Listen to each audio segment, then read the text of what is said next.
Now you can hear me. All right, great. Okay, so we're just doing a Decimal One draft, giving people a chance to arrive, and we're gonna go ahead and I don't think we can keep this. It's really close, but we just can't cast our spells. This one will work. Bottomless Pool Glimmerburst is a really good way to recover from a mulligan. It's just a matter of the order of spells. So, like on turn 3, we can Bottomless Pool and Brood Spinner. We can Sporogenic Infection on turn 2. We're keeping this. It's just a matter of what we're putting back. I think we need all 3 lands. We need our only creature. And then it's between Glimmerburst and Bottomless Pool. I think Pool is still better, even if it takes a little more work to get going.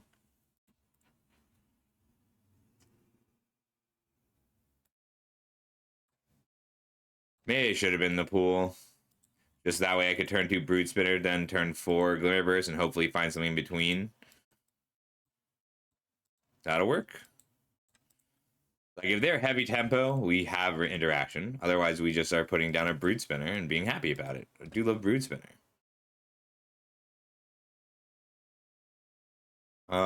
It's more mana efficient to put down the Inspector unless I were to bounce here.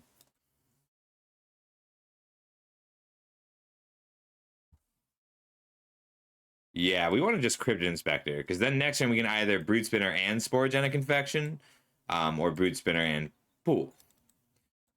They probably will get a card out of this if they have any removal or pump.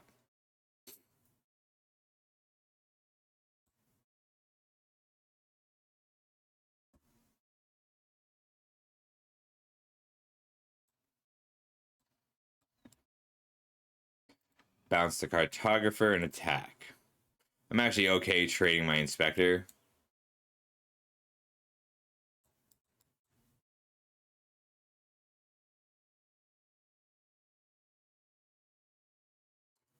You know, I think I'd rather just kill the Cartographer.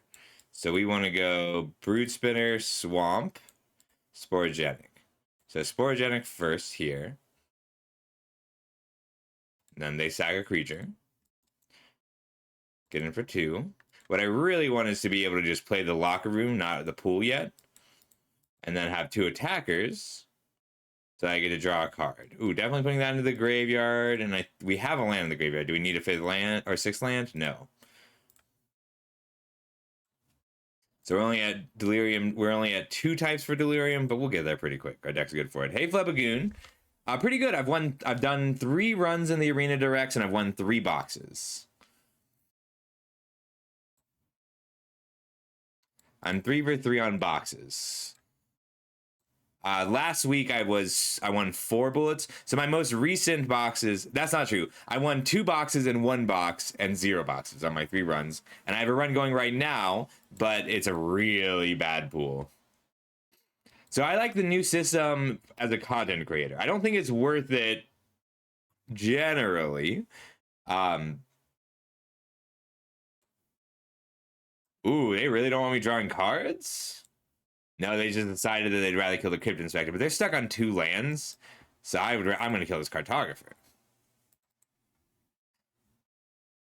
Yeah, so I think that last week we did 7 runs, or 2 weeks ago we did 7 runs, won 4 boxes. This week we've done 3 runs, won 3 boxes. So I guess that means we've had 6 successes out of 10 runs, but I'm not confident in my current run. We're just gonna hit. Well, we can Surveil and then hit, because we might get something we can cast this turn. No, I don't. I mean, we could cast the Fungus this turn. I think I just want to put them both in the graveyard, though. And then I can reanimate the 7/6 at instant speed.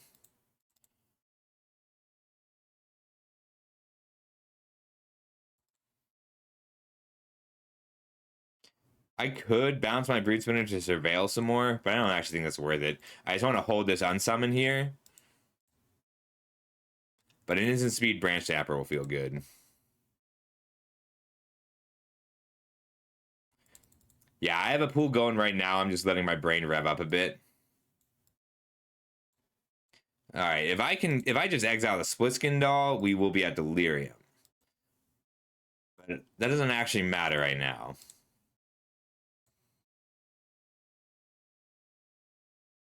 Yeah, no, so it's better for content creators just because we are more likely to win runs back, right? But I don't think it's better for an average player. So it's just a thing that I'm benefiting from and okay to be benefiting from. They can double block. I'll 2-for-1 have Delirium, flashback Occultist. Kind of matters what we draw here.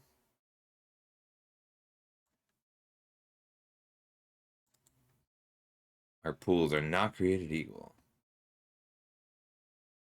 Yeah, I mean, you generate 8,100 gems. It's like 8,100 gems in a digital box, which is worth it for some people. Ooh, that was a good draw.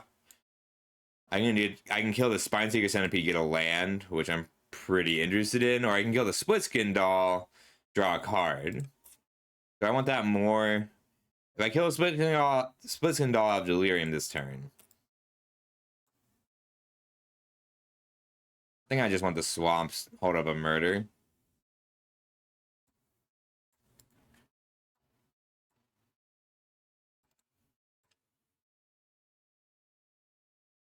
We got creature, land, sorcery now, so I'll have instant soon.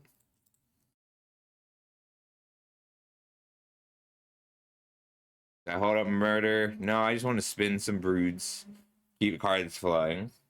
We're a pretty heavy control deck. I think I want both of these now.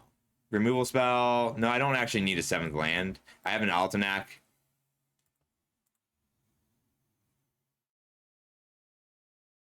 Right. Oh yeah, this deck's really good. So I'm just splashing Bottomless Pool and Glimmer Burst. It's a really efficient green-black deck, but I don't have any card advantage. So I'm splashing 2 Glimmer Bursts and a Locker Room for card advantage. I have 2 Murky Sewers, 1 Island, 2 Terramorphics. Colors haven't really been an issue. This is just a very efficient tempo Delirium deck. We didn't even really get bombs. We just got a lot of good things to do. If I weren't winning so much on card advantage, I would tap out for a Snatcher, but I'm holding 3 removal spells. Feels pretty good. Eventually, these Brood Spinners will start doing their job.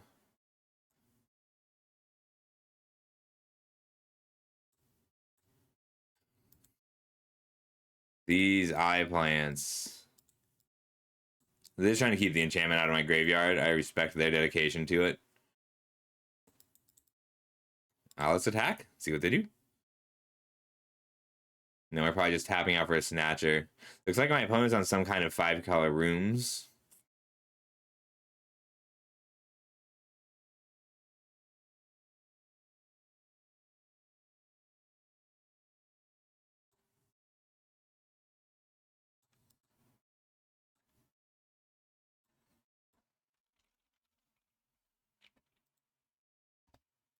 Oh.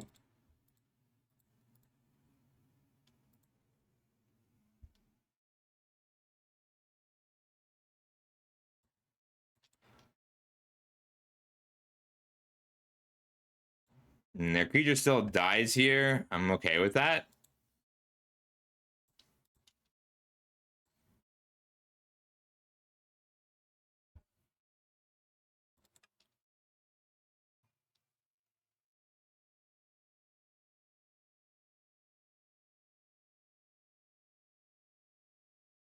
They can put the damage on the stack. Like they can let the damage happen, put the effect on the stack, and then sack it to a thing.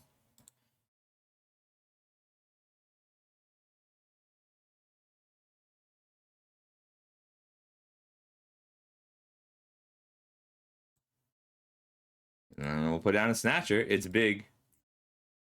Yeah, it's still just on shuffle. But if you like this style of music, I'll leave it on.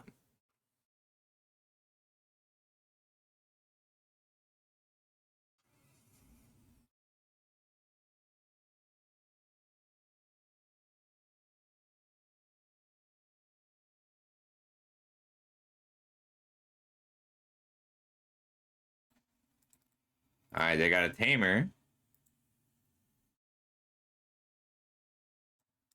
Got 8 damage. They're thinking it through.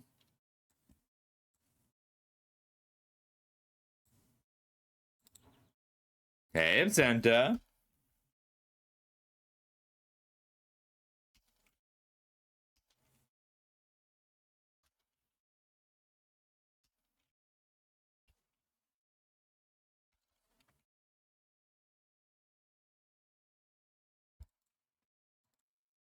Get in with both. Play my spells. They might double block.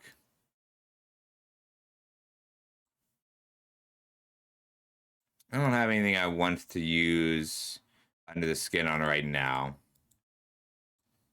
If they want a double block to take 6, that's fine. I'm going to end step live or die back my branch snapper here, and then use my instant speed removal to go for lethal.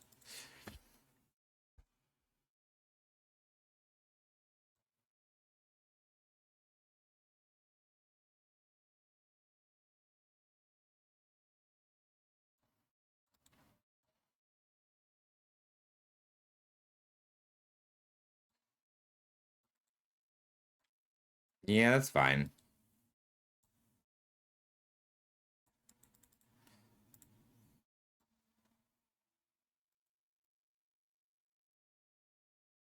Valgavoth's faithful. We're just gonna pick up the 7/6 sorcery speed.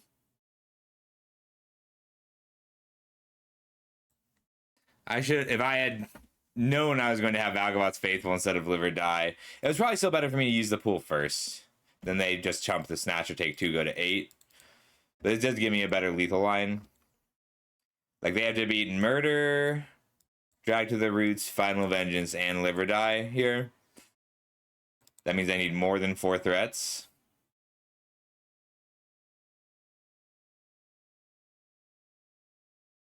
So we just forest bouncer creature. And if they shard mages, then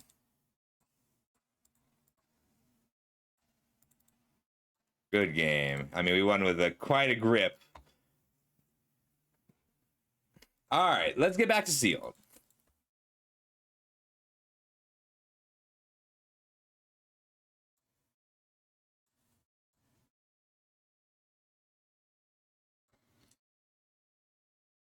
All right. So we need gems back. If we're going to do another arena direct, because I keep turning them into boxes instead. I don't mind putting cash in, but they're making it difficult today. All right. So just as a quick refresher, our bombs are Naga Fleshcrafter, Inevitable Defeat, Death Begets Life. These are like the powerful cards. And unfortunately, these don't mesh at all. Windcrag Siege is a reasonable aggressive card. Smile at Death is a grindy card, but we did establish yesterday that it's a little too difficult to make work. Like, we have a Fleshcrafter, but we need a plan here because we don't have the raw card quality or fixing to do just a 5-color pile of good cards.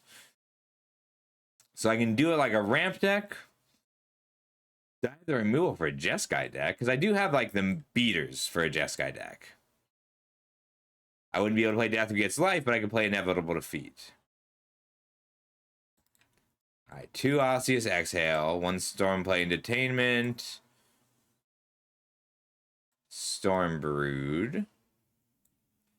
Let's go see what our lands are. Blue-black. Let's just splash this Inevitable Defeat. Red-green, green-blue. So we could splash green pretty easily in this deck. I mean, mana-wise, blue-green is really good. Red-blue, double splash, green, white, or triple splash even. I think we checked our dragons already, but let's do it again. All right, dragon, dragon, dragon. That's right. This is only a 4-dragon pool. And only 1 playable. Well, 1 good. We have 1 good dragon. All right, how about Trample? 0 cards found with Trample. So we have no way to punch damage through. Damage in general? No direct damage. We have a Quarry Mountain Stalwart. So we can't really be an aggro deck. We don't have any way to win from there. How about flying? Can we win in the air? Wow. So this is just a pool without a way to win. No, the only creature that can't be blocked is the veteran. Nothing like that. We do have a Rakshasa, but it's so hard to punch through the late game decks here with these. Means we have to actually kill everything. We do have a Death Begets Life for that. No, we have no go wide payoffs. Like, we don't have any way to pump the team. We can grind with a Smile at Death. Let's take a look at our creatures with 2 toughness. Kingard, Bearer, Trawler, Praiser, Fleshcrafter. We do have white and blue creatures with 2 toughness. Only blue and white, though. So 5 is not enough. We would need more than 5 targets for Smile at Death. There's 6. We could do Bant. I guess there's enough targets. All right, we don't get to be a Smile at Death deck.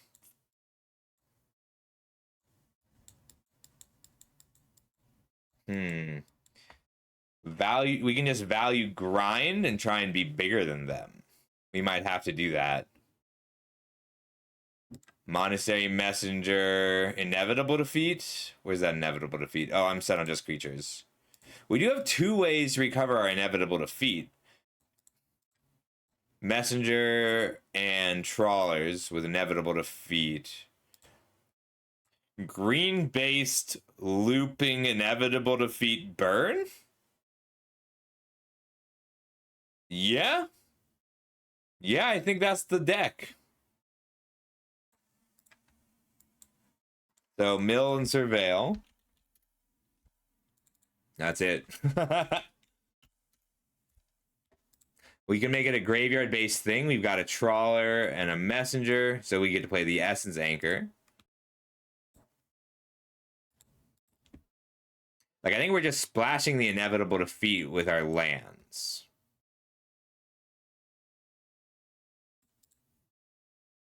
That's right. So last night we were working on this deck, and we kind of ended up on a weird blue-black grind. That's right. Okay, it's coming back to me. We have good removal. Like, not great removal, but good enough.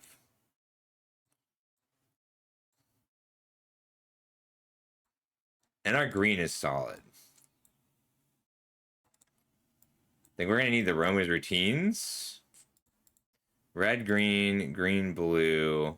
Sultai Monument. I did end up cutting the Jeskai Monument and the Globes. Lie in Wait, just to recoup some of these creatures.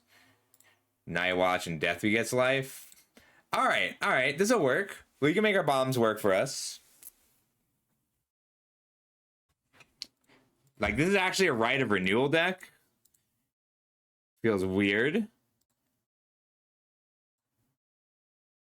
We're going to put on some early damage and then use Evasion and Inevitable Defeats to punch through from there.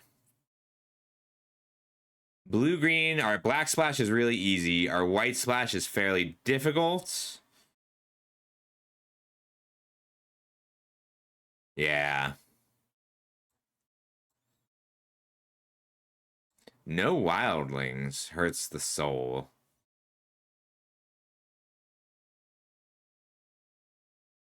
Any haste? And his Windcrag Siege worth it. It's always make a goblin. I don't know if we want to splash Windcrag Siege off this. All right, let's figure out our mana. 2 palaces, then Nomad Outpost. So palaces are just helpful for black. And then red.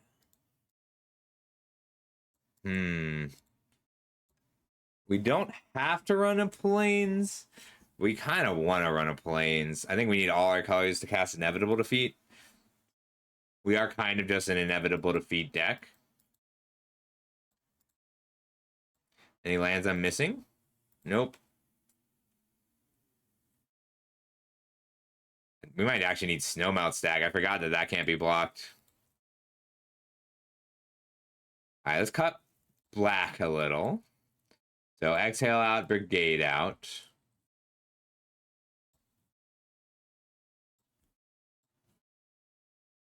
Night Watch is not bad here. All right, we're gonna cut Stormshriek Feral. Keep the dragon because it flies. So basically blue-green splashing 3 colors. This is gonna work. It's not great. I'm trying to get gems back. Oh my god, you see the pool that knocked us out last night? They went like Meringue River Regent, Dragonback Assault, Bloomvine Regent, the Green Dragon, Tygom, the Roar, the Teamer Saga. Just across, just crushed us. We're cutting the Overwhelming Surge. We could probably keep the Rebukes. Maybe just 1 Rebuke.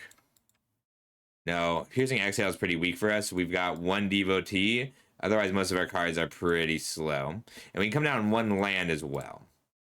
It's definitely not going to be the second Plains. So 1 Plains, 1 Mountain. I don't even know that we need a Swamp. 1, 2, 3, 4 black sources. 1, 2 black cards. So we keep the Plains and the Mountain, cut the Swamp.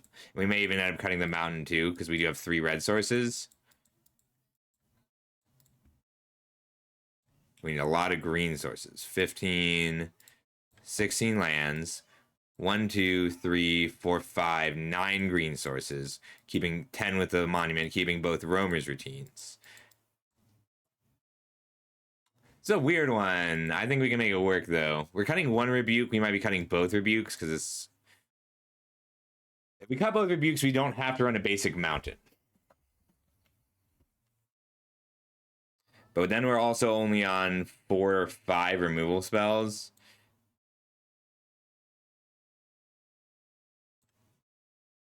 I think I'd rather keep Lion Weight over Rebuke at the mountain. 3, 4, 5, 7, 8 blue sources. Add the island back in.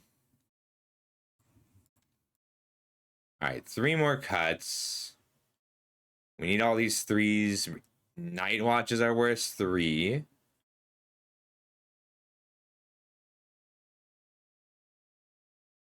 It's pretty good with Essence Anchor, but yeah, ultimately it's kind of weak.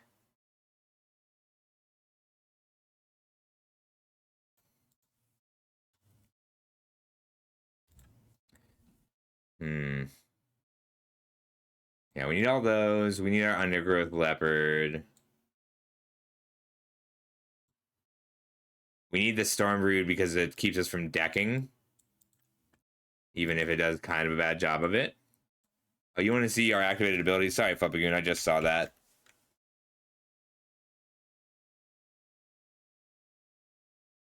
Agents might be good enough in this deck.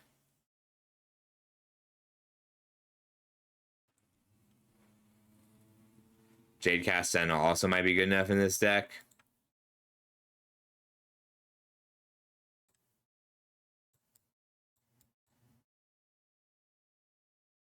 I think we're cutting a Snowmelt Stag for it. That feels weird, but I think it's right.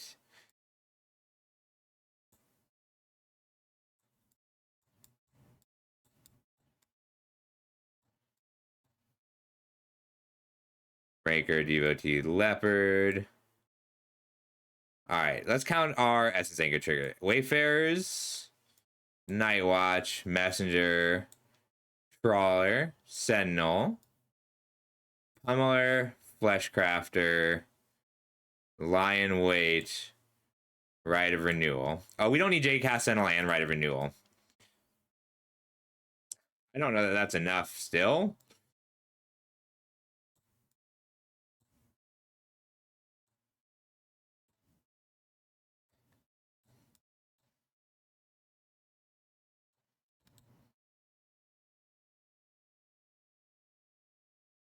I kind of just want to try the Essence Anchor. I think that's good enough. I think it's got to be a creature, and it might just be the dragon, but we might also just need this dragon.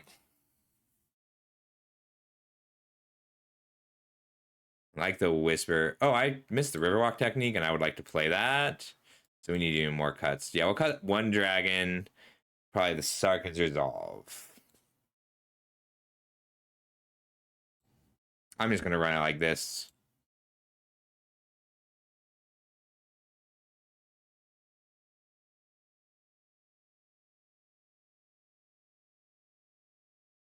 All right, let's run it.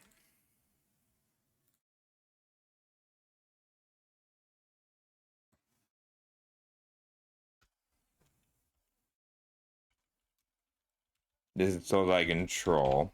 This is our weakest pool so far. Let's see if we can make it work. This is a good hand. Devotee removal spell Pummeler. We need green down and red, actually. So this means that island lets us cast Devotee and Charring Bite. I'm kind of okay just putting the Charring Bite back into the deck. I do fear this, but I fear most of what else they play more. So we'll Wayfarer. And I'm probably going to just leave it as a 2-2 with the number of lands we have. We're going to act like we're upset about that, but we're not. I'm either going to Charring Bite or Death Touch. But Stormbreed's just good here. Ooh. Apparently they agree. I'm going to go ahead and Stormbreed this now and then play the Pummeler out.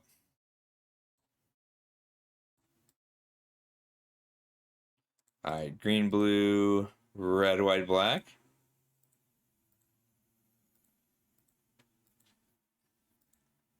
You're a problem, Tomb Guard.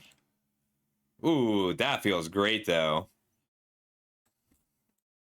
I think I'm just dealing 3, because then I can keep using the Trawlers to pick up Lie in Wait. Deal 3 here. And then play a Nomad Outpost. All right. We've got a lot of little loops available, especially if we can get like an Essence Anchor to perpetuate this engine. Hey, Carl. How's it going?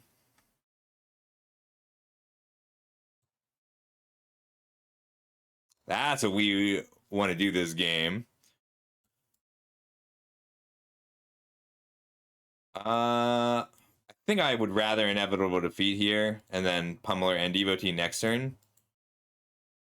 No, I think I want to start attacking. Yeah, okay. We'll Pummeler first. Then next turn we can go green, blue for Devotee, and then red, black, white, colorless for Inevitable Defeat. Wow, that card's normally pretty bad, but it really just fucked me good. Ruined my whole engine in one fell swoop. We're still going to Devotee, and we have to do it on my turn. I think I'd rather take out the Menace than the Voice.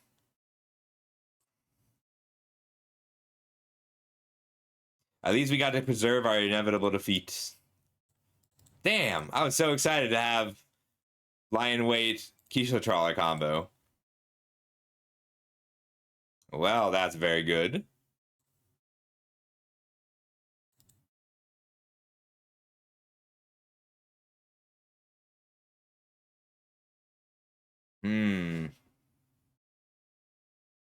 Yeah. I need a creature to die. I think I have to just Riverwalk Technique this Voice of Victory so I don't take a ton of damage. Otherwise, they're going to play a lot of spells here.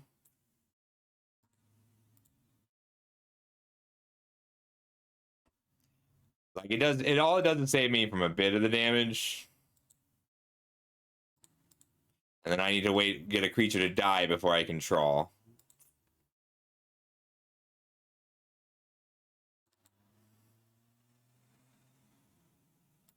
I need the Devotee to die so I can control. Oof. They are very prepared to beat me. It was a good draw.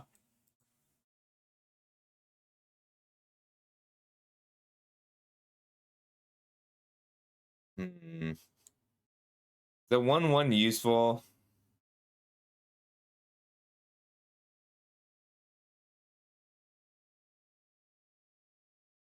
Kind of. I think I want the 2 toughness creature. We'll decline.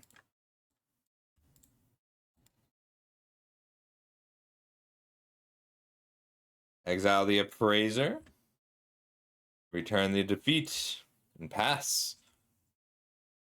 Right, yeah.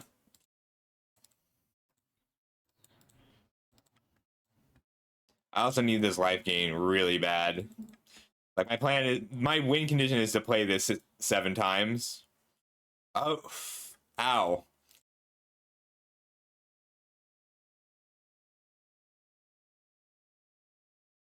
We're gonna inevitably defeat the Feral.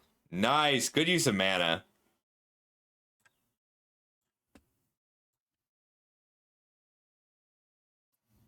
Inevitable defeat. Gain a life, pass the turn. All right, 4, 7, 8, 9. We are kind of just trying to draw our library in this deck.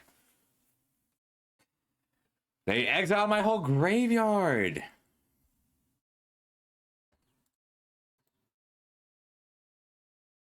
I'll get in with the Devotee here. And then constrict that voice. We do have enough just size.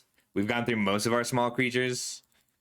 Like, this is actually a pretty good matchup for us as just an aggro deck in general.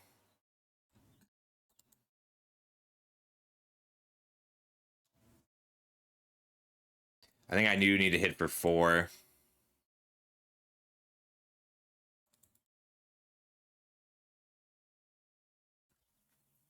Four, 8, 9, 10 lands deep. So 6 lands left. Oh, you're a problem, Reigning Victor.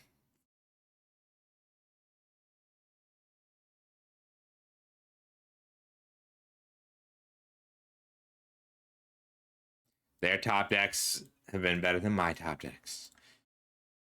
I still have some really good draws, but we're taking 3 from the Sharpshooter. This is a really good draw.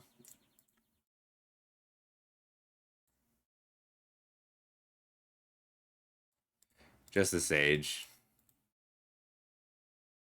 Surprise at the double block.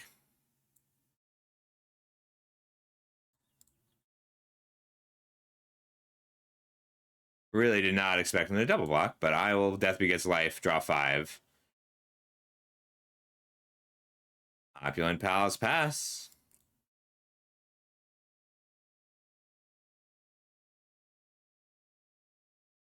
We get to Essence Anchor, Monastery Messenger. We could recover Death Begets Life, but I think I'd rather just have the inevitable defeat here. Make a zombie, forest, leopard. Pass. Next time we get a Constrictor Sage, use the Essence Anchor again, and still have the inevitable defeat up.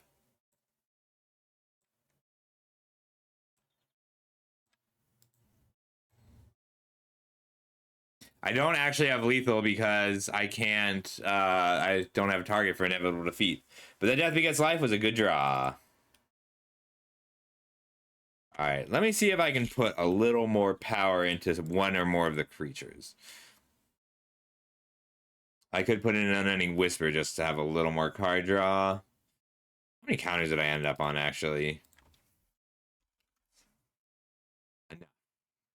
Let's see. Pummeler. 1, 2, 3, 4. Okay, I'm actually bad at using the Formation Breaker. Weirdly, Agent of Codis might be better.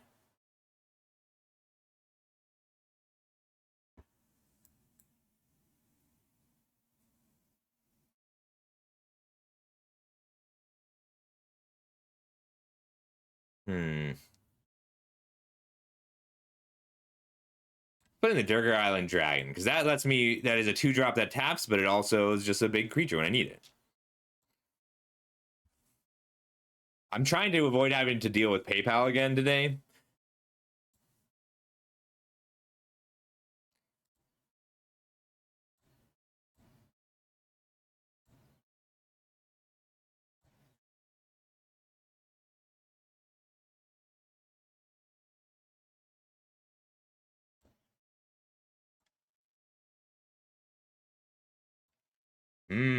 Red, white, black, green, blue. We can get another green. It's a little slow. It's a lot of slow. What's the murder? No, it's not good enough because I'm not really running much black, Carl. We just have a lot of removal. That's the one thing this pool has going for it. So like I'm running knockout maneuver over Dragon's Claw. Dragon's Claw might be better because my mana is like felt good, but like I'm really blue green. Oh yeah, that's I think we're keeping this. Like this is a really slow hand, but this is a really slow deck. Like I get to play Essence Anchor, which is cool. I never get to play Essence Anchor, at least in sealed. Island, get a forest.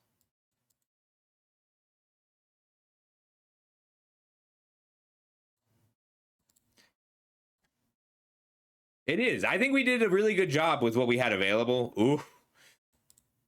I kind of want to clone it before I kill it.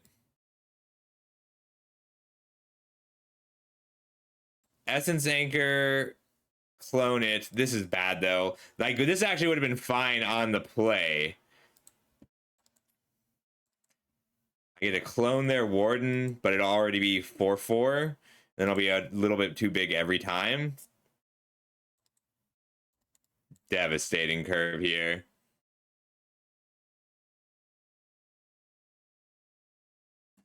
Leopard has no targets. Like I can clone the Warden, I'll be a 3/3. I'm taking 8, 10, 11. I can clone the I can clone the Battle Crier. That actually lets me cast my spells. I had to clone the Battle Crier and then survive the turn. Like they could just have lethal this turn. A Dragonclaw Strike is lethal right now.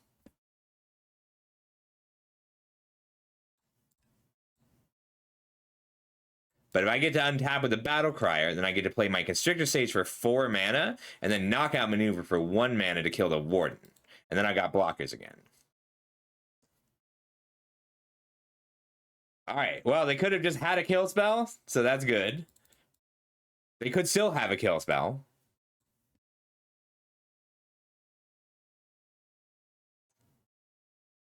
Oof.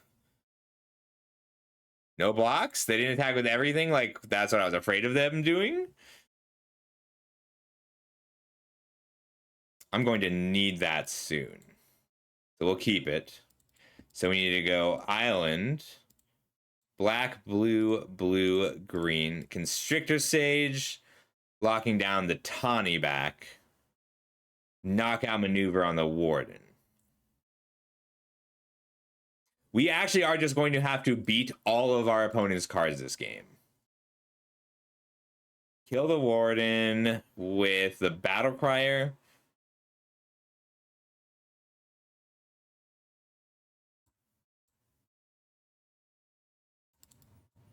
I can block here, and they've got 3 on the crackback. I think I need to put pressure on. Yeah. Although, if they 4, 5, 6, 7, 8, no attacks.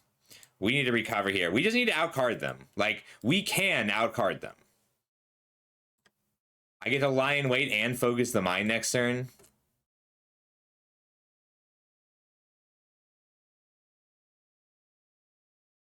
I can also make a pile of zombies.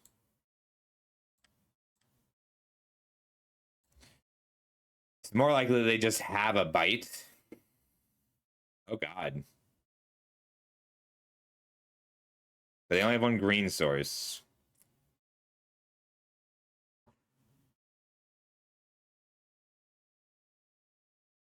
I don't have a 5 toughness creature I can put into the graveyard, but I also don't think I can just take 6 right now. Because they have another synchronized charge that they can use next turn. If I double block, like if they have a removal spell, I think I lose anyway. So I think I double block here to avoid taking the damage. Then, well, but then if they have a removal spell here, I'll just lose. I don't think they do. I would have lost the game already if they did.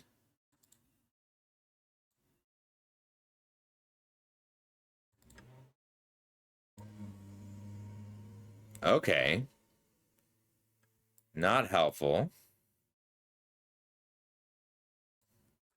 I can lie in wait to deal 2 to something. Or I can just grow here.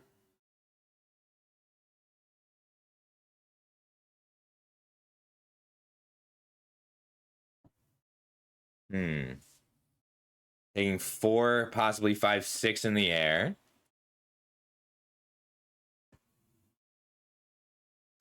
Like, I could save the Fleshcrafter here.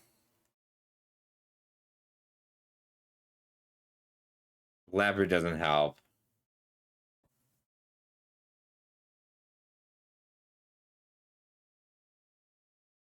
If I Fleshcraft here, trade Essence Anchor. Doesn't feel great. I'm pretty likely to need 1 more mana. Or 1 more Black Source next turn.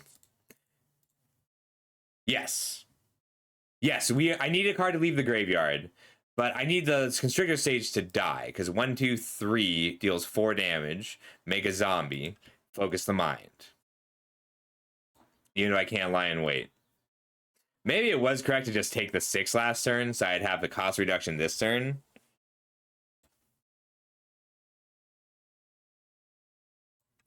If I double block 4, 5, 6, 7, I'll have to double block if they go charge here, but then I get to kill the Stormbrood. Like, my hope is that they just take the whole turn. Yes, to do that. Taking 7 here. Killing here.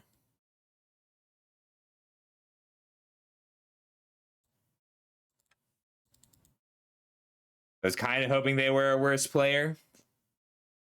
Not helpful. Ooh. 3, 6, 7 mana. I can't recast it, though.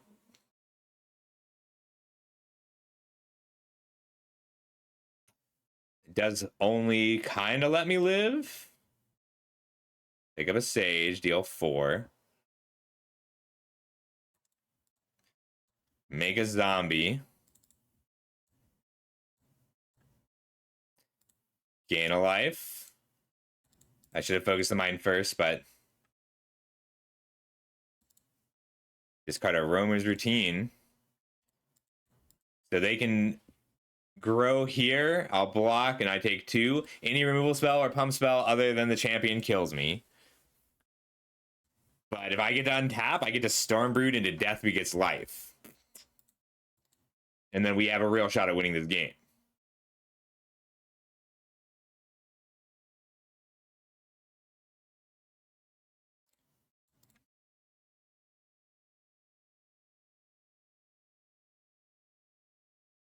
Block to live.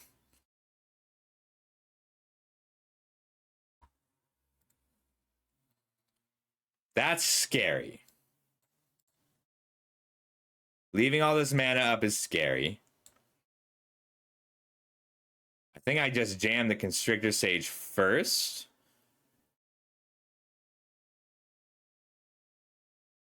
I was going to Stormbrood, but I'm too scared of that. Like, they want to grow. They could have grown here, and they chose not to.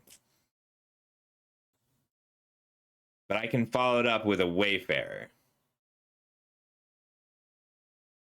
Well, I'm expecting a counter spell, so I'm doing both. So Constrictor Sage first. Okay. And then hopefully Wayfarer for a zombie.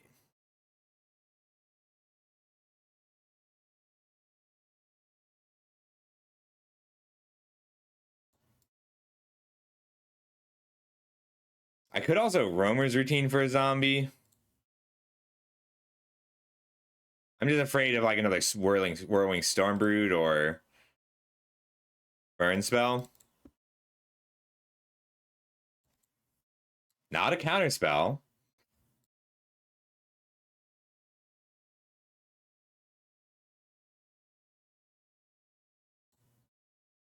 They have another Battle Crier.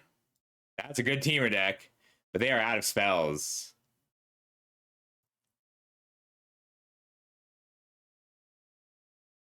I would like to draw this.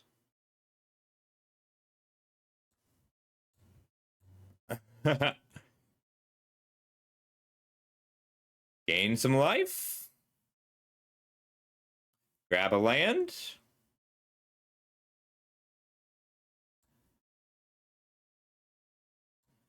Planes, yeah. Sure. Make a zombie.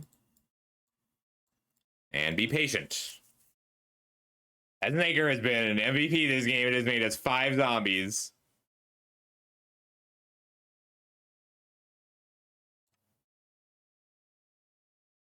Start attacking now.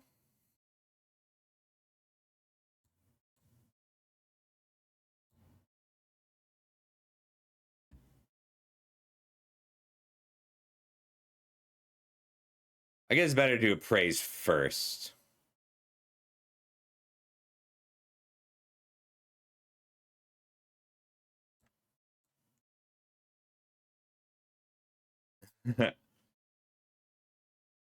I would like to draw Right of Renewal, or keep Right of Renewal. Draws the graveyard. Earth Carver. Make a spirit. There's a dead card now, and that's okay. That was a tough game. All right, but we got it.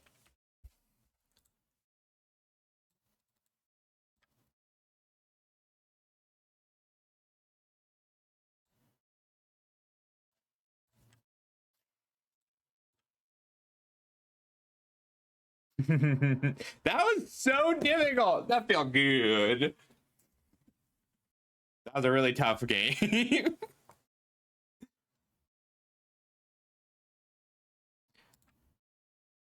Ooh, I think we keep this. Leopard, Dragon, Roamers Routine is just enough to keep us alive early. And then we're just trying to get to our inevitable defeat of them, not of us. Thank you. Thank you. Appreciate all of you.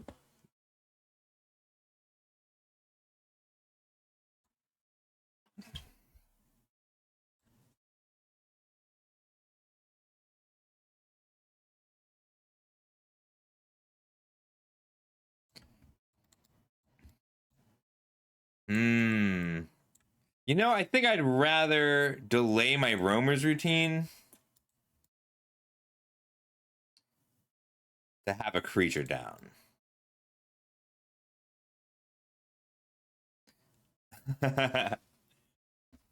We've got, like, I think this is a great Roamers Routine deck. I don't use, like, you want your Roamers Routine deck to have lots of Surveil and Mill. Now I regret.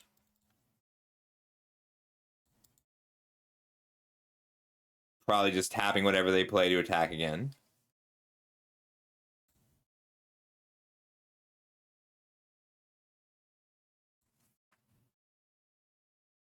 Okay, we'll have to deal with that, but we have some time to deal with that. Tap.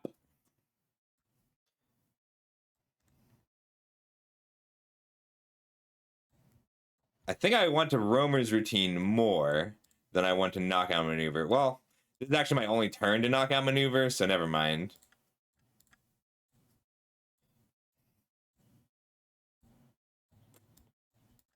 Alright, so we need a white source to cast Inevitable Defeat, and that's all? Drawing both Roamer's Routine is so awkward, but, I mean, we'll get 4 lands out of these, and we really want lands in this deck.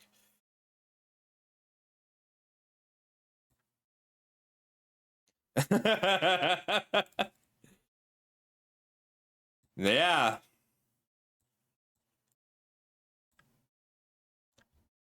That's a good reason why. Terrifying card. At least they don't have other cards, but still a huge problem. I think we let this happen, and then we have to inevitable defeat whatever they pump.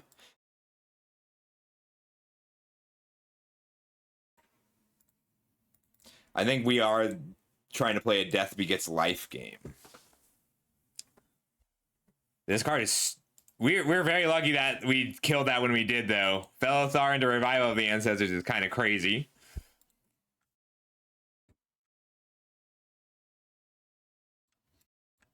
We get to resolve our inevitable defeat now.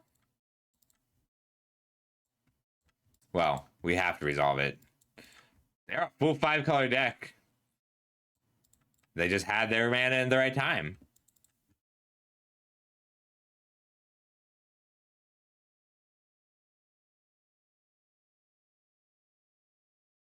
I guess I could have killed this with my leopard. I forgot that that was an option.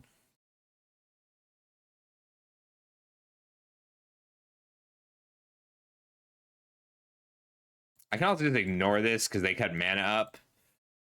4, 5, 6, 7. Like, we're not an aggro deck. We would just take our time.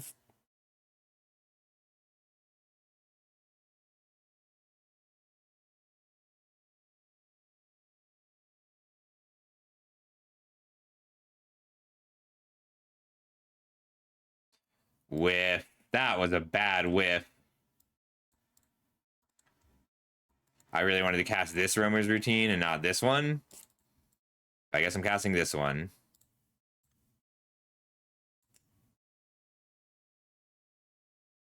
Blue source? I'm at 3 green sources.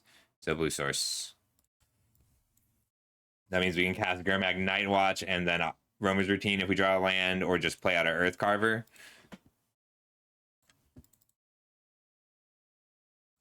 This could be a lot worse. Like, this revival is a really good card. It puts a stop to aggro decks all at once. Hey Alex, I was just telling my friend that you fizzled the Jeskai Revelation.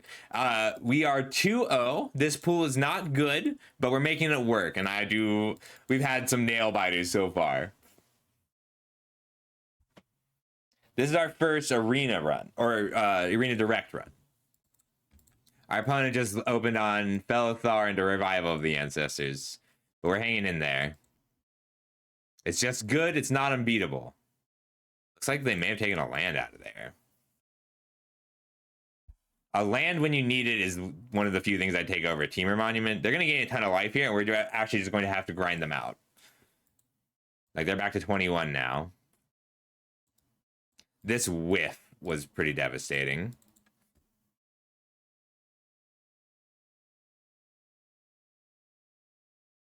We have a lot of cantrip creatures we can play.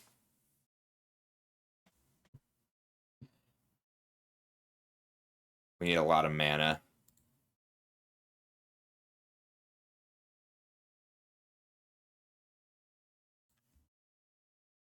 Take 5. And they're not sacking some creatures here to gain more.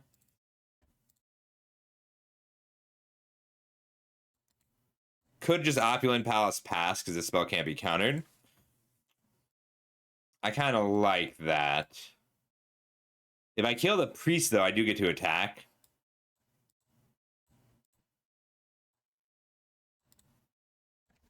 They can hexproof. Yeah. Well, then they don't put a counter elsewhere, and I have a whole extra turn. So maybe I should have played around the snakeskin, but holding it makes it a lot easier for me to get a 2-for-1 out of them.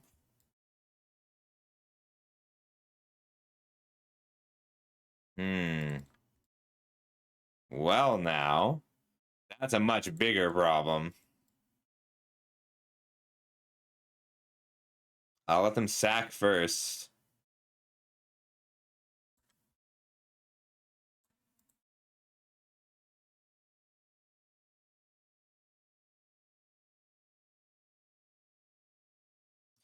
I think I have to take out the Battle Priest.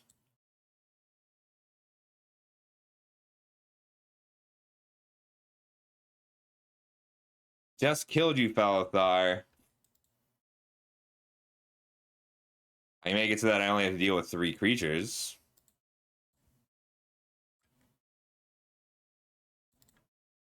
I can chump for a while. Felithar at least doesn't have a lot of extra turns. That was a good draw. I could go to a 7/7.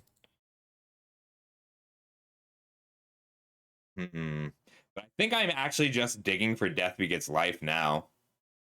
Yeah, that was kind of them. Trawlers is good. I'm gonna land short though.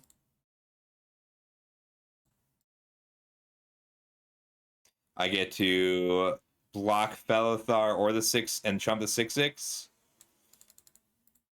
Then next turn, Gurmag, Roamer's Routine, and Gurmag Nightwatch or Trawlers if I draw the land. Trawlers back my inevitable defeat. We're looking for our Death Begets Life now.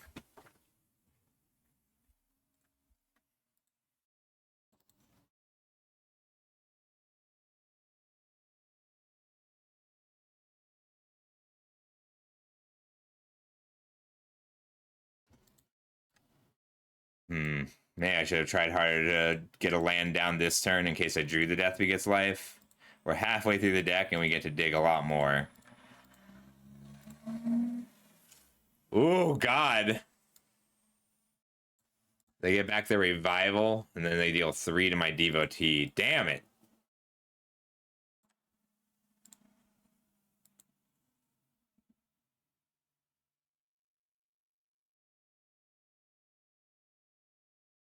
I'm taking 5/8 now. Oh.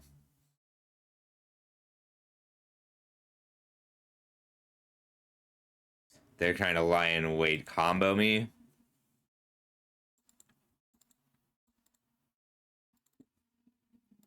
Yeah, I can kill 1, gain 3, but I'm still taking 9. Earth Carver doesn't buy me enough time. I can pick up a knockout maneuver, but it doesn't kill them.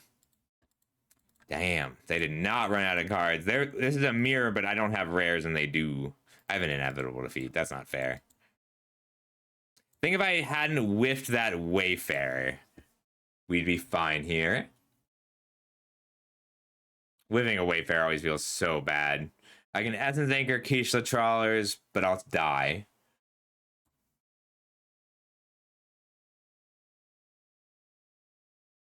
I can Night Watch, Essence Anchor.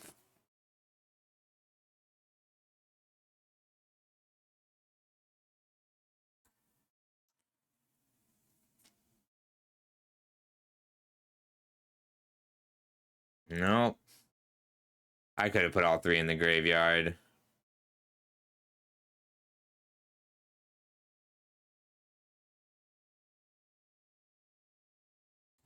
I should, like, I also could have just killed the Revival, but I was so sure I'd hit a land the next turn. Yeah, it's okay. It's how it goes.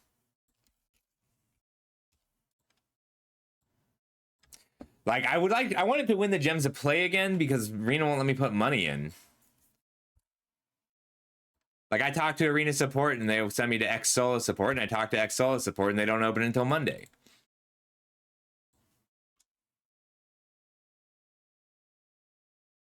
I can't keep this without a 3rd land or a 2-drop.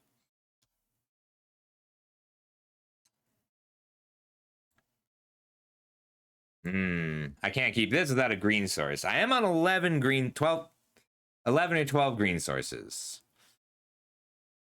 So, like, I could just keep this in hope, try and draw a green source in the next 2 turns. No, I think I'm going to 5. This deck's good at mulligans. All right, land, Wayfarer, Monument. This is good.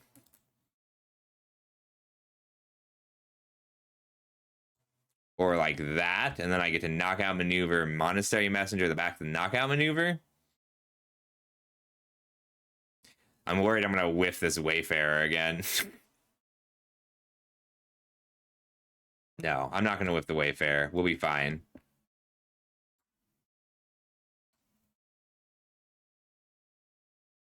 All right, we need a blue source ideally. We're just trying to Wayfarer, Messenger, just hit our land drops and eventually hit one of our 8-mana spells. If we don't hit a land, it's not the end of the world. But we really want to hit the land. I think I'd actually just want the island. All right. Mardu, green, blue. We have our colors. A target would be good, but not mandatory. Well, let's get in there. I was kind of hoping to hit not 3 lands either, so I'd have a messenger target. Oh well. I don't want to put anything back on top with Messenger yet either. Scary. We're gonna have to hit that. It's just too much ramp.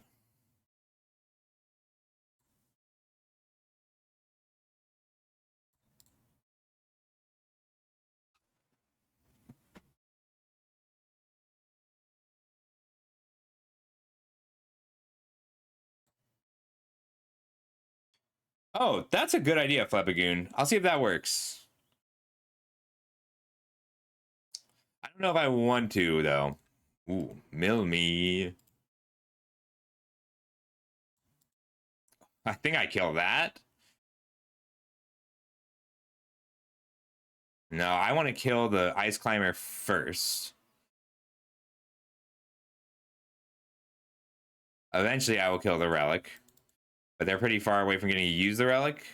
Because they have to play a creature before they can even use it for mana. But they do have red, black, white, blue, green, and then whatever is missing. Because like a mountain puts them on WUPERG on just their lands. I will probably hit this eventually, though.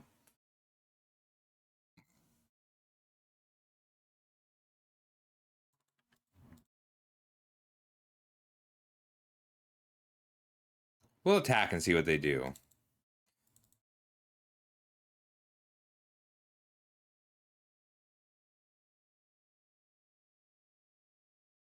I get to go get a basic here. Probably another island.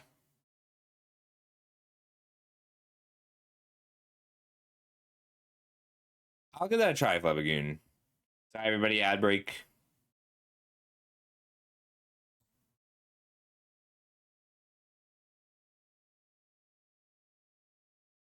I'm okay drawing the knockout maneuver again.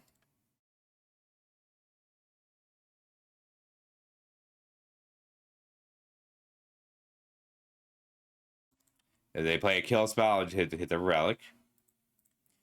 Oh, they really want that ramp then. I'll probably take out the Relic in response to their creature.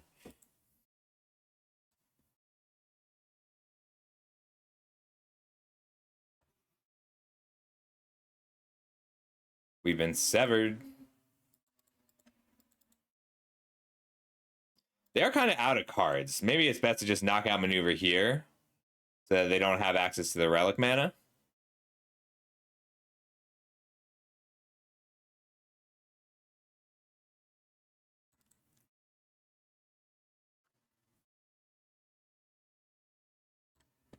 Two mana. 3, 4, 5, 6, 7 mana. Interesting.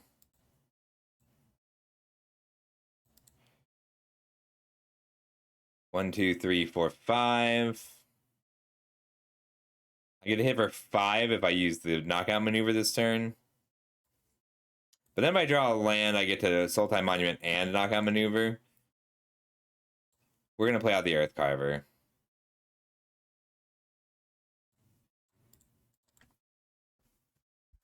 Five, 6. Okay, yeah, they can't use the Relic this turn. Why does everybody have this card against me?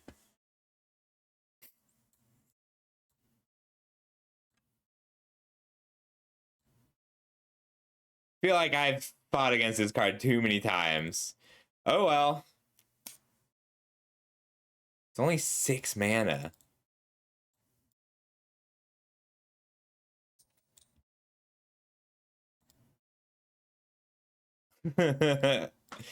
It's okay. I've beaten it 3 times. I've lost to it 3 times. So I'm 50% against it in 6 games. But they don't have a land yet. Well, that's 2 lands. That's a hell of a top deck after a Dragonback Assault. It's funny, 4 of the Dragonback Assault players have had it.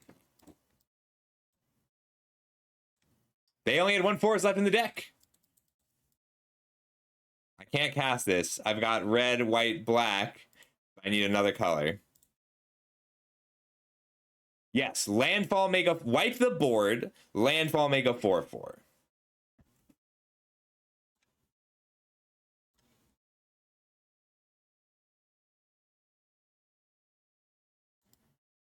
was that's the last card. Okay.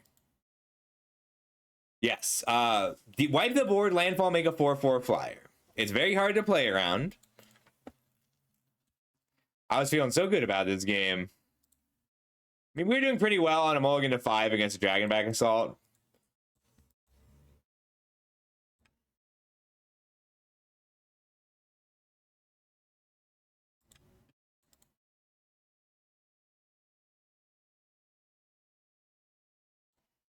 We still have Death Begets Life, 3/7. So Death Begets Life does so win the game because it also kills enchantments.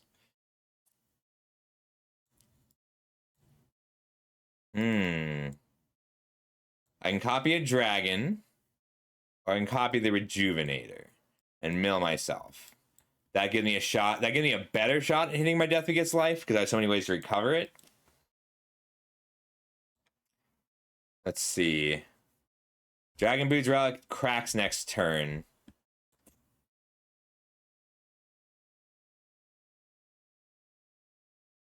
Like, making a 4/4 just doesn't do anything here. Yeah, but the 4/4 flyer doesn't block. No, but I can mill a Roamer's Routine. I think that's good enough. I think that's what I'm trying to do here. Like, I need to Roamer's Routine, Death Begets Life. That's my out. Oh, damn, we milled our planes that we need to search for. We did not mill a Roamer's Routine. I think I am just locking down this 5/5 for a bit. Maybe I could have locked down here and attacked. Put them to 9. I need 3 inevitable defeats. That was an unfortunate mill. But we do get to cast Death Begets Life if we top deck it.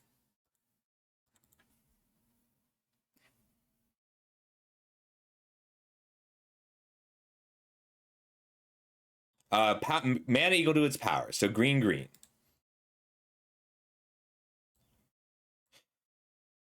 So like we can top deck Death Begets Life.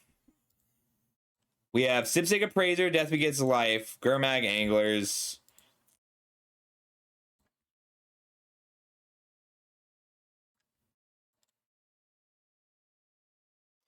Four, five, six, seven. I don't think we ended up on any looting. Like we have a Focus the Mind. If I draw Focus the Mind, I would like to be able to play Focus the Mind and Death Begets Life. We're taking 9, so it has to be this turn anyway. That's not true. A colored mana would also do it for us. Really just not lands would be pretty good. Alright, time to top deck Death Begets Life.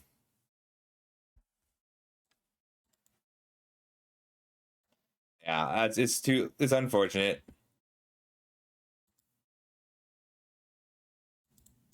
Well, good game. Your Busted Mythic was not something we could beat at all.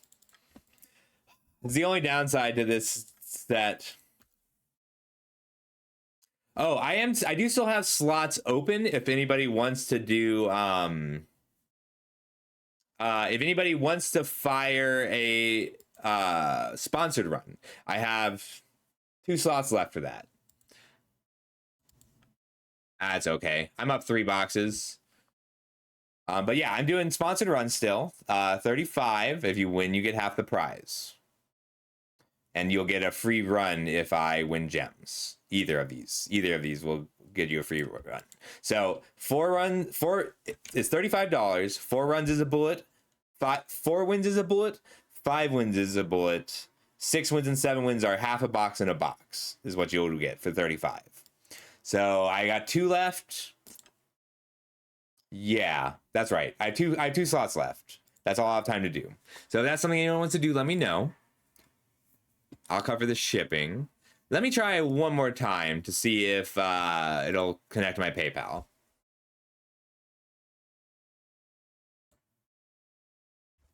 So I'm still here, but I don't want you to see my PayPal.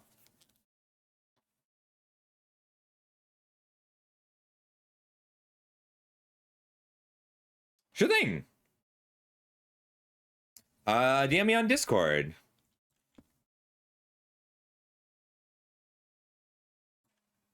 Yeah, Yeah, I started doing it because I was winning enough boxes that I could not put the money in anymore.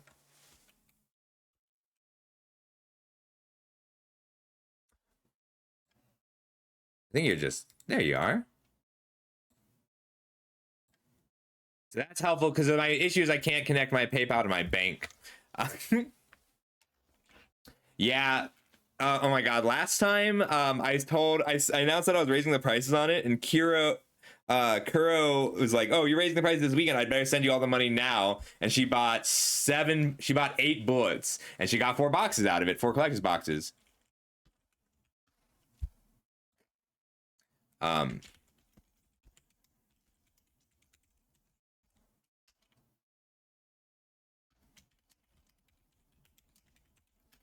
right, we'll do it for Higa.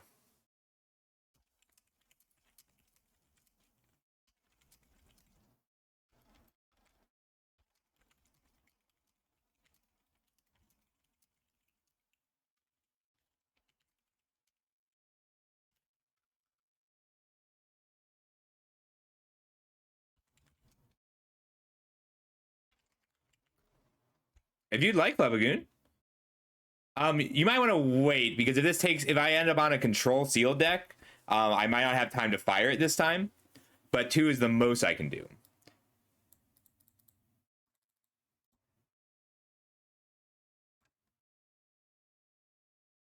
That'll give me 2 runs.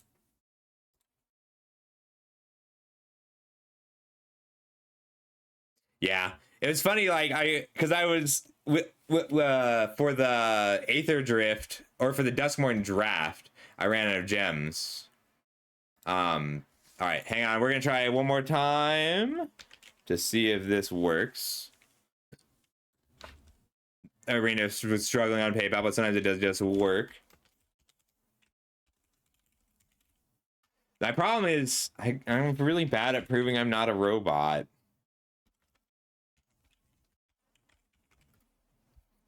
PayPal does not want to admit. Sure thing. PayPal does not want to admit that I'm a human male. And so I need their support.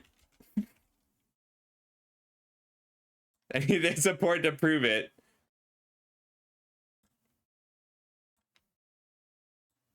I know. A robot would try to convince you that they were a human male. All right. I gotta use my card. It's not letting me.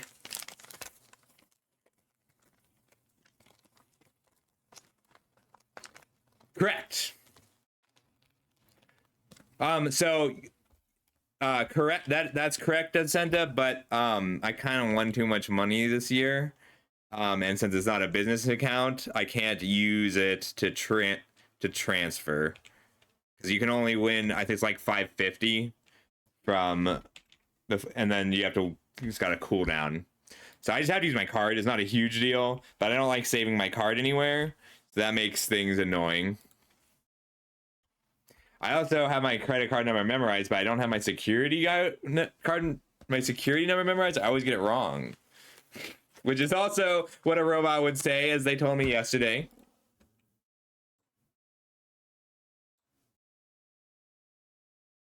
All right, so this one is for Hika. Oh, not that one. This one. Hi. All right, Hika. Good luck. I will play my heart out for you.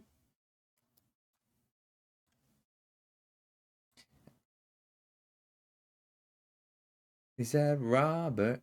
Ooh. All right, so we got some flexibility here. It's looking like Teamer with a double splash. I love splashing Rival of the Ancestors. We could also do black-white splashing red or green, just looking at the rares. But I don't want to give up on my Monastery and Headliner. Sargon's like, whatever. He's good if you're a 5-color Dragons deck, but you need a lot of Dragons. And then Songcrafter, Battlecrier, Sirach, that's a nice Teamer set. Like, it looks like a good Teamer mid-range build, but Revival is very strong. So I'll work it in if I can. So white cards, we've got Stormplane Detainment. Double Teaming Dragonstorm is really nice.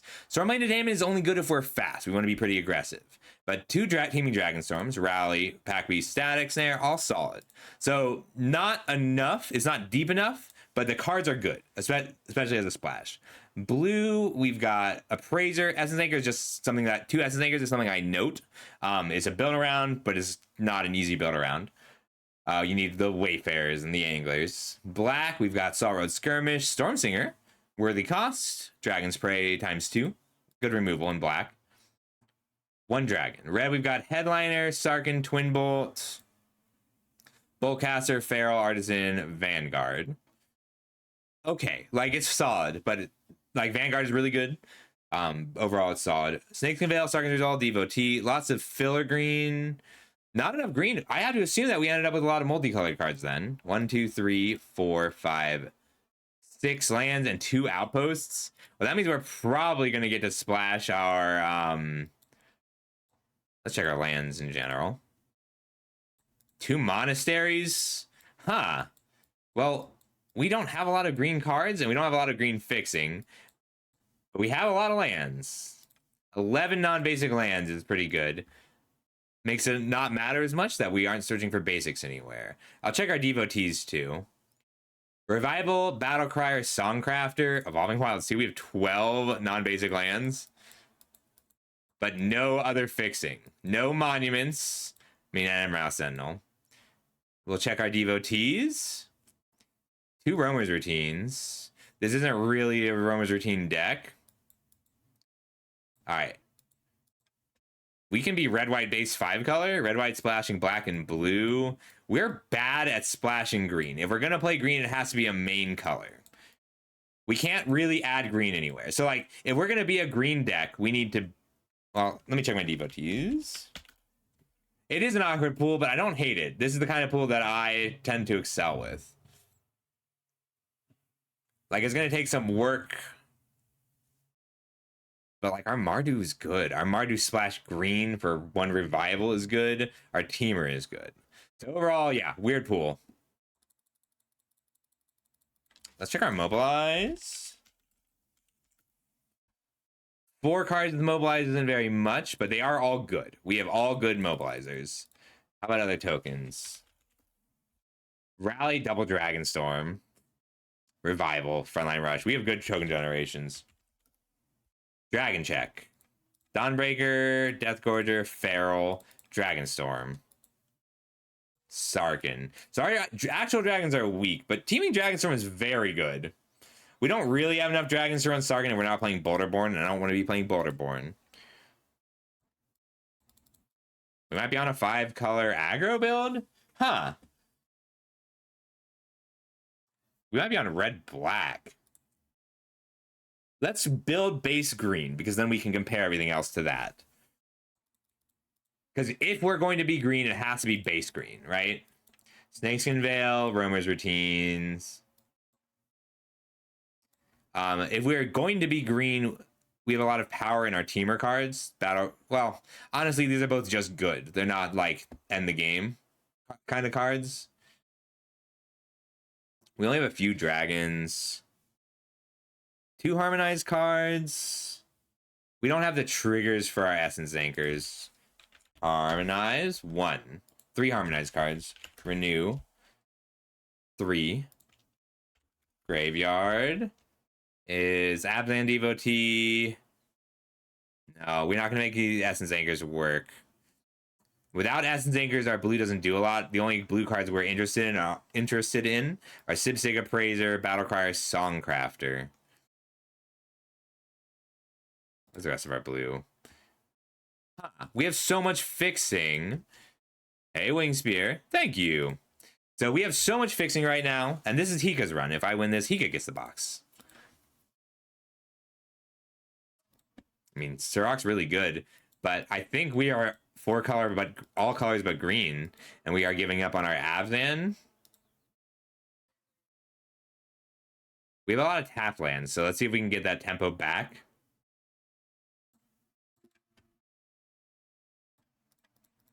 We're not playing green. 2 Outposts, 2 Monastery is just really great mana.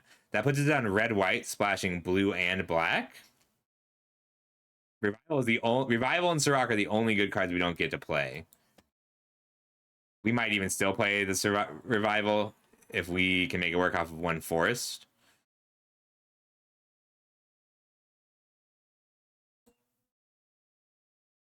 All right, fair maneuver. Exhale might make the cut. I have to figure out how controlling we are.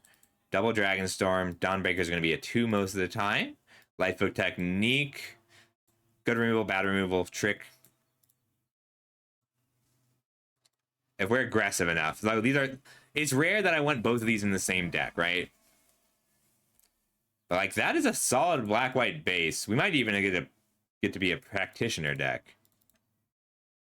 All right, we don't have to play Stormplane Detainments. We get to play Dragon's Praise instead. Worthy Cost is just good in this deck. Skirmish is great in this deck.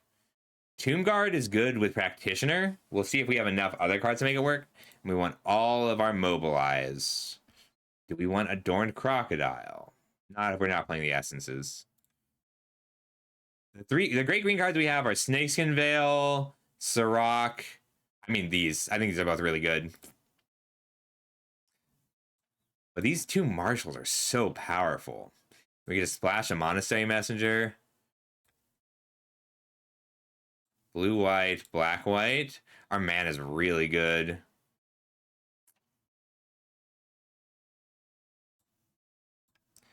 Feral, Artisan, Vanguard, Bullcaster. Underdogs. We're running all our dragons right now. Probably not going to be a Twin Bolt deck. We need more evasion. Are we splashing Wingspan Stride to make our Marshal of the Lost better?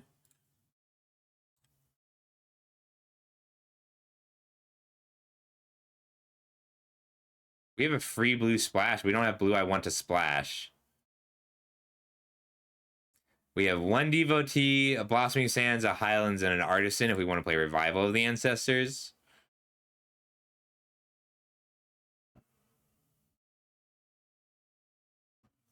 Am I double splashing either of these? Probably not. Like, Battlecry is good, but not great. We can just splash the Sirach anyway. Just splashing all 3 colors. I need to just process this. We have another weird pool, but it's a lot stronger than the last one. It's just weird. Red-black better than... We red-black? Red-black splashing white?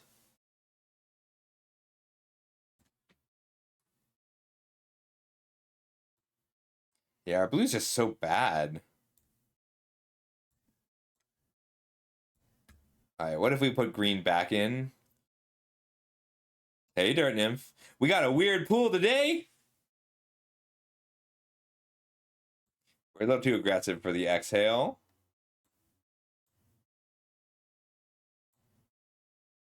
You can splash a Snakeskin Veil.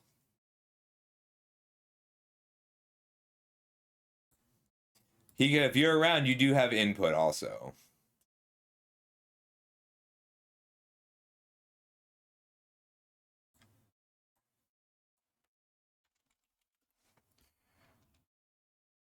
We have enough dragon for teaming Dragonstorm, not for Sarkhan. So generally, I will go with what I think is right more than what your input is, because I am more interested in winning you this box. But if you're like, ooh, I love the way the black-white looks, then your input will be taken into account. I will take your input into account, but I will not let you make bad decisions. There are 2 green cards, Sirach and Revival. And the thing is, maybe. So, Dirt Nymph, there is a degree to which it is worth messing up the mana. Because look at our non-basics. We're on 11 non-basic lands right now. So, like, how much are we actually messing up our mana to put in the Sirach? And the answer is, depends on how aggressive we are. So, like, the thing is, if this mana base can fit a forest with his Evolving Wilds, then we are on 1 bad land for 5 sources of green mana. But I don't know that we actually are on these lands, right? Like, we might not be bothering with a blue splash just to have a few more untapped lands. Our red is pretty weak other than Stadium Headliner. Our red is good. Our red is weak early other than Stadium Headliner. Poise Practitioner. All right, so there's also a lot of little packages here, like Yathen Tomb Guard, Poise Practitioner is a little package, but I don't think we actually have that much with counters. Yeah, not quite enough with counters. So we'll cut the Yathen Tomb Guard Poise Practitioner package. I think we're going to build a Mardu deck and then see about squeezing green in. So let's start with that. These are strong red cards. We could also go red over white. Well, so we're probably not playing the the Detainment. I don't think this card is good in this format. I don't think it's worth running. If you're very aggressive, the aggressive red, white, and black, white decks do want this card, but like, I would almost always rather have a coordinated maneuver in the aggressive deck. The problem is there's so many good ETBs. So Exhale is a control card. So very few decks want Stormplane Detainment and Osseous Exhale, but the fact is our removal is just good, right? 1, 2, 3, 4, 5, 6 powerful removal spells. I'm happy with that. And there's a chance that I end up like if we end up going base red instead of base white, I'll cut the coordinated maneuver for a Twin Bolt. But this is just a format where you want to try and get your removal. So the prize structure is better for playing for the weekend and worse for winning boxes. But it does feel better for most players, right? Because you get to play more. No, the blue is not good. It's close. So like our blue is awkward, right? Agent of Codis, Essence Anchor, High Spire Bellringer, Humbling Elder. What we don't have are flexible blue cards. We have some good blue cards if we're very aggressive, and but we don't have good blue control cards. Our blue is good in terms of teamer. So we might end up going full teamer here because we gain specifically these 3 cards, but none of our duels make green. So that's why we're trying Mardu first. Like, we lose so much consistency in mana if we go green. Yeah, we don't have a lot of good green. We do have, Songcrafter, Battlecrier are both really good situationally. Sirach is just great. Revival of the Ancestors is one of the best cards in the set. So, like, that's why we might end up putting green back in for Revival and Sirach. But let's build our Mardu deck first, because if we can judge a lot by how good the speed is. So Headline is a maybe, but it's a removal spell. That's quite good. Dawnbringer, Sentinel's a maybe. We're going to cut it for now. It's not good unless we are running the green. Messenger's good with the monasteries. We'll cut it if we aren't running the green. We want all of our Mobilize. Marshall's great. Meticulous Artisan is just a lot worse than these. Oh, I didn't even... I mean, 5/4s is kind of our line for 4-drops. But all of our 4-drops are great as long as we're running all of the dragons. We are running all 3 dragons in the whole pool. So in order for an aggro deck to be good, it's not really about being aggressive. I mean, it might be. But generally, it's not about being aggressive. It's about your ways to close a game after they've stabilized. So you need at least 3 cards in this category. So Marshall to a lesser extent, but Frontline Rush, Thunder of Unity, Venerated Stormsinger are the cards you need. The other one is Shocking Sharpshooter. We do have an Artifact Dragon. I don't want to play the Artifact Dragon. Not in this deck. This is looking good, though.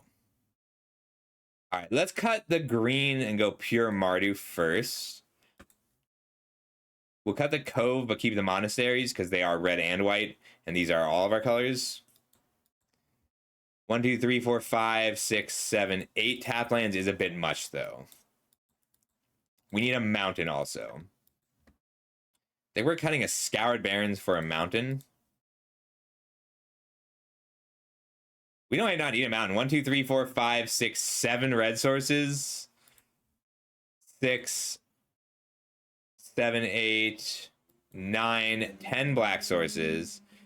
2, 3, 4, 5, 6, 7, 8, 9 white sources. It's really good Mardu mana. think Dragon's Prey ends up being our worst removal spell.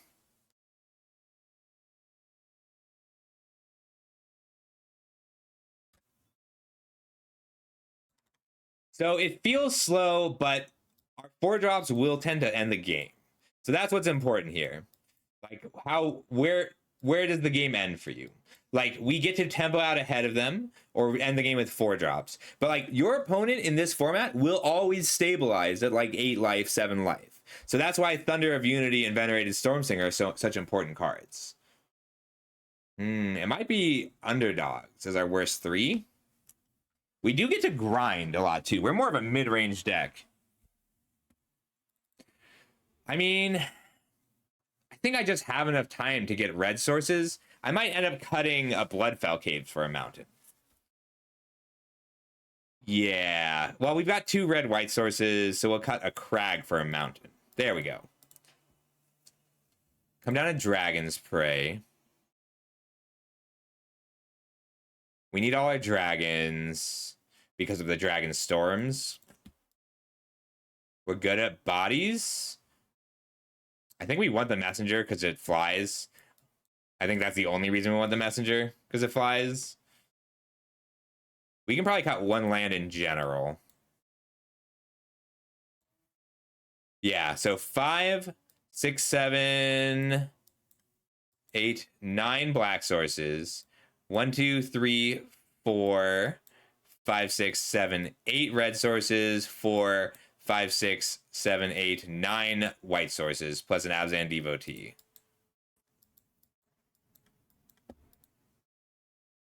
Might be the Underdogs. I really like it, but it just is my worst 3. My 4s are all great.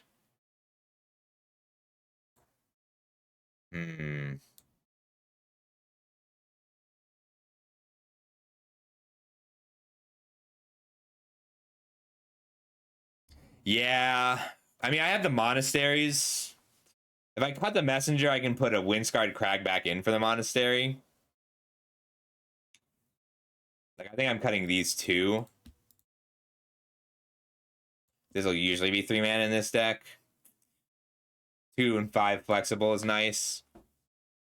Dragonstorm and Thunder give us reach into the late game. We're on 16 creatures because of our teaming Dragonstorms. Arguably 15 because these are only both going to be creatures half the time.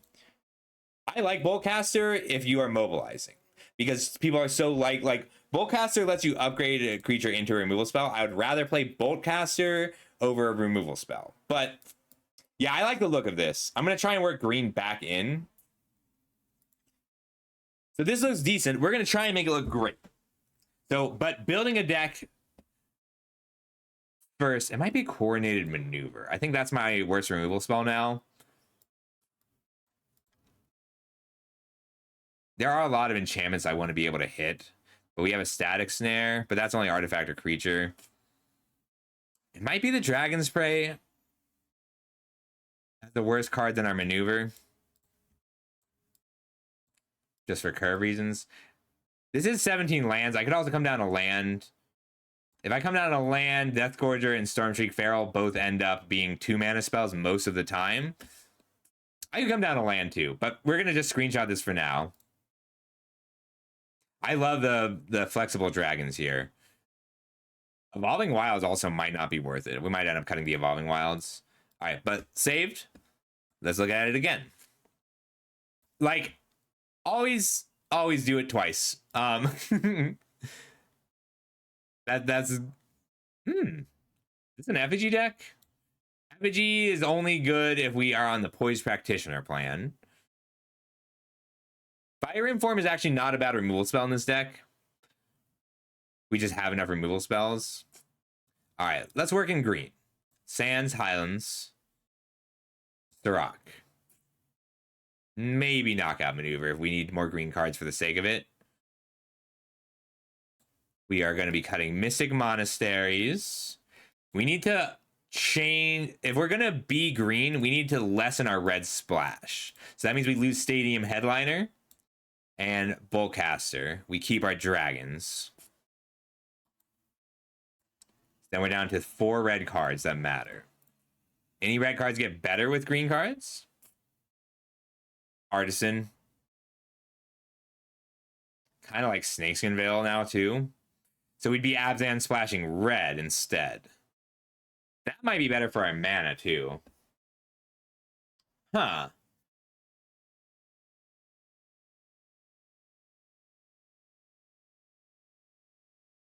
Any other dragons I want to work in? No, still no.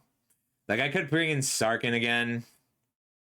I mean, Sarkhan is a 2-mana 2/2. That might just be better than our Devotee in our other deck. We'll take a look at the colors again on the other one.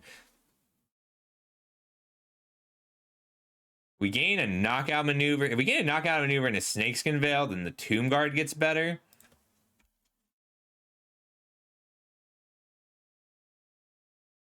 And an Attuned Hunter.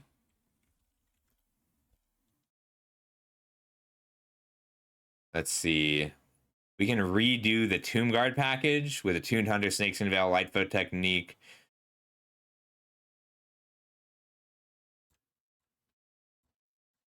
We're still on too many 4s. I guess that's not a bad thing.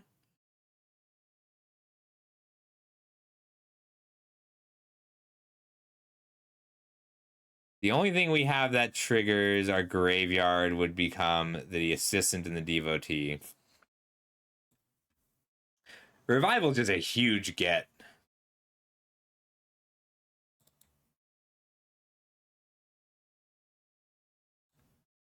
I kind of like this, though. Black-white double splash.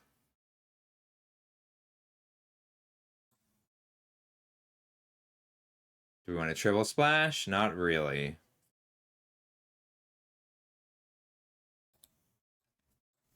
Let's build this right.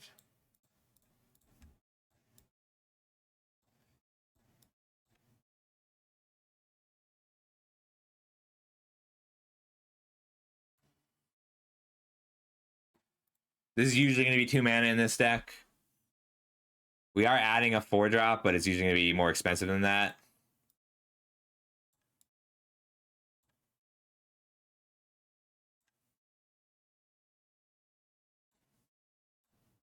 I do like the knockout maneuver for enabling attacks. I would have loved some trample. Do you have any bad trample? We have 1 trampler. Okay.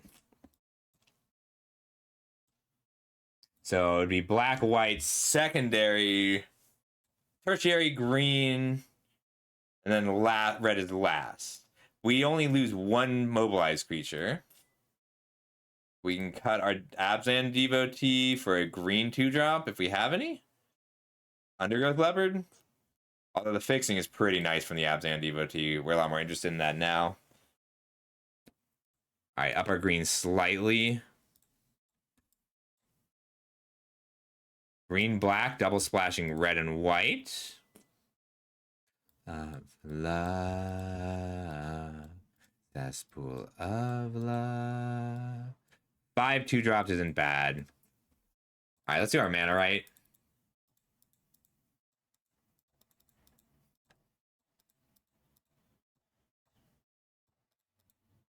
Card advantage. We're down on removal. Oh, worthy cost. I knew we had 1 more.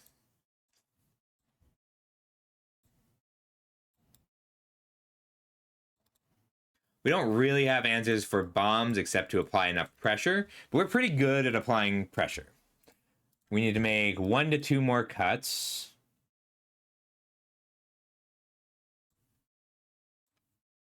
Might be the Dragonstorm package. What if we just cut the dragons outright? Kept our Marshal and our Revival. Keep the Dawnbreaker because it's really good. I do think Deathgorge is pretty good in this deck too.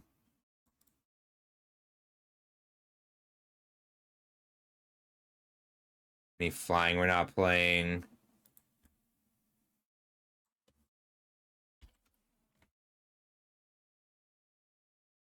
No, not really. We're getting the Messenger back in, but we don't have a lot we want to tuck with it anymore.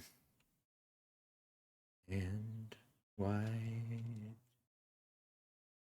We could also keep one Dragonstorm, but our 4s are just so good. Yeah, all right. I think I like this more. Like, the picking up double Dragonstorm is so strong, but it's not consistent. So it won't happen every time. We could use Lightfoot Technique just to have one more way to close the gap. Like, jumping a Zergo's Vanguard is a pretty lethal maneuver.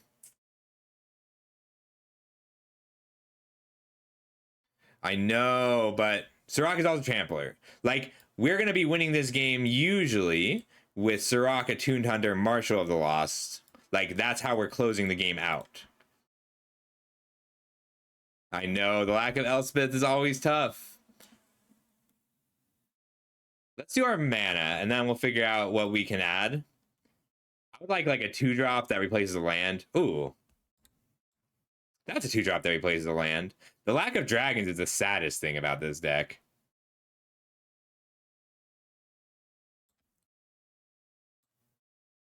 All right. Suggest lands. Let's see what they do. That's wild. Monastery. Black, white, red, green, red, black. 2 outposts. Wild Sands. We kind of want to be on just 1 forest. 0 mountains. We just make red for free. 3 swamps. So 1, 2, 3, 4, 5, 6, 7, 8, 9 white sources for base white. 1, 2, 3, 4, 7, 8 black sources for base black. 1, 2, 3, 4 green sources. That's really low. I think it's still worth it. We need to cut the Snakeskin Veil. 5 with a Sentinel. Or the Knockout Maneuver. Or both? Both. Replace them with different removal spells. We can bring one of the Teeming Dragonstorms back in.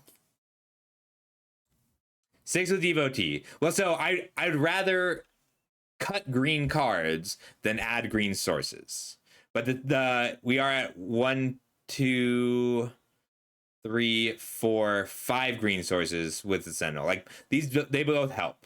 But I don't want to lose because I don't have my colors. Because the line of Attuned Hunter, Marshal of the Lost is how we're going to win a lot of games. Like, we literally don't care about anything on Attuned Hunter other than keyword trample.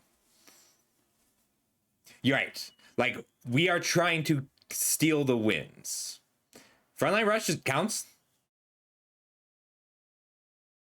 Like, we're basically splashing 3 red cards with 1, 2, 3, 4, 5, 6 red sources.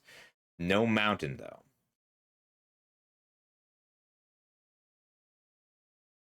We'll bring in one of the Dragon's Praise for the knockout maneuver. That keeps me comfy on removal. We're down to 15 creatures, which I'm okay with. How many counters did we end up on?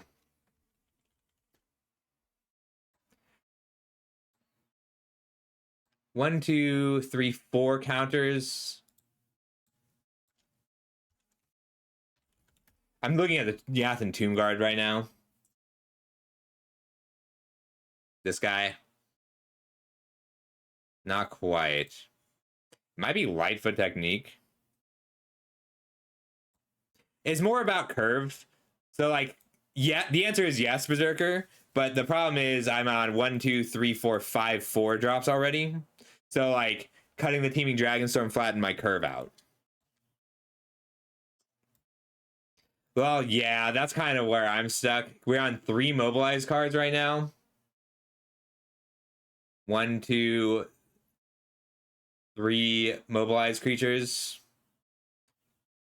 That's kind of why I want to try and work the Teeming Dragonstorms back in. We should keep 1 Dragonstorm.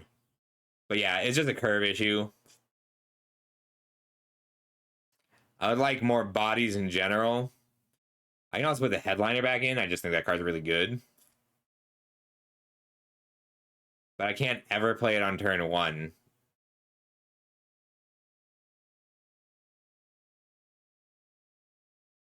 Maybe Teamer's still better. We can take another look at Teamer.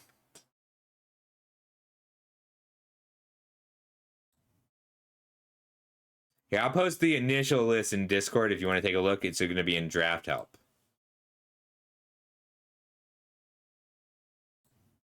Oh, it is, but it's about our other 4s. That's it. That's all. Like, these are the cards that it is fighting with for space. Yeah, it's a great card. It's just fighting with great cards. Like, it's fighting with our game plan, which all 3 of these cards are an important part of it. Like, even still, I feel like this is too many 4s because this rally of the monastery and this Salt Road Skirmish are all in the same slot in this deck. I think with the rally, we're cutting the Dragon Storm and we're moving. Like, the rally is flexible, even if it's going to be making monsters most of the time. I think that is all the Endure. I could bring the Practitioner back in. It does just kind of grow well here.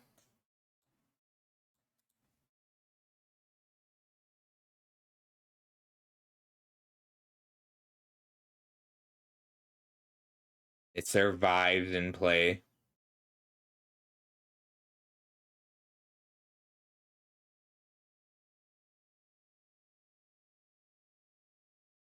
Yeah, card's solid. I don't have any, though. I think I want the Lightfoot technique. It keeps creatures alive and lets me jump them for lethal. Like, this is a mid-range aggro deck. The effigy's, like, not terrible, but it's hard for me to make enough red for it.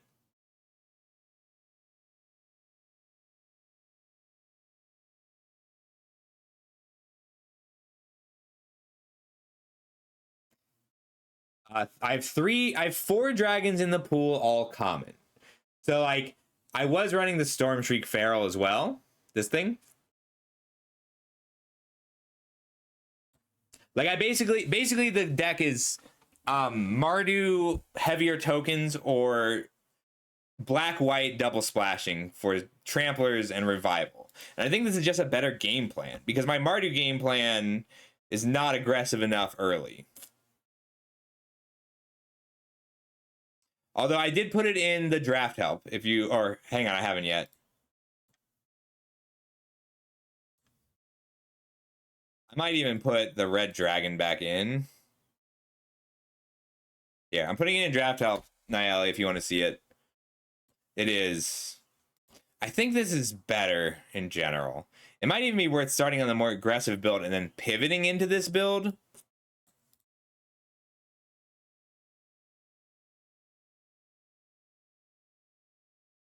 I don't hate that idea.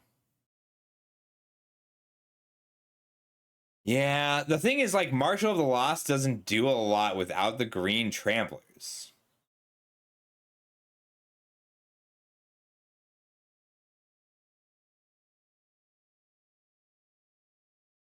I could go back to Mardu and lean on my underfoot underdogs a little more.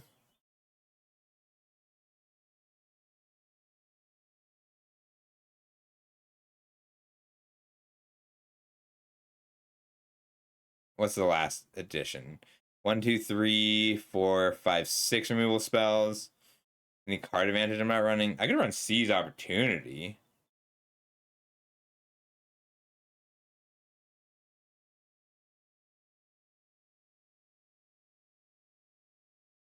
If we drop red, we do lose some of our ability to close the game. If we had any green dragons, if we had any Segu wildlings, it would be great. We can cut the red and go full green with knockout maneuver. Our mana gets a lot worse. Like, red is just so free because we're running these nomad outposts anyway. No blue I want to splash. We're going to go back to the Mardu build. and lean harder into our Marshall plan with more removal.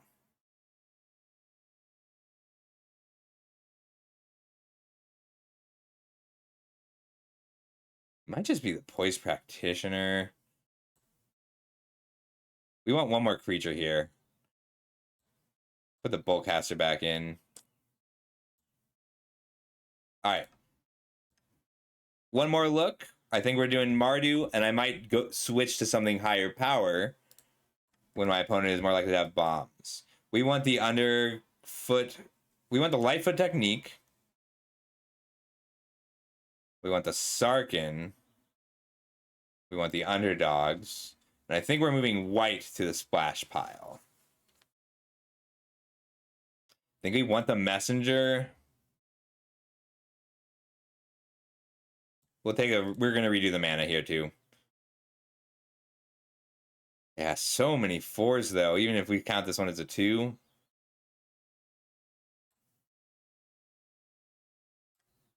The Boulderborn back in.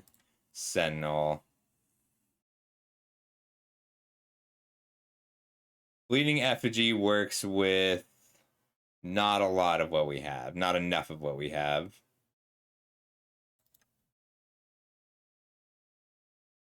All right. We build this to be redder. We can make black or white the splash color. Black is actually our best splash color. Red, white with a splash of black mid-range. I'll run it if I don't have other card advantage sources. So like, let's talk about it. This is a good card when you both have extra uses for the pump spells or card draw. So the extra uses for the pump spells are like First Strike, Bearer of Glory style cards, or flyers, which you don't have a lot of. But if we like, I have better pump spells available and better card draw, but this is both. So if I needed one or the other, I would play the Seas. But I just don't see that happening because we've got Pack Beast and Dragon Storms. I think we rebuild this a bit to try and win the game with marshals or grind. So removal over here. I think Lightfoot Technique is actually great right now. We'll end up cutting some of the removal spells here. We will have to cut a 3. Move that there. At 4 dragons, we can play the Sarkhan. Like, Sarkhan's good if it's a 2-mana 2/2 make a treasure.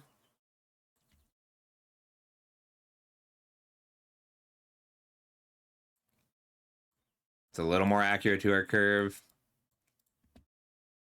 Well, over here.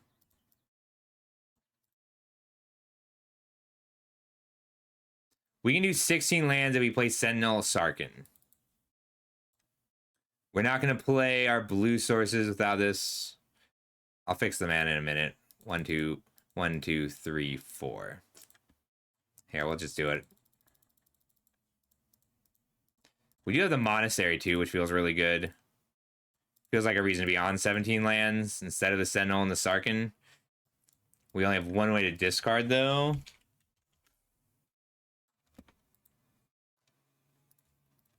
Sarkhan's so good if you make a treasure with him, and it's so bad otherwise. Well, there's other good ways to pump multiple creatures, so it's not a bad habit to be in. 1, 2, 3, 4, 5, 6 good removal spells, 2 good pump spells. Push and Luck, I do love those styles of games. We've got a Boltcaster, which gets to function like a removal spell most of the time. Oh, if you want to see the lists that I'm looking at, you can check them out in Discord under Draft Help. Oh, I just don't think the Boulderborn Dragon is worth it to make a Sarkhan fit.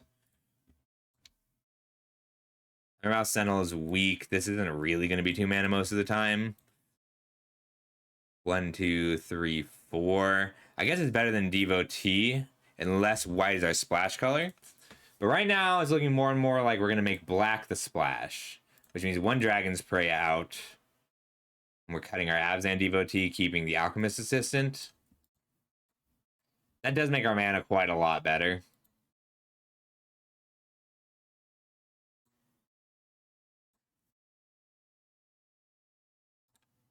We can even play the Fleeting Effigy now. Yeah, I think this is it. It took us 3 builds. 3 long builds, and I'm sorry if you're not here for the build process. We can bring the Twin Bolt back in over a coordinated maneuver. No, we don't have to do that. Any tokens we're not running. Yeah, this gives us a lot of reach too. I miss this Revival of the Ancestors. It's so good. It feels weird not playing 2 of the best cards in the set. Let's finish our mana and then make our cuts. Black, white, black, red, Mardu, red, white. So full set of tap lands. I think we don't bother with Evolving Wilds. 1, 2, 3, 4, 5, 6 tap lands is kind of where I'm comfortable.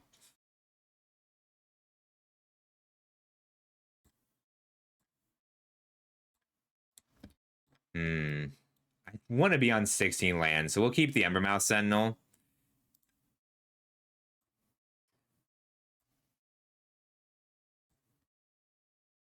This is my deck that I'm going to play, but it's a sponsored bullet. So someone else will get half. I'm splitting the prize with someone. I know. We're cutting a lot of very good green cards. Our teamer deck just doesn't get there, though. Like, we have a good set of rares, but we don't have the uncommons to support it.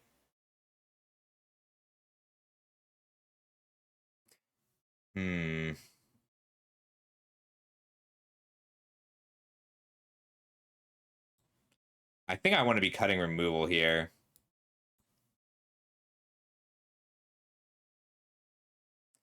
These 2 are out. All right. We can lower our black.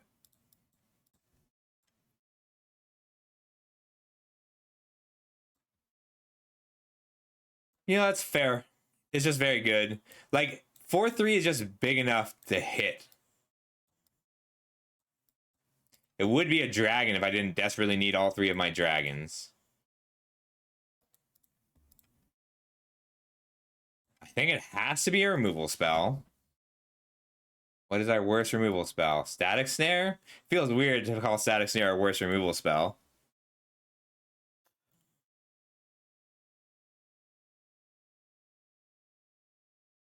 Sorry, Lizzo, you are hysterical, but this is not my mood. Pack Piece with Trample is accurate. I think that's a good way to define it. And Pack Piece I have first picked. It's going to be the Messenger. We're not running the blue swords anymore. I just missed it before. I need more water and a little caffeine, and I'll be right back. Not to worry about a thing. Not no.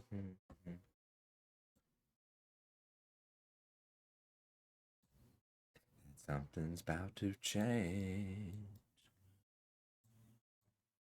This feels good. Sorry it took us so long to get here. But I think this is right. All right, be right back.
All right, I'm back. Let's get some box. Hey, Taxu, good to see ya. All right, here we go.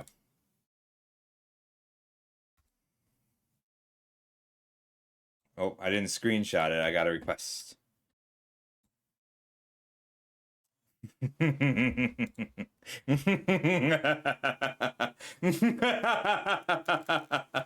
You know, it's funny. This time I didn't sell sponsored runs on day one, because I wanted to win some boxes to draft in the future. This is just a good hand. Alchemist Assistant, Emerald Sentinel ensures that we hit our land drops. I might hold. I think I'm playing out the Alchemist Assistant first. There's a good chance that we just play a tap land. Ooh, so this is solid because if we get enough attackers, we can make it work with the Static Snare. When your opponent opens on a Mountain from Mirage, because those are the oldest printed cards in Arena, you know that there's a good chance they didn't build their deck. Do I want to give up the super one? I don't. Although I could worthy cost Rally. All right, if I worthy cost here, Rally the Monastery. No, I really just want the Dragonstorm down first. It is, well, may the fourth be with you as well. I am a Jedi, I think. I try, like, on paper, I'm kind of Sith. I think we just want the Dragonstorm down first, and then we start really using our spells. Our opponent might be missing a land drop here. I'm okay trading one of these for a brigade. I'm living up an island, maybe. That's going to be a really useful line of text later. Yes, it is May the 4th. May the 4th be with you. Fun holiday in general.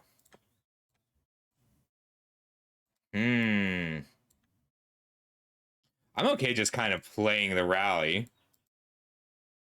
I can play the Rally and the Snare, too.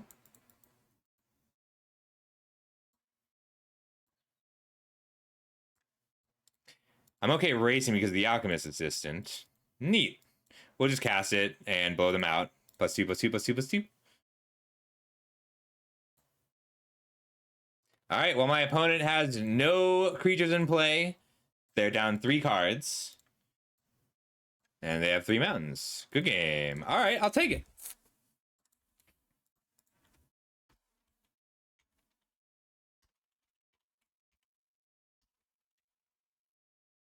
It's wild how often people just scoop to that card. That's one of the reasons I like it so much. Yeah, so back to the seeds question. The flexibility on the seeds is nice, but even just in terms of being flexible, seeds is outclassed by a lot of cards. Oh, the Monastery. Rally the Monastery. Just pumping 2 creatures to win 2 combats at once is what they scooped to.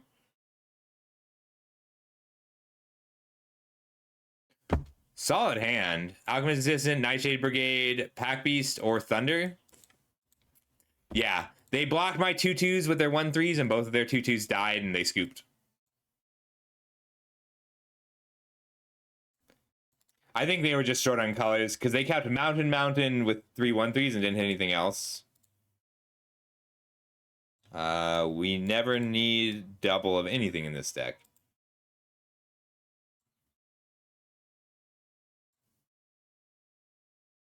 I think I just want to get the Pack Beast down first. So far, so good. I've done one. So we trophied a Duskmourn draft, and this is my 5th run. We've won 3 boxes. Get in for 2. I think I want the Nightblade in play first. But I might Thunder of Unity. Ooh, that's a good draw. We want that. Get to gain a lot of life.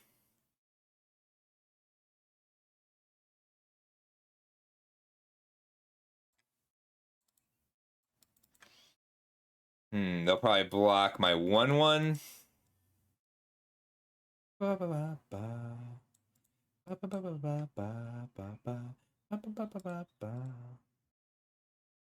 First resolution.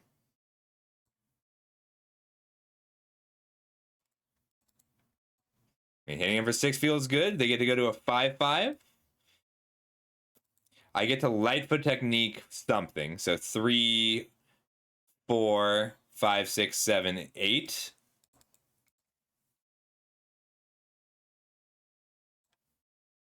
I think I Thunder. They probably just want to equip for 2. 5/5 hexproof and monocolored is good. Ooh, no equips. Well, I get another good attack.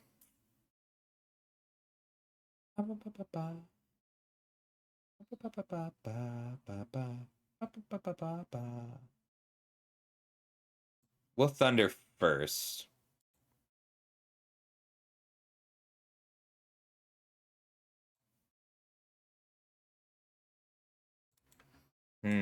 I can go to a 2/4.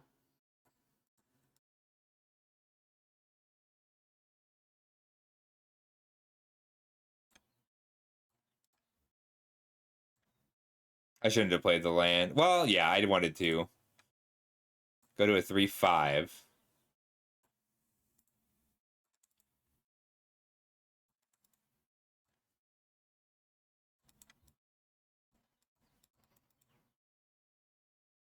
All right, then I get to drain them and try and hit them really hard next turn.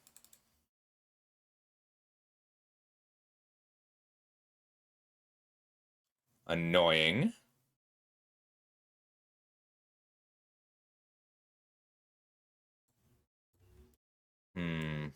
Pack Beast swing out, shoot the Stalwart.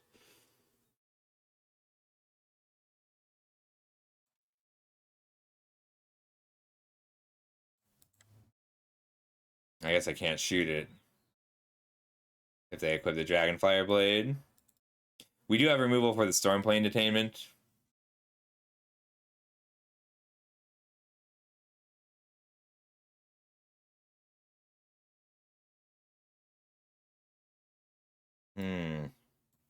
Swinging out. Then I save a mana on the Pack Beast. I can also hit a removal spell on the Pack Beast, though, so we'll do that first.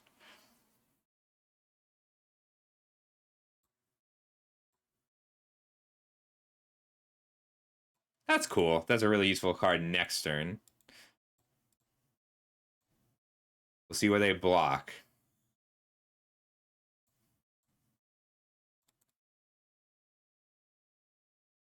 You eating though? Are you eating though? All right, 4 puts you to 8. Drain you 2 off the Dragonstorm.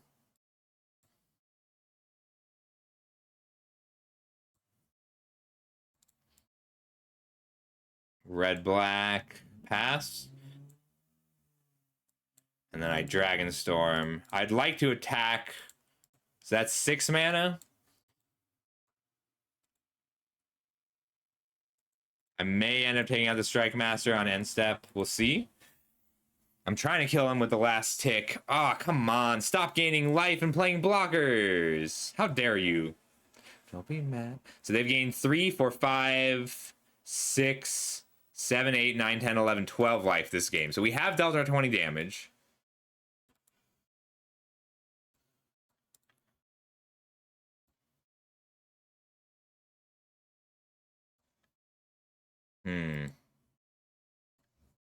I can drain them 2, 4. All right, let me think for a sec. If I attack with everything, jump here, so leap here, that's 5 in the air. 6, 7. They block, doesn't matter. Here, like I sack to kill the wildling before blockers. So then they block here and here. They take 1, 4, 5, 6, 7, 8. All right, we're gonna play the Dragonstorm.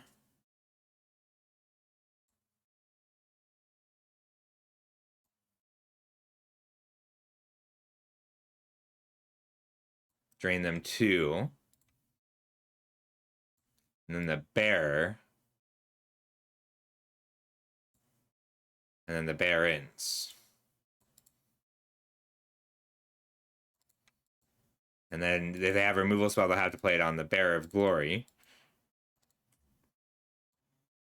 But for 7 mana. So I'm 1 short of pumping and using Technique and Headlining. But I'm going to try and steal the win with this Lightfoot Technique here.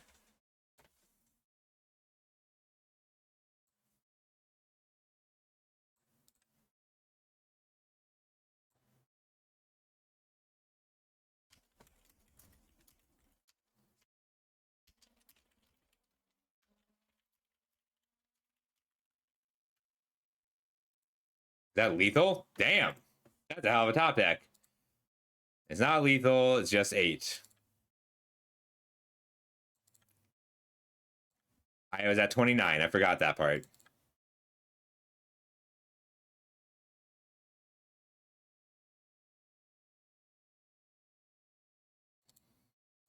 All right, swing out. 5 in the air puts you to 6. Headliner kills a wildling. 1, 2.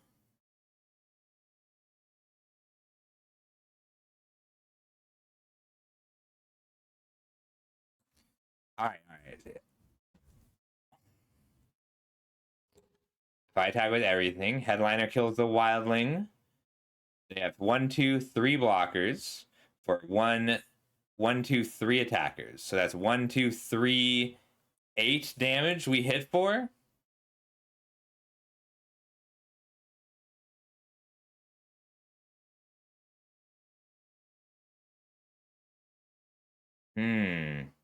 Maybe it's best to just attack through their creatures and use the Lightfoot Technique as a trick. For 7 to keep my Bearer of Glory alive. I like that more. Make them actually draw out of this.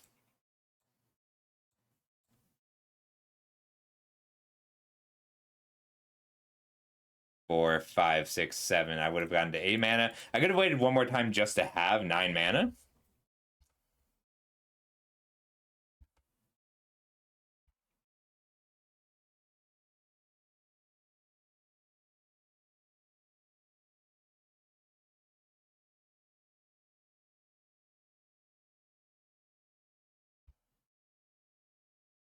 So I definitely want to pump here. And then I decide, so if I pump here, it's 3, 6, 7, 8, 9, 10, puts them to 1. So we get to Lightfoot Technique. 3, 6, 7, 8, 9, 10. No cards in hand. This gives indestructible, so they can't shoot it with a Strike Master.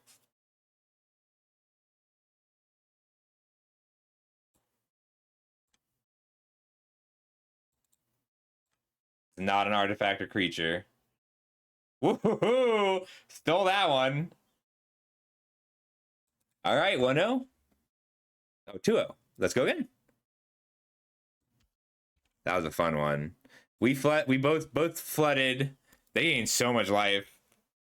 I love that Thunder of Unity card. Like, it's just Sign in Blood that drains your opponent's 6 life if your deck's right. It's too bad we didn't get any like Dalkovan pack beast or anything.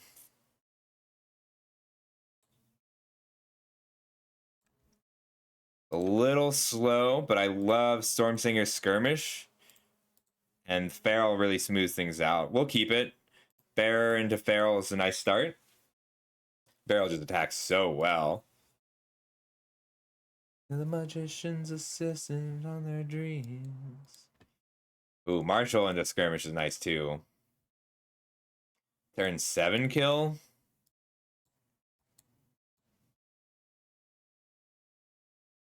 Too many 4s is what we're seeing. We might just be using Thunder of Unity as a draw 2, deal 2. It's really important that my 4s resolve on time. So we need to play the Outpost this turn. Maybe just pitch a land.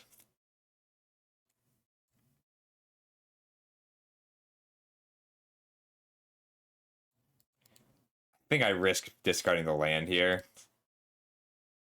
And this is a risk. All right.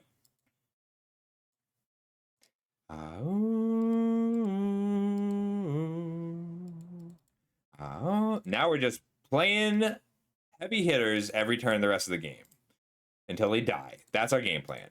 We can't beat something busted in half. We can't beat an Rennie or Death Begets Life. But, like, we are hitting a lot.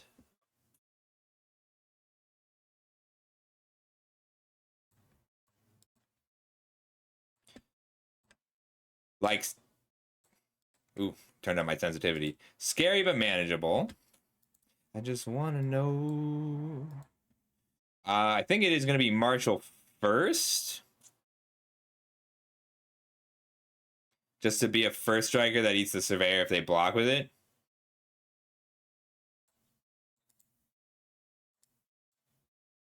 Yeah. It's also... like, it enables an attack right now. 3/2 first striker, I'm fine if they double block on trading with Surveyor. I love, like, this is to me what a Mardu mid-range deck looks like. We're not that aggressive. We just never stop attacking.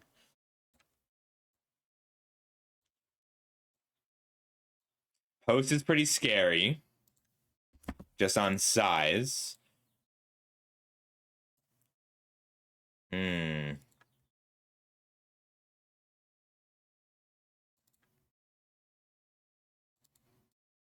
Maybe I just Storm Singer here.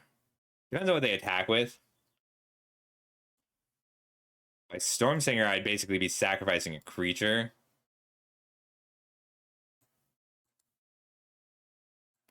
No blocks. The Storm Singer plus Thunder will let us race.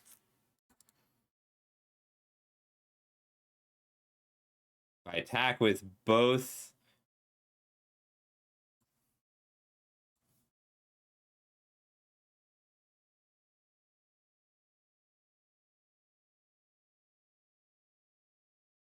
am I sacrificing my bearer to hit them for 6? I think I am. Go to a 5/5. Let them eat my Bearer of Glory.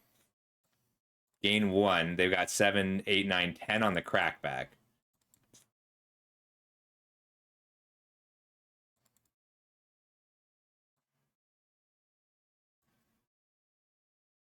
Then I get a Salt Road Skirmish whatever blocker they leave behind.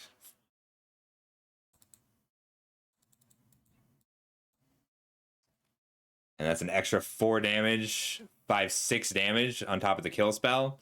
So 3, 6, 7, 8, 9, 10, 11, 12. 7, 8, 9. No blocks.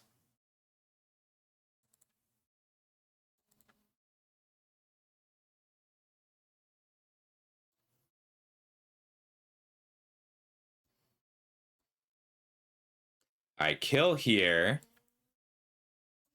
Pump a creature. If I kill the Pummeler, swing out, that's 3 bodies. So +5/+5. So I have a 6 power creature and then 2 1/1s. The Devotee blocks the Storm Singer. The 1/1 chumps. That's 3, 4, 5, 6.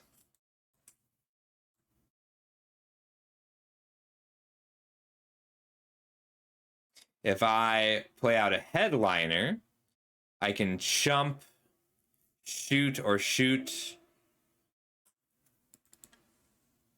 If I Thunder of Unity, I go to 5, and I don't have enough blockers anymore.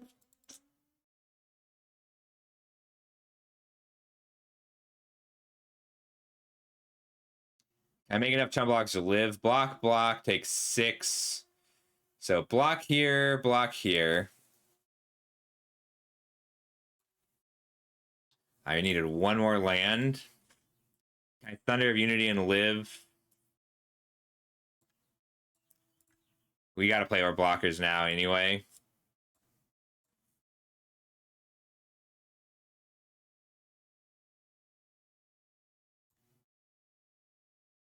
Red source on top or black source on top? Black source on top.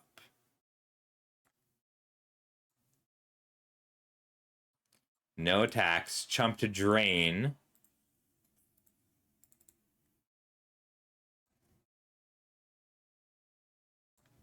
I'm taking 6-ish.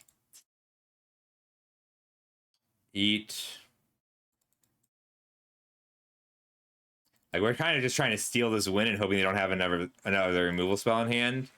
If they had one fewer body on blocks, we did have lethal. I was hoping that they only had one more creature.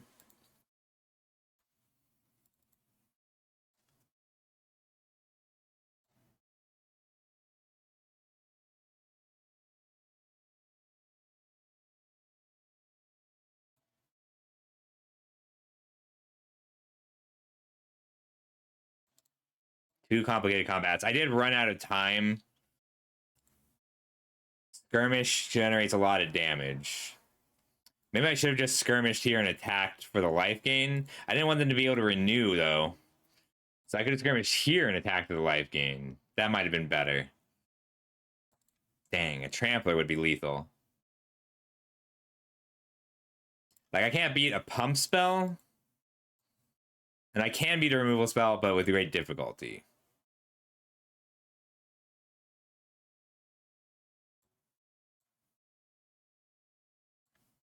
Block takes 6.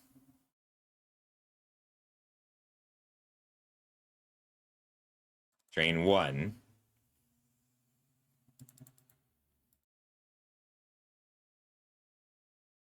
Okay.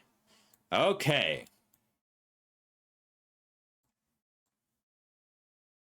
Skirmish here makes 2 1/1s. Pump the 1/1.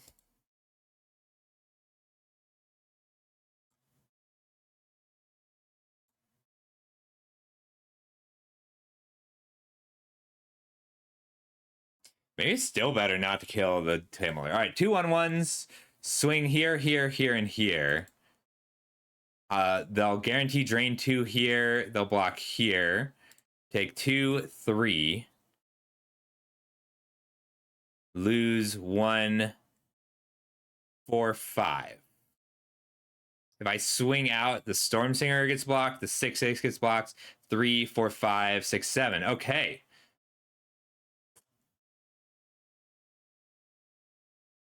Swing team. Mobilize. Pump. 7/7 gets blocked. 3/3 gets blocked. 1, 2, 3, 4, 5, 6, 7.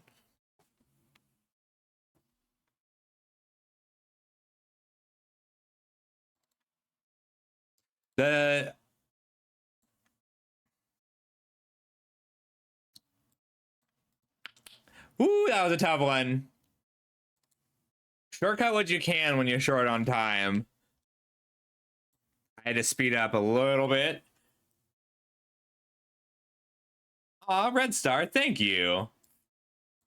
We're doing sponsored runs today, sharing out the boxes. Yeah, that was a tough one. It's funny, all our games have been difficult. That first one was they scooped, but all the other games with this deck have been really hard. Aggro is one of the reasons I think this is a great format that will last for a long time is aggro is interesting. Ooh. I think we do keep this. It's really awkward, but Alchemist Assistant Life Technique is just so good early. Yeah, Mardu is really cool in this set. And like Mardu is not always aggressive either.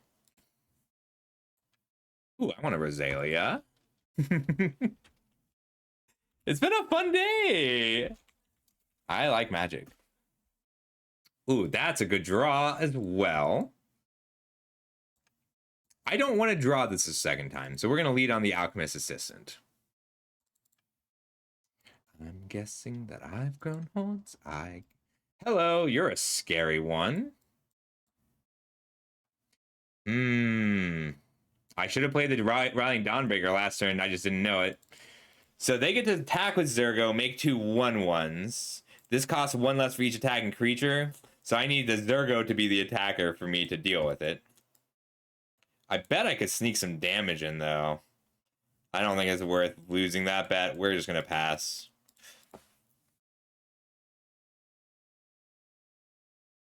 Yeah, scary, but we can deal with it. And we deal with their turn. We just can't deal with it on our turn. It has to be on their turn after the mobilized creatures resolve, and then we can static snare the Zergo. No blocks. Zergo is really cool, but a little fragile. I could attack and technique, but no. It's not worth it. That takes the whole turn. We want to just Dragonstorm. And then next turn we Storm Sing and Outpost. And then we play our Dawnbreaker, which enables some attacks. It is a little awkward. This is one of the reasons that I like Unsparing Boltcaster and Reigning Victor so much in this set. It's just because of how good a 3/3 is. This is a real win condition with our Lightfoot technique. So our line for the game, we want to Stormsinger this turn, pass, and then we Dawnbreaker, attack with just the assistant, and then we Zergo's Vanguard and hope we don't have to Lightfoot technique. Looks like we're in a Mardu Mirror, but that's why I'm leaning into my Dragonstorm value.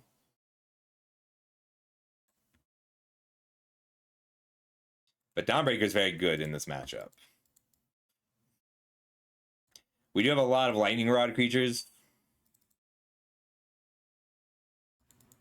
Try and keep track of how much damage you can deal with your Alpha Strike in general. So, like, right now, they're at 9 damage. It's not going to kill them.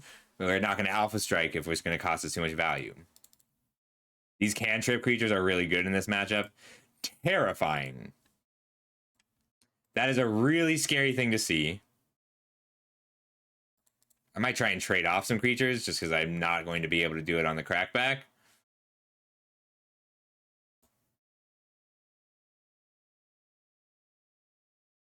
We're going to put down the Dawnbreaker now. I'm not going to be able to block because of the rally this turn. I can attack with my Stormsinger, though. It's going to be a 4/3. They double block. I trade with the Equilibrium Adept. I think that's actually worth it, even if it feels pretty bad here.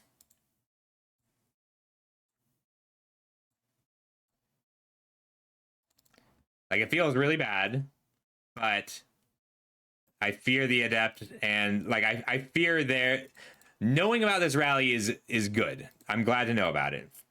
It means I can't block this turn.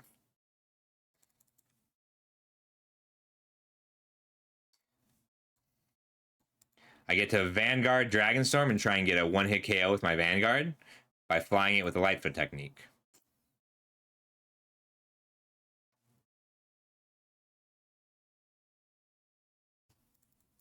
Yeah, like I'm gonna try and endure this hit. I can chump block with a Alchemist Assistant, probably on the Equilibrium Adept. We'll see. They don't. I think they wanted to crack the Monument this turn, so that's a little awkward. But if I can get a lifelink on the Dawnbreaker counter, it's not like they can race that. All right, that's spell number 1.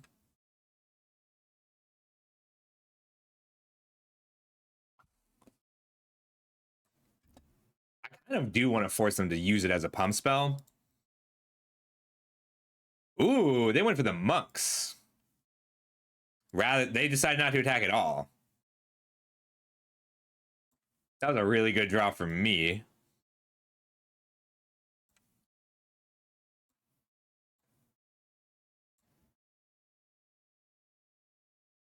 They're tapped out here.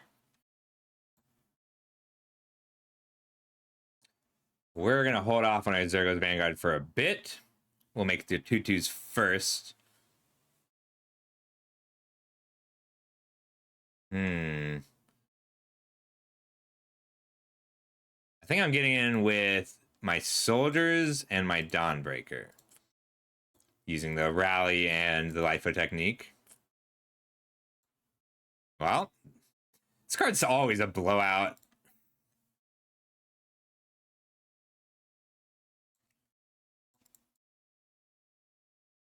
That was pretty much my last chance to do that because of them tapping out. That's a Stormbrood, which is good to know about because they're going to gain 5 life off of it. Ooh, that was a good draw.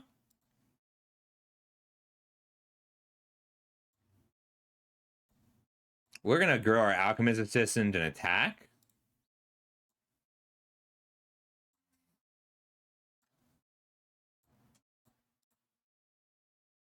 I don't think they're gonna want to just trade a monk off here. I don't think this is a dragon.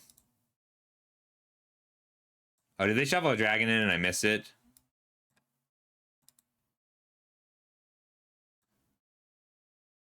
All right, then Embermouth Sentinel. Go get a land because I have a dragon. Card's so good if you have a dragon. It's just really bad if you don't. White, white, white, red, red, black, black, black, black. We'll get a white source. As much as I want to hold up the Lightfoot technique, I know what they're doing next turn. They're playing a Twin Moth Stormbrood. They can swing with a bunch of flyers. That card was so cool. No worries. It looks like a dragon. It's riding a dragon. Like, this is not a creature. This is interesting. They didn't go for the Twin Moth Stormbrood. No blocks. This is now a problem. We need to find another removal spell. We need to find a non-land. If I attack here, they just block with the Ancestor. If I swing out, 1, 2, 3, 4, 5, I can Lightfoot Technique pre-combat, force this block, and then everything else will have 2 power. So they'll get to eat 1 creature, probably. Then they gain 5 back. They might end up using the treasure. They just have chump blockers for so long, I don't get another good attack like this. But if I Lightfoot Technique here, I do get to take out the Dawnbreaker.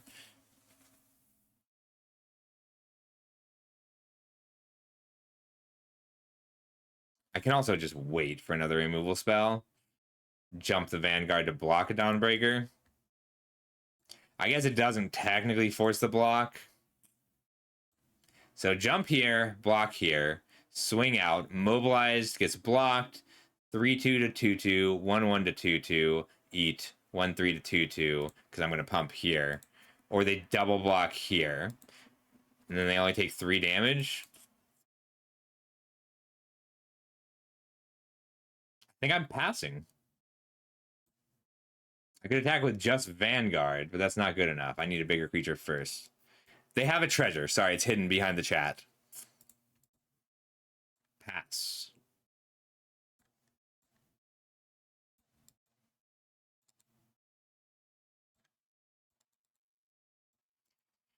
Like, we have some time, but we are now at the point where we need to use a Lightfoot Technique on defense because they're gaining 5. If they weren't gaining 5 here, I would wait.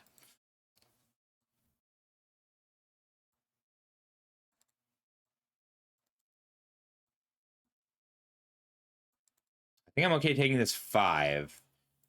I'll lifelink here and jump it to block the Stormbrood next turn.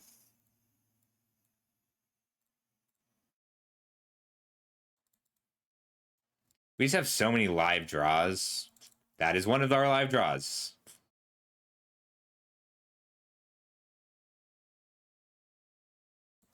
I think we're still waiting, though.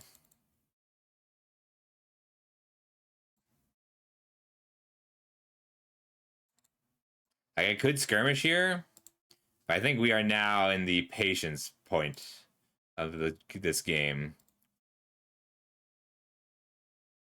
Oh, they get to sacrifice their Stormbrood so I don't gain the life. That's really annoying.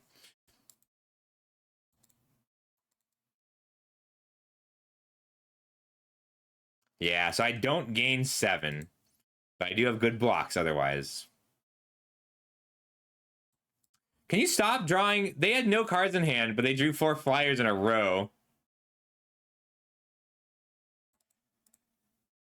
That's so annoying. I think that means I have to grow the Dawnbreaker just for a good block. Damn, 3 Dragon top decks in a row, though. Brutal. I'll stop drawing lands eventually.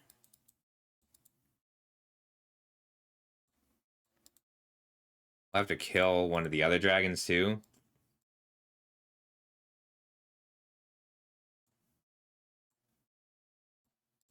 We'll just jump and block the Stormbrood. We'll have to take the 6. Sargon's just not an issue if they don't have a dragon. Skyrider is a problem. 4, I mean, we're still flooding.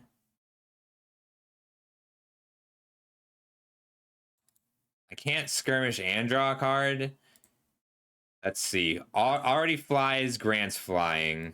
I only have one blocker, so 3, 4. So I block the 5, 5. 7, 8, 9. I'll die. I can't pay the life.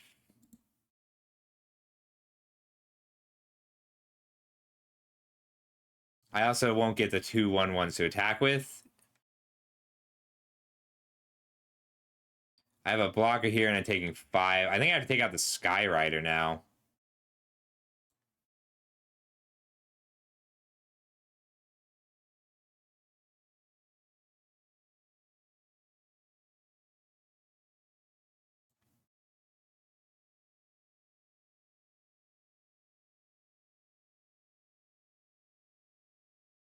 Full control. Get in for 10.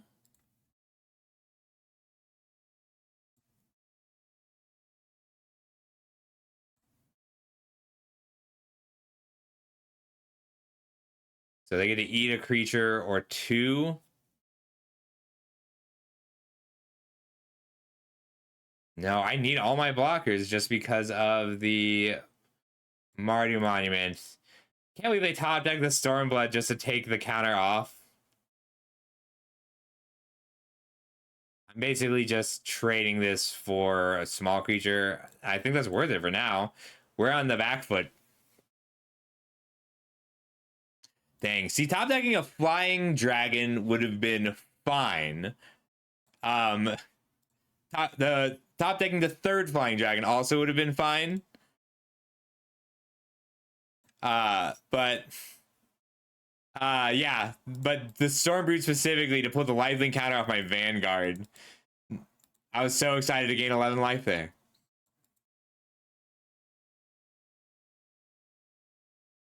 Well, they might just be sacking him here. Like, they might also think there's a reasonable chance they just draw another dragon. I've got a blocker for the Dawnbreaker, so I'm taking 5. And I get to draw, I get 2 chances to dig next turn for an answer. Well, we did break through for 2. I do still have a ton of good draws, too. I'm out my Storm Singer. But I have some dragons myself, some draw spells, some removal spells. And they have drawn, like, they're on 6 lands and gas. No blocks. My attacks are good now. I just had to be careful about the Mardu Monument. Okay, my attacks aren't good anymore. All right, we drew a land. It's really bad. Let's dig.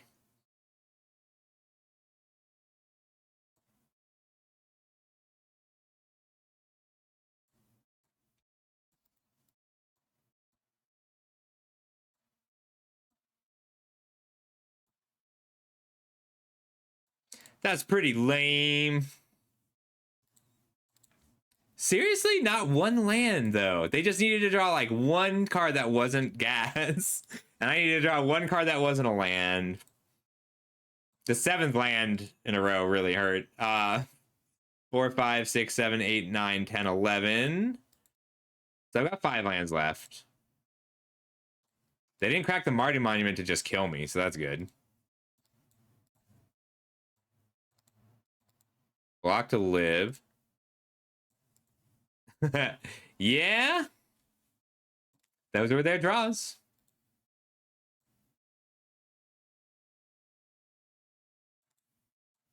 They didn't even attack with both. They could have killed me a couple turns ago. Hitting, like, drawing a land and then hitting a land off the monastery feels so bad. Nope, I think that's game. Ooh, there you are. A removal spell. I mean, Pabs the Untouchable is right.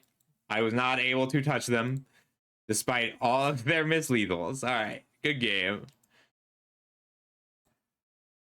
Let's try again.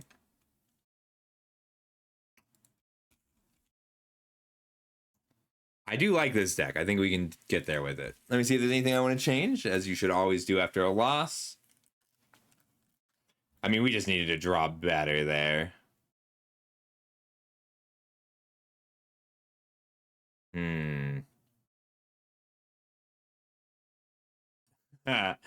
Yeah. Well, they definitely played it worse, but they drew a lot better. I mean, yeah, we just drew 5 lands in a row. We needed a marshal or something to enable our attack with our small creatures. Like,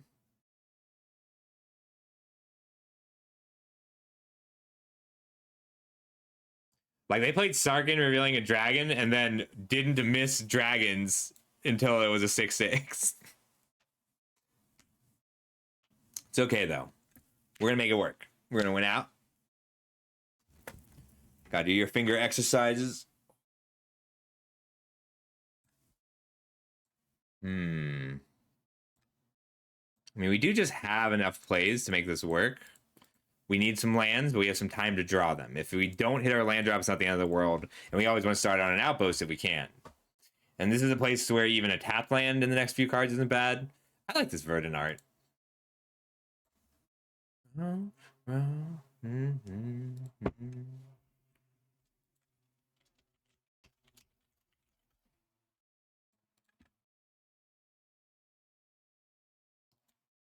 I don't want to draw this 2/2. We'll put down the bearer. Like, we do need a couple lands, but just a couple.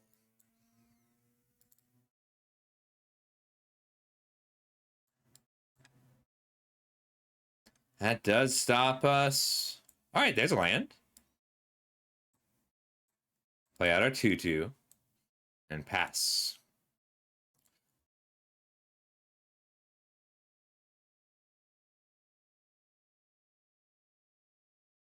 One more land. I want this Teeming Dragonstorm.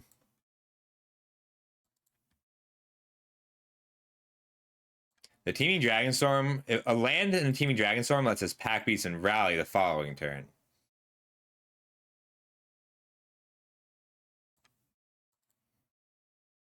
Ooh, they're curving. I could coordinated maneuver the Kinguard, just attack with the bear. First strike coordinated maneuver just to break through. It's not great, but it does let the bear keep attacking, which I'm pretty interested in. It gives me something to do this turn.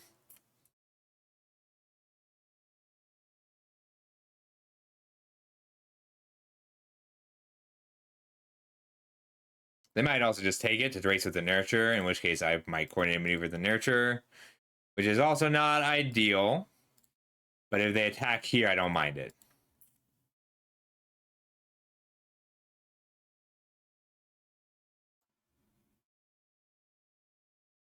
Might coordinate maneuver at first. Oh my god.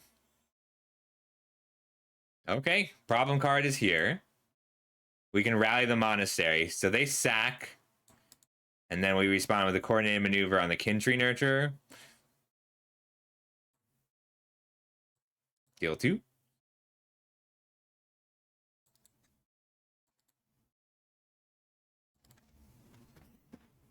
We're going to have to let the fellow card trigger one more time, unfortunately.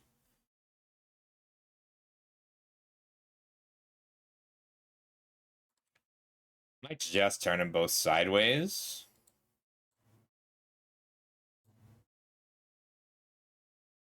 It is a puppy in armor. That's why it looks like a puppy in armor.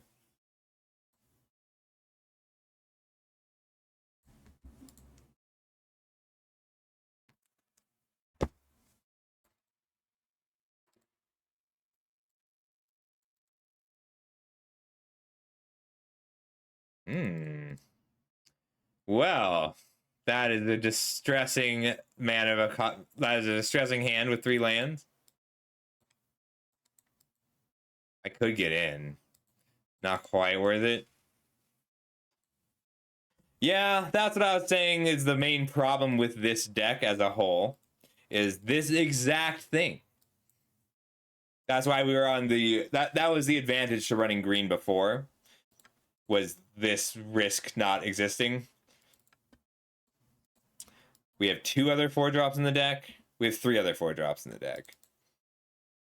And these are like honorary 4s.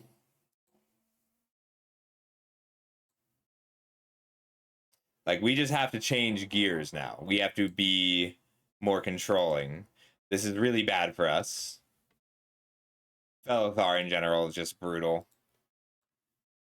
It's dangerous because you want it on turn 3 usually. I could double block, but I think that makes a lot of things too difficult. I have a 1-drop that lets me kill the Felithar. I think they've got a Snakeskin Veil in general. We'll play out the Brigade and pass.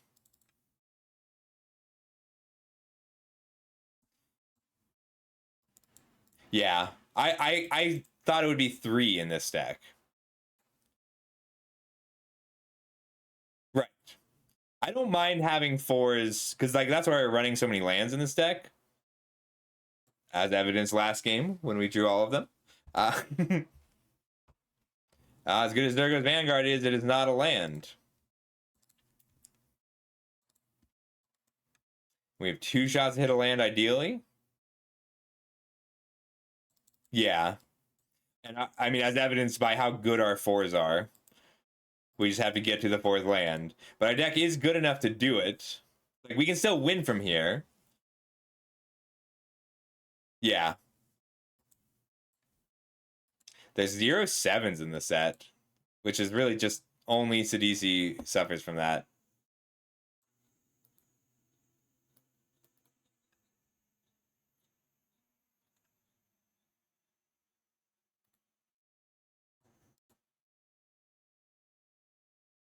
Oh, interesting. They didn't take out the Brigade. It tells me they have a different answer for the Brigade, and they don't want me to get it back with like a coordinated maneuvers.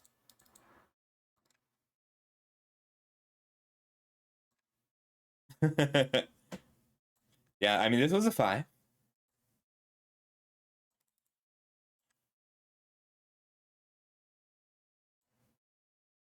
I think I just need to make them have it. I'll block here.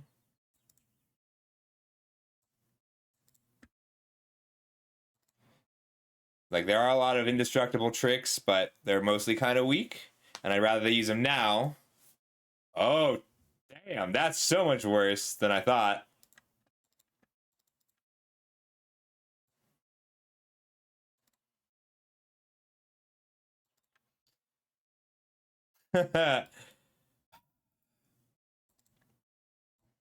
Yeah, I took 13 cards, but we got it. I mean, that's 9, 10, 11 with a body. And I can take this out, but I need a second spell. If I draw a 2-drop. Wow, okay. Yeah. I shouldn't assume I'm going to have a land in my top 6. I should mulligan. I should have gone with my gut and played the green version. Good game. I like mulliganing, but this deck doesn't have a lot of great ways to do it. Yeah, I mean, if our mana had cooperated either of those games, we would have been fine. Did you want to do a run, Flepagoon? I got time for one more of these. If you don't want to do a run, I'll do my own. I'm sorry, Hika. Next time. Did you want to do a run? Okay.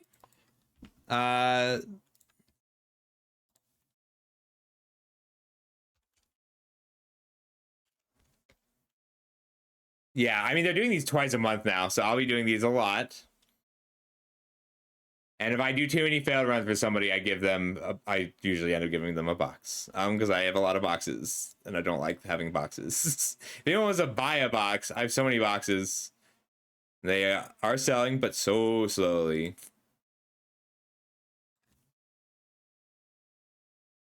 I'll make sure to get you one, Hika. Don't worry. All right, we'll get started, Flubbagoon.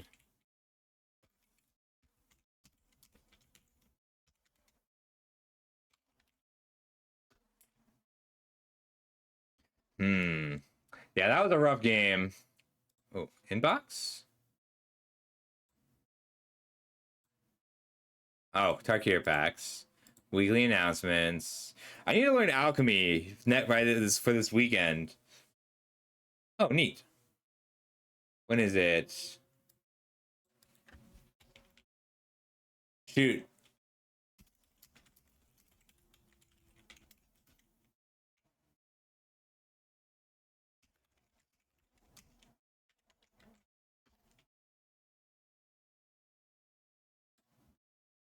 Qualifier weekend token, May 10th.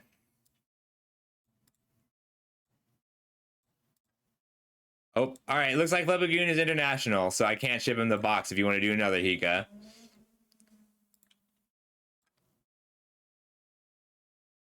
I'll also let you see the pool if you want before you decide Hika.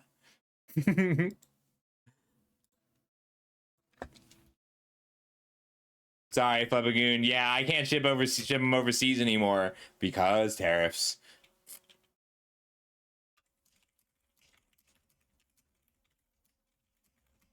Yeah, no worries. So like the Wizards will ship them to you because Wizards has boxes in each of those countries, but I cannot.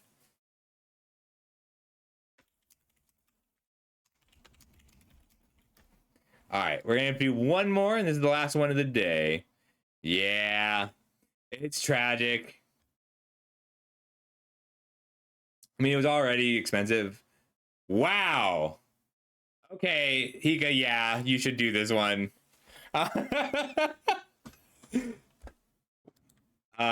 You know, I've never opened a Frostcliff Siege and not done gotten the box with it. But damn, Frostcliff Siege, Moraine River region, Bloomvine region, Eshki, Corey Steelcutter is already so good for Teamer. If I can make the Corsi Revenant fit, I will. Sidisi is a really fun build around, and I might build around it if it works out. But it looks like we're green black with a blue red splash. So let's see, white. We've got Rally Dragonstorm. That's it. Blue Whirlwing. I love this is one of my favorite cards. Blizzard. Moraine River Regent. So that's not very much blue, but we will see what we can do with it because of how good Moraine River Regent is. Black Double Sidisi is fascinating, and we will see what chains we can make with it. But overall, it's just Caustic Exhale, Double Sidisi, and Revenant is a bomb. The card's really good.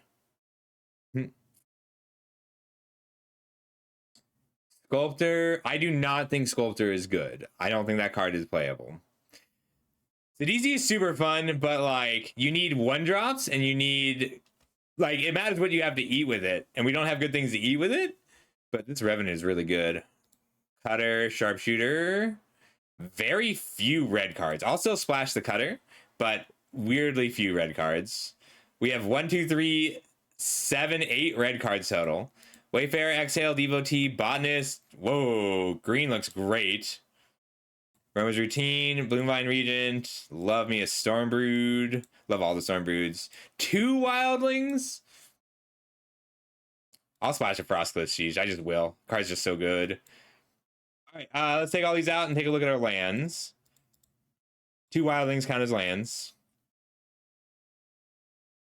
Bivouac, Sands, Crag, Cliffs, Barrens, Cove. I feel like I always get at least 5 of these now. I wonder if they changed that. Blue, red. All right, we've got a lot. We have very easy white splash. We have all 4 white duels. And that's it. Teamer lands otherwise. think that means we either have to be Teamer. Let's see what white we have that we're interested in splashing, because it's essentially free, but it's got to be worth messing up our mana. So Teaming, Dragonstorm, Rally, Kieran. We got 2 dragons here. Let's see if we have enough dragons. Whirlwing. I mean, we could just do the dragons thing. We have a lot of dragons.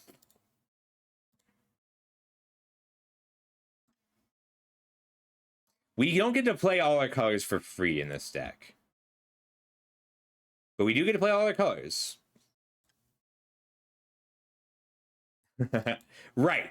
If you get to eat a crocodile with a Sidisi from Meringue River Regent, it's going to feel great. All right, we're base green-blue, so we're going to build from there and see what our mana looks like. Because we might end up being Sultai. Sultai might be better here. Really quick, let's take a look at our Sidisi chains. Claw's really good, and I will splash it. I think that I have it like at the 7th or 8th best rare. All right, white, we don't have good chains. Furious Forebear and Devotee into 3 drops. High Spire, Revenant. We don't have good Sidisi chains, unfortunately. Goalkeeper's just good. All right. Let's take a look at our fixing that isn't lands, because we may just have to be on the basics plan. So let's start with Devotees. 1, 2, 3 Devotees. Awesome. So we have Sultai Devotees that let us splash everything. Sultai base 5 colors, like, very good. We can run that well. No Dragonstorm orbs, which is okay. I think we're going to be not running too many tap lands, relying on our Devotees and Wildlings.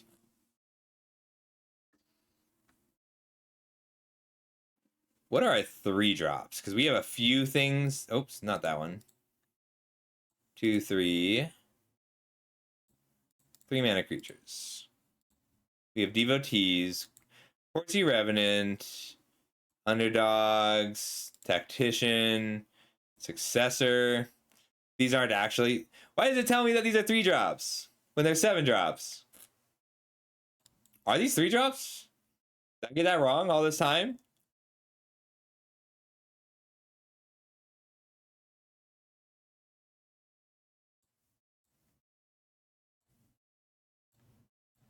We're going to do a quick token check. Oops. 1, 2, 3. Core Steel Cutter.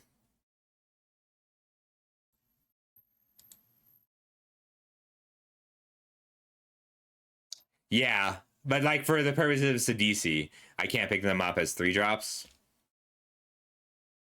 I really wanted to... I would play a Sidisi deck if I could. I love that deck. All right, base green first. Figure it out from there. Wayfarer, Exhale, Resolve, Botanist, Leopard, Roamer's Routine. So if we want to play all of our bombs, we will have to play the Roamer's Routine, and I'm okay with that. Gloomvine Regents, Storm, Disruptive Stormbreed is more going to be a removal spell more often. Cool, Wrath. Hey, buddy. How's it going? So this is going to be a removal spell more than it's going to be a creature, but I'm really happy for the options. We just opened a very strong pool, Cool Wrath. I think this card is absurd. It's so good. Not the best fixing. So I think we got to do how 3. Sealdeck.tech. I'll build yours as soon as I finish this one. This one's a sponsored run. So you export it to your decks, or you save it as a deck, export it, paste it in here to sealdeck.tech. There you are. I think we're splashing Teamer just the Dragonstorm, Teaming Dragonstorm and Rally as our white splash. Solid removal. We could go heavier white, play the Kieran, but we got to go where the removal is here. I think this is a Bewildering Blizzard kind of deck.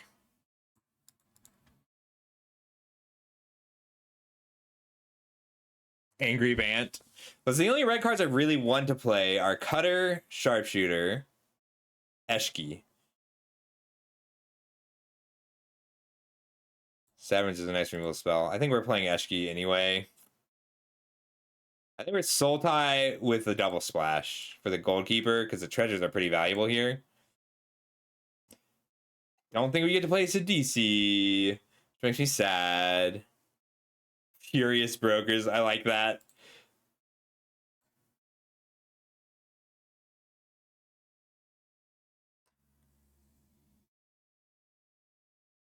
I didn't really get things that make tokens. I'm more interested in the counters. We might be on Rite of Renewal. We'll see. We don't have to be on the Earth Carver. We definitely want the Sultai Devotee. We can play the Cori Steel Cutter and all 3 Devotees. Just so strong. Nurture. We'll see if we can make the DCs work. I like Aggressive Negotiations and Sealed. We'll see if we can make that work. We need Caustic Exhale, Abzan Devotee. Horsey Revenant. I mean, Adorned Crocodile is a very good Sidisi card with the Meringue and the Island Dragon, but we didn't end up on enough other cards.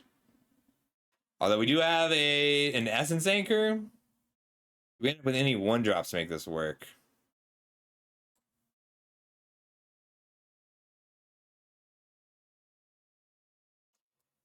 I think this is a play everything kind of pool, though.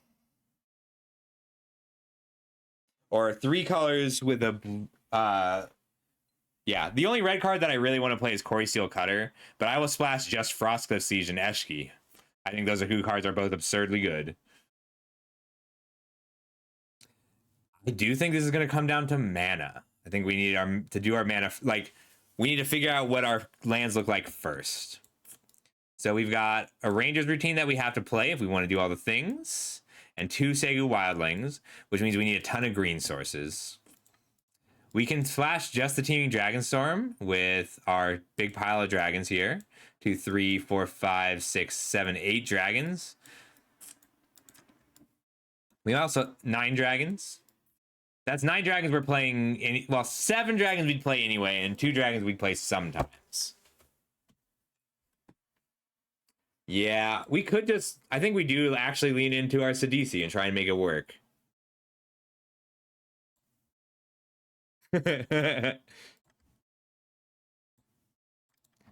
We really want the Frostcliff Siege and the Eshki. We might want the Cori Steel Cutter.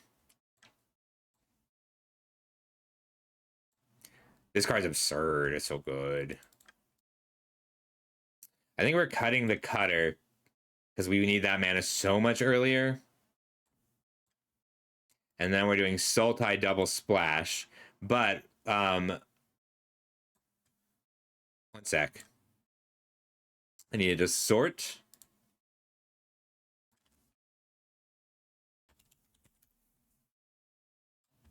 Damn it.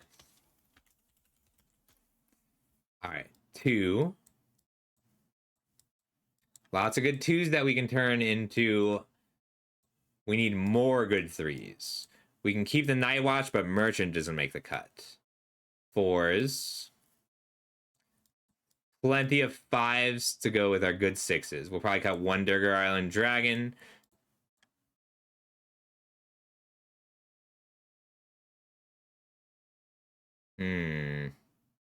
It's not a bad 5, but we're not looking for 5s. We need 4s and 3s. 4s. Leopard's not bad here.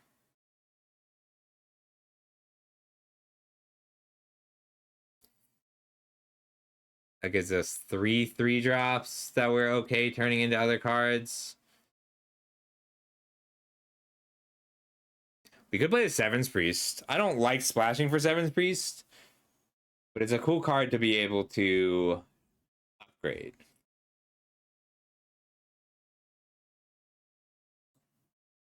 How about Surveillance that we're not playing? Oops. That's it. Mill? We're playing all of it.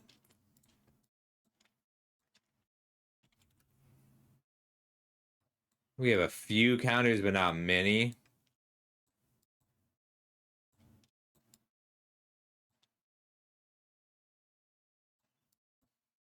We do have some endure. Yeah, I think we do just lean on the pressure we can put down. All right, let's just build from here. 5s and 6s.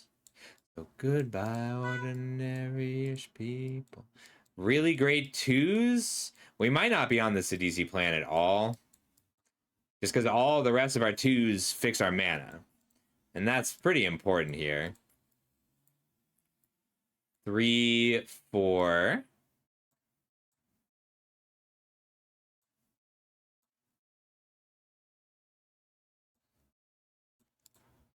Team or Devotee also might not make the cut, but we'll see.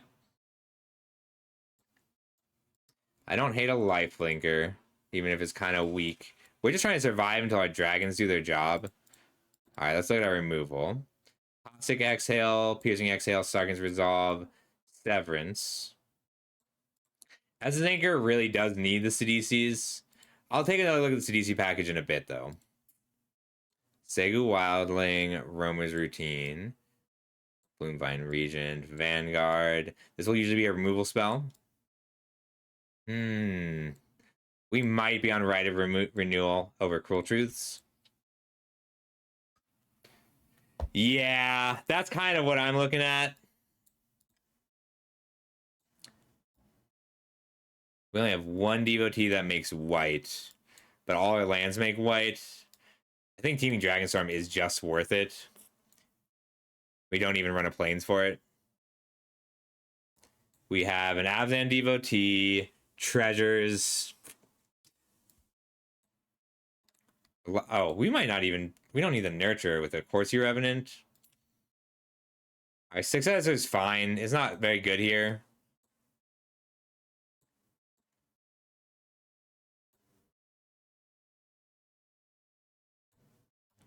We'll see on rally. 1, 2, 3, 4, 5 good removal spells.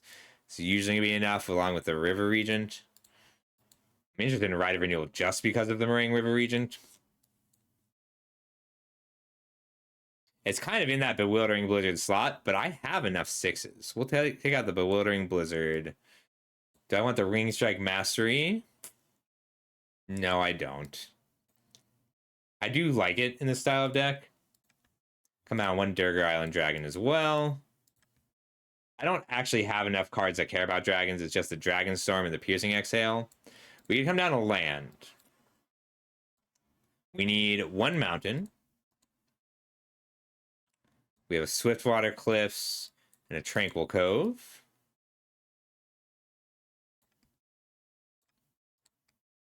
We need 2 islands. We need 2 to 3 swamps. We need 4, 5, 6 green swords. We're going to cut the Crag, maybe the Barrens too. 4, 5, 6, 7, 8 green sources. That's a little bit low. All right, that's 16 lands, 2 wildlings, Roamer's Routine, Wayfarer. I would like a way to sift also. Yeah, I mean, it's just a very good 5-drop. My curve's pretty good. Right now, Teeming Dragonstorm also is kind of weak.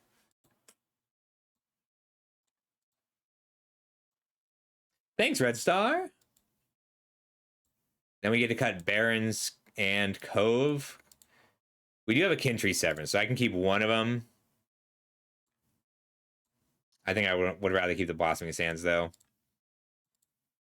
All right, that's 14 lands, 6, 7, 8, 9 green sources, 2. We need a 3rd black source.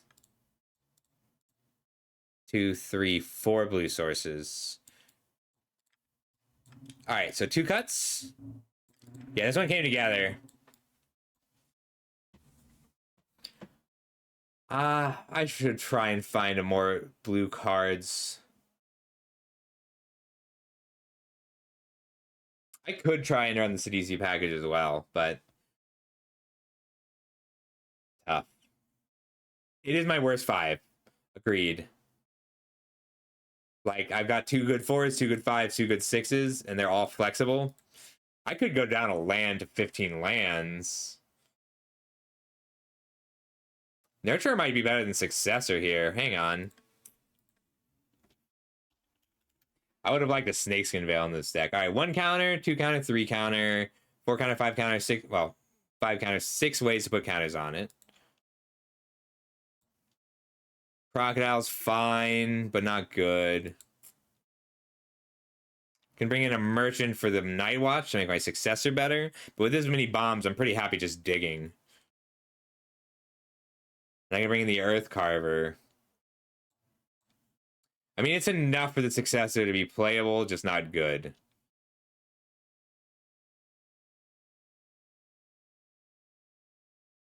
I have one of the, like, I cut Life Gain for this slot. Like, I could bring it back in here. I do have a Stormbrood. I can probably cut the Leopard.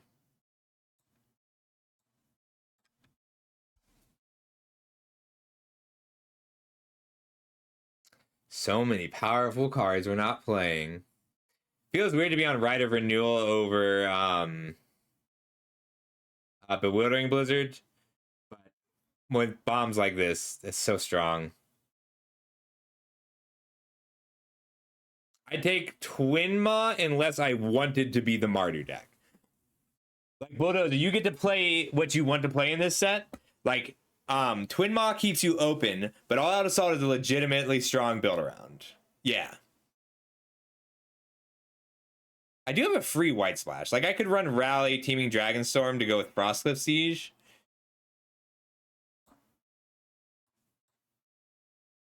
I think I can cut the Devotee now. The Teamer Devotee specifically.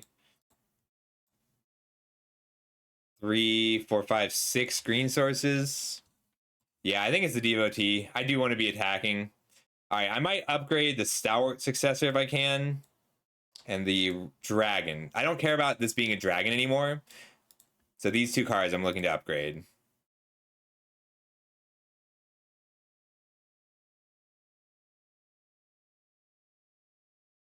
I switch Serpent is pretty good in this deck. Nurture is solid. I can't grow it though.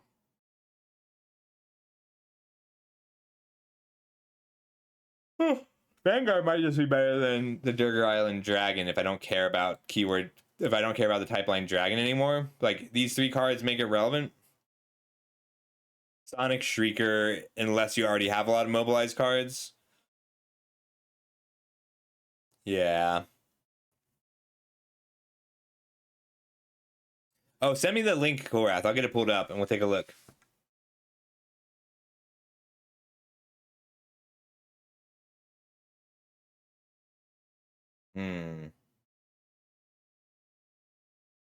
The Dragon's still fine as a cantrip. It's a little bit harder for me to have that blue mana early.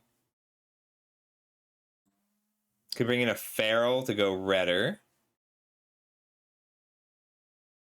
Could bring the Core Steel Cutter back in to go redder. Card remains really good. Ooh, I kind of like that in general. Cutter for Regent. Or not Regent, for Durgar. We're pretty good at enabling the Cutter too. So it'd be Successor out, because now I'm more interested in this cantrip.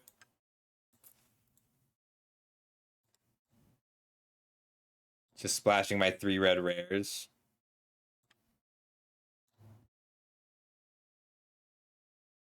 No, but I would need to run the blue Devotee again, so I would have to cut the Durgar Island Dragon for that.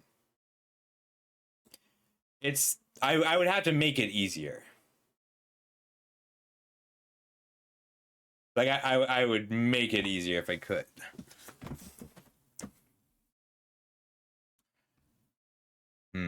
I could leave the Successor in and then cut the Durgar Island Dragon to take my Inspirited Vanguard back. No, it's gonna be the Durgar Island Dragon because I want the creature and non-creature. No, but then that would make the Cord Steel Cutter. I'm going in a cycle where he's gonna pick a card. How many creatures am I on? 15 here. We'll keep one dragon. Like a 6-mana 4/4 flyer is almost good enough.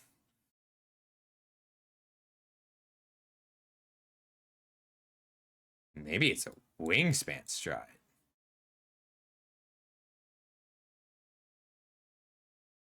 It's the first time that my lands have been bad. Usually they're so like just give me there alone. Reigning Victor. Black is easy. That's it though. I put the merchant back in for the dragon. Make my Stalwart Successor better. But it's still kind of weak. Don't have any mobilize. Sorry, this last card doesn't matter.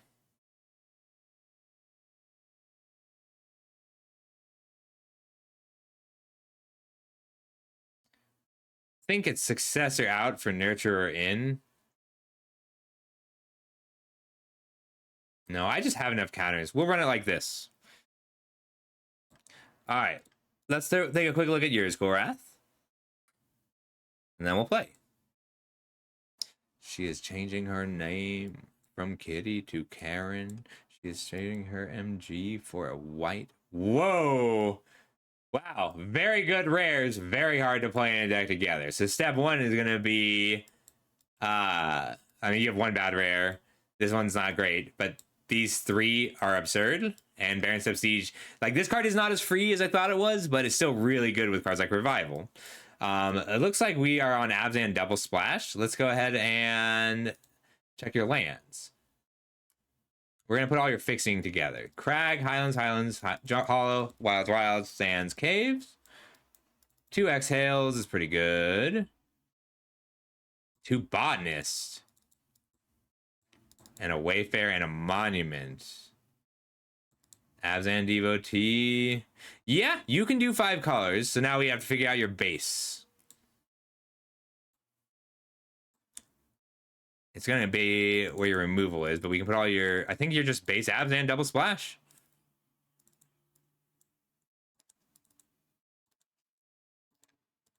How many dragons did we end up on? Armament Dragon. Deathgorge is good in this deck. Sorrow Pack Piece is great in this deck. You get to do the counter plan. Okay. We're on counter base, 5 color late. We'll see how good the Tomb Guard is for you, but if we're playing Tomb Guard, we need to make sure that we're running our Yathans. Your red's close. Not quite, though. Your Mardu is close, too. Can your Mardu splash green? We have a Blossoming Sands, 2 Highlands, 2 Wilds. Oh. So we'd lose Fangkeeper's Familiar to do Mardu with a green splash. You can't splash blue without green, though. So you'd be on... Your choices are Mardu with... I guess Host is the only other green card you look at. But like, you can splash Armament Dragon pretty happily. And where'd that Saga go? Revival of the Ancestors? It's gonna come down to removal. Sorted by...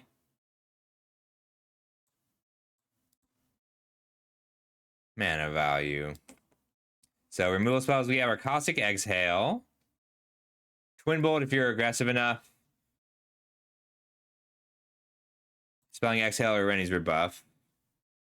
Maneuver. Exhale. Yeah, your removal kind of clashes with itself. Stormplane Detainment is kind of a trap. This is a really good Abzan base. Like, you gain Host Revival for being green. Red gives you what? Narset's Rebuke, Defibrillating Current, Bone Karen Butcher, Zergo. Nope. You are Abzan Double Splash. Let's build it.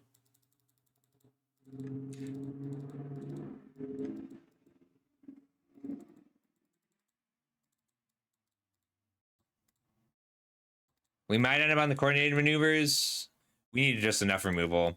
As much as I like the exhales, you don't want a blue card other than Shiko if you can help it. Well, you might actually end up needing more blue cards. We'll see. Abzan Devotee. Routine, Sage. I like the counters plan a lot here, though. Yeah, your red is weak.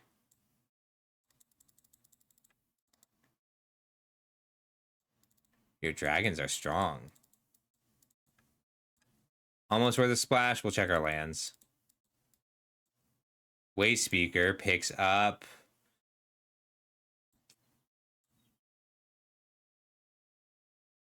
So you don't, what the Waste Speaker is a good card if you're aggressive and you're picking up something that attacks well, but it's also strong if you're just picking up something that is always going to trade, like a Death Toucher. We don't have those, so I don't think we're on the Bodyguard. Revival Host. Current might be worth a splash. We'll see. Wildling is good. Bargain might be worth a splash.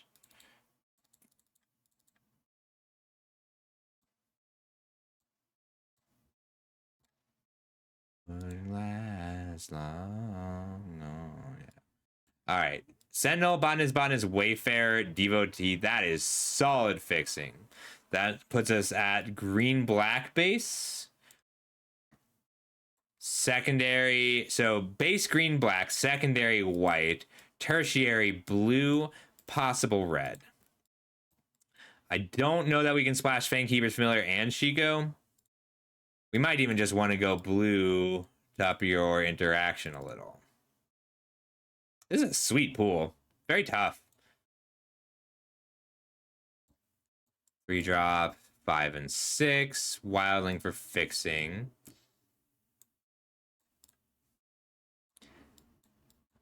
This is a good Yathen Tomb Guard deck, which is cool. I don't see those too often.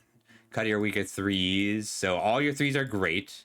1, 2, 3, 4, 5, 6, 7. 3 drops is a lot, though. Yeah. But like, I think we might even want to be on basics. Like, the problem is that we didn't get Universal Filter. Like, the only red card that is worth is Shiko. Yeah, the only red card that's worth it here is Shiko. Maybe the Narcissus Rebuke if we have to, but we don't want to have to. 4s. Very good 4-drops. And then Pack Beast, Armored Dragon, Shiko Deathgorgers. I don't think you have the removal to be a Shiko deck, you know? I think you want to just play out creatures and then pump them until your opponent dies. All right, let's look at your removal, though. 2 exhales. I do think we're aggressive enough for the Stormplane Attainments. 2 routines.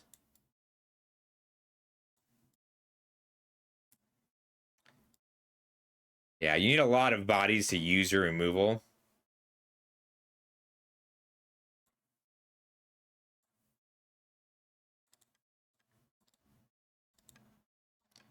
We have to cut a lot. I don't know that you need the colors.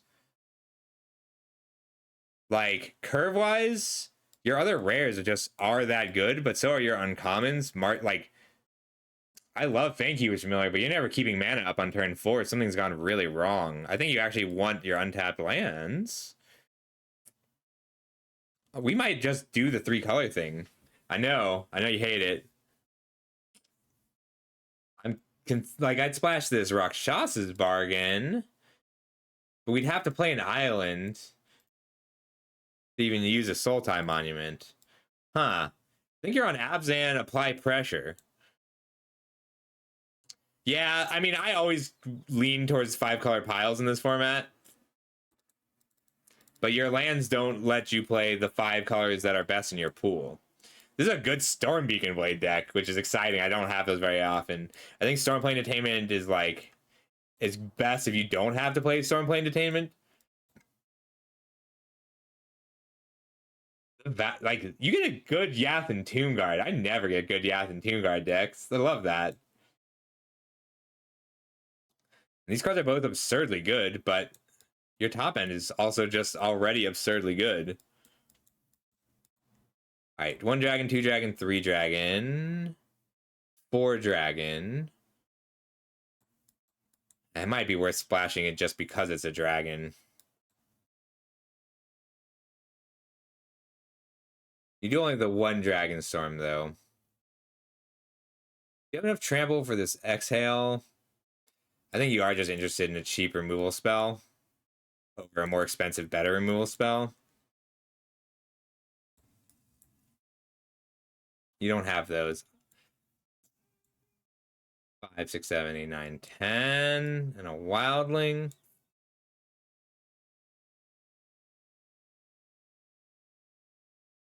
Yeah, like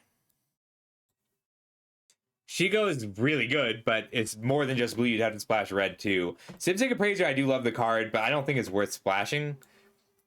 Like, not when you're drawing cards and applying so, like, your 3-drops all apply so much pressure. I think that's the thing I see people make the mistake of most often in this format is not applying enough pressure, you know? Like, if you're not pushing damage, then your opponent, the deck with the better bombs, will win. And I don't ever like assuming that my bombs are the better bombs. We don't have to run the Sentinel.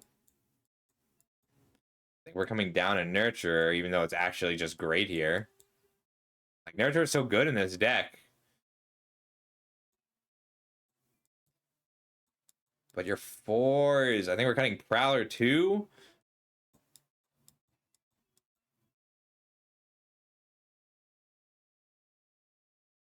We might even be cutting Teeming Dragonstorm, and that feels wrong.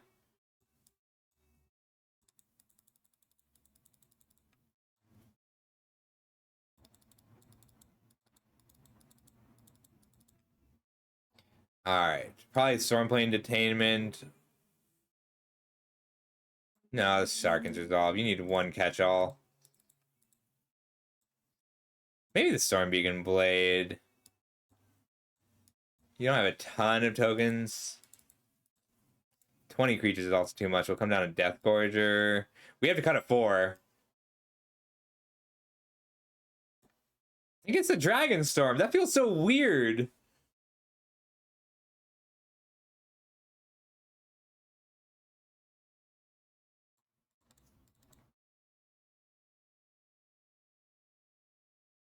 I think we still have too many 4-drops. But your 4s are all so good. Error? Maybe it is just a Tomb Guard.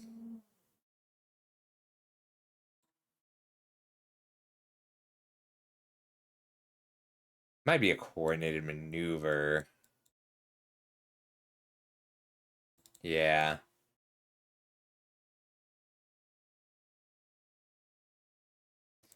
I think it's a Marshall. I think Marshall is your worst 4 now.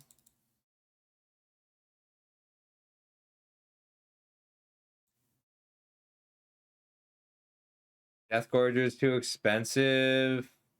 We can fix your mana up a little bit if we cut a Bear or a Dana or a Kinguard.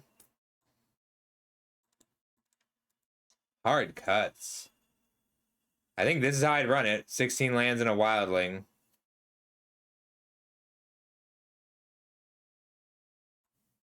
Sands, Wilds, Hollow.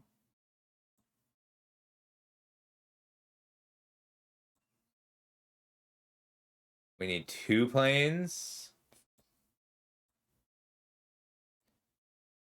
3 swamps. 7 forests. Feels weird running such a giving you such a straightforward deck though. But yeah, this is how I'd run it. All right. Let me know what you think, or if you have any other questions, or if you want to know how good any specific cards are.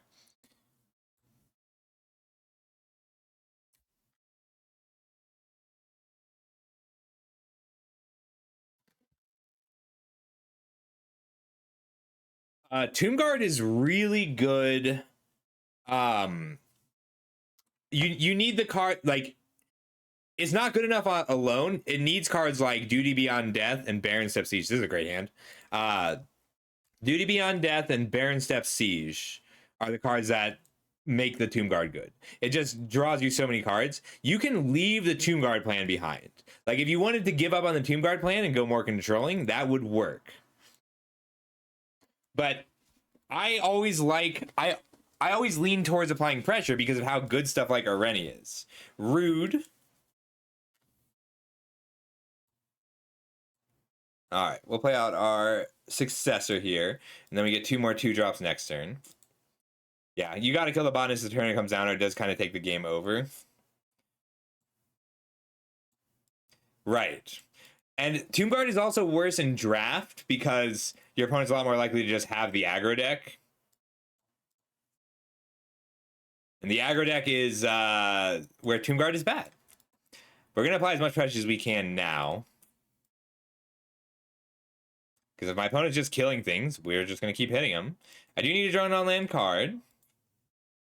I have a lot of good non-land cards available.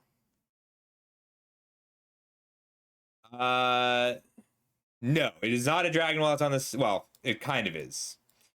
Stormbrew to keep attacking? I think I want the Durgar Island Dragon down first. Just to be a 4/4 flyer. It's a real threat. And I can Stormbreed the Sage. No, so Beholding is specifically from your hand or from play. Well, they're going to run out of removal sooner or later.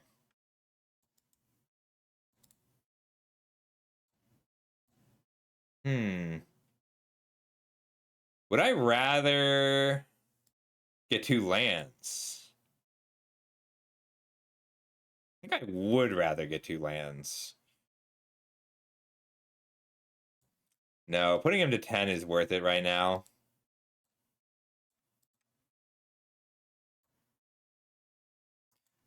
Yeah, I was trying to decide between getting 2 lands out of the deck or hitting for 4. I have blue. I need black. Roamer's Routine is one of those cards where it's like you could do Korath, you could be a 5-color deck with Roamer's Routine. Wow, I need to stop drawing lands. I'll get him with both. So 1, 2, 3 to return it. 1, 2 to cast it again. And then 3 for 5 to Devotee.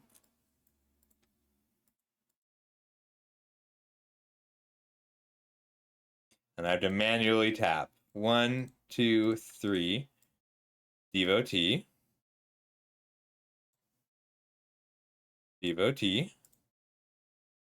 Forest. Harmonize. All right, 4, 5, 6, 7, 8, 9 lands. 5 non-lands, 2 of which are filters. So we're in a lot of trouble now. Our opponent's just gonna hit us with this Karakit Guardian.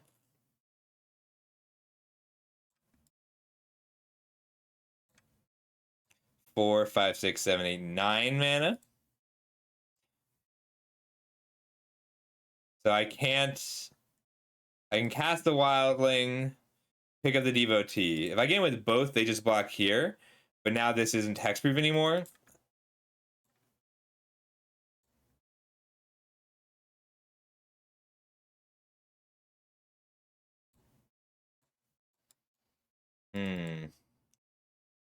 No, I think I want the Devotee on defense, because otherwise they just grow. I'm just going to play the Wildling and pass.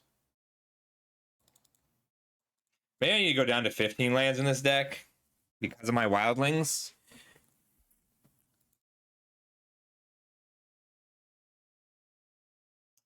Ran out of gas so fast. Or I could stay on 16 lands and put the Bewildering Blizzard back in just for some more dig. Because it's so devastating to just run out of cards like this.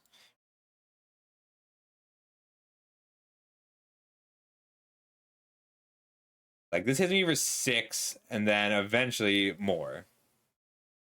If I just take the 10 and crack back for 7. Damn. 4, 5, 6, 7, 8, 9 lands. So my next 24 cards only has 8 lands. Yeah, that's true. If they miss any of these removal spells, they would have died. No blocks. I have ways to grow the skimmer. It's a really good draw.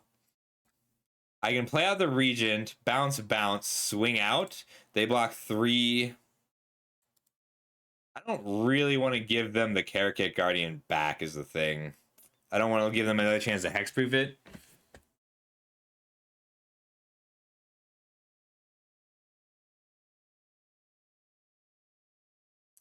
I definitely want to hit this skimmer. But hitting the Karakit Guardian lets me swing in for 3 in the air, and then they have to block the Regent. No, I have no way to break my Wildling through.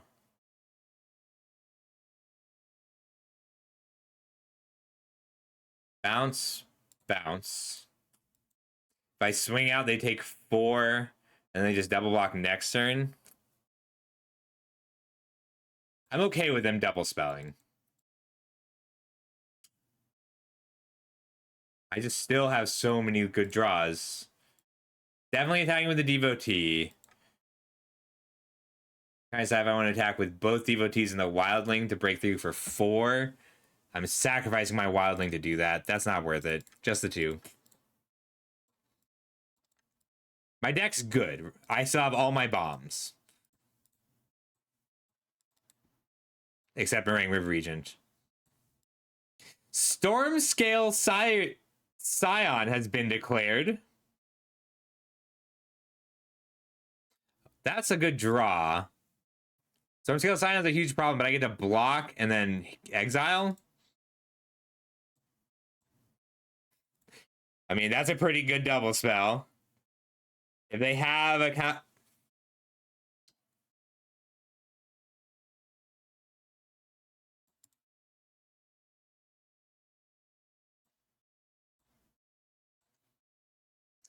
Well, sometimes your opponent just goes Stormscale Scion into Ugin. Cool.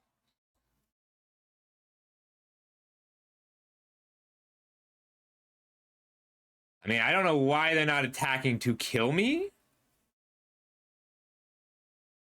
I would take 10. I could conceivably top deck to kill them.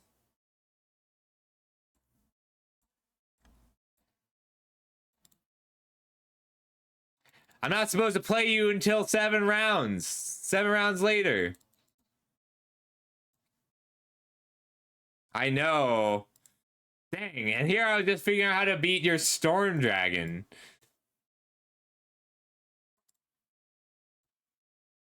Yeah, I cannot survive this.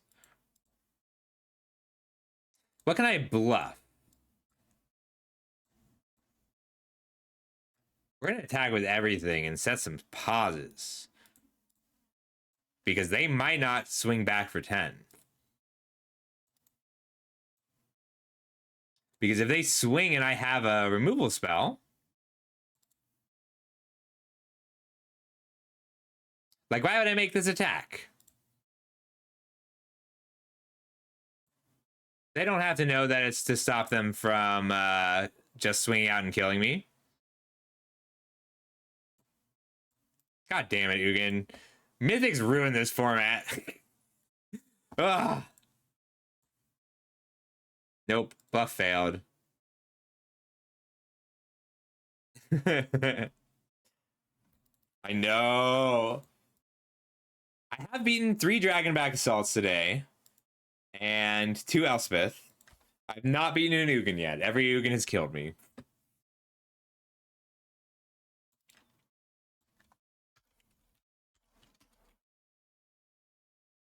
We gotta throw this one back. That's a 1-lander. This one we can keep. I think we're putting back the Kintree Severance. Unless we want to get a red source. If we get a black source, we're still missing blue.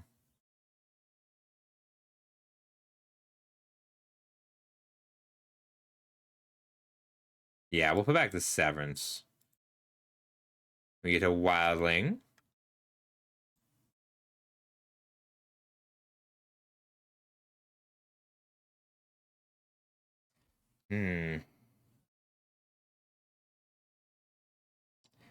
Yeah, we just want the black source now.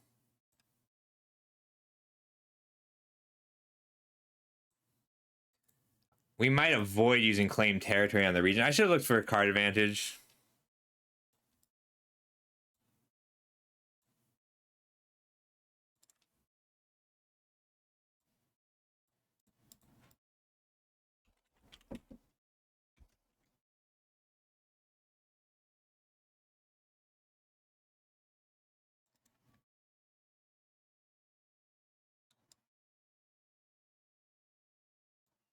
Doubt they'll block. I think I do want to claim territory here. Doesn't feel great. But ramping into Eshki and having a play this turn feels pretty good. And I'll get to replay it later.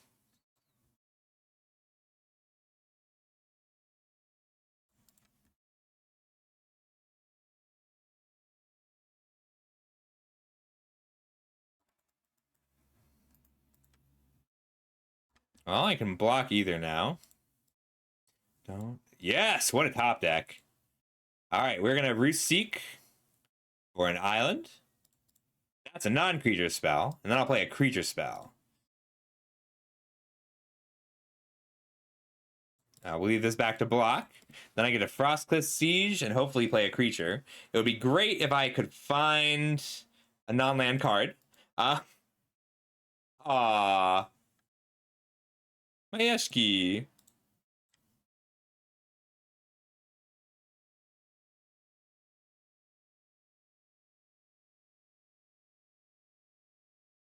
I could go Jeskai here, but I think the stat boost is just too huge.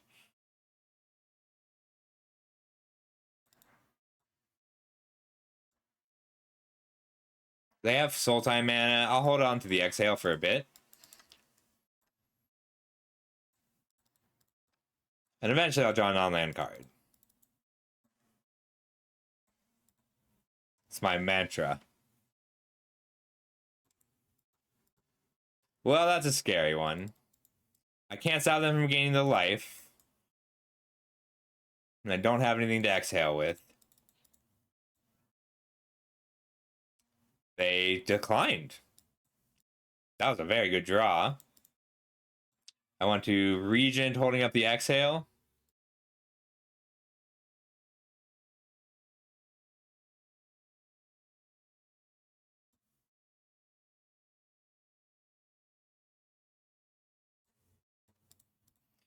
Five in the air.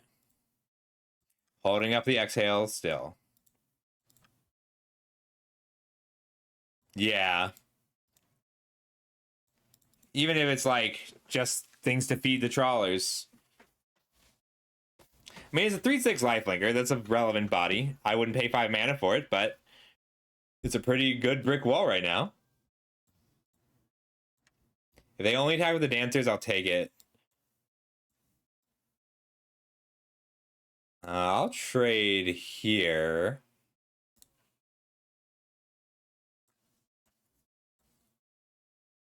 Then just pick it up, play it again, hit for 8.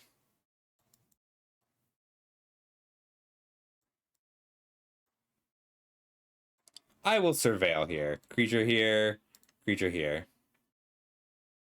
Hey, I got a dragon. See it?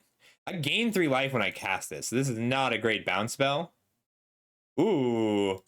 I want to draw a Corsi Revenant. 5, 6, 7, 8. I would rather draw the Corsi Revenant.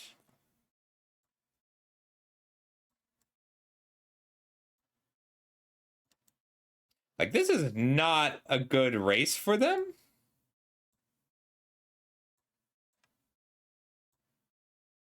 Gain 3 life. Revenant. Get in for 9. The haste is so good. Like, all this Erennies rebuff did was give me 3 life.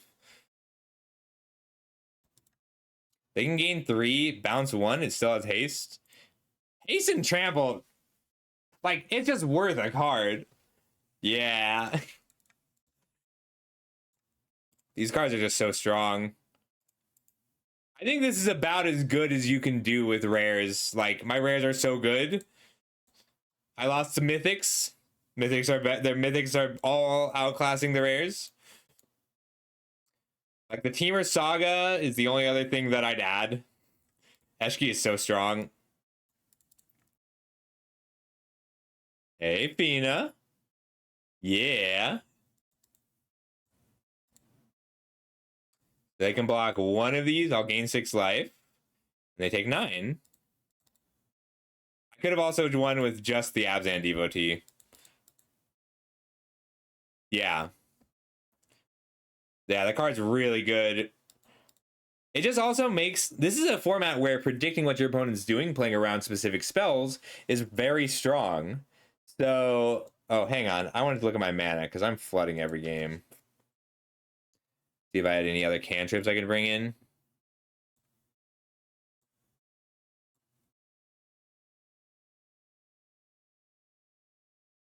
I can bring the Durgar Island Dragon back in. My blue sources slightly for take out a black source, put in a blue source, and a Durgar Island Dragon. You doing okay, Fina? And I like Jample too.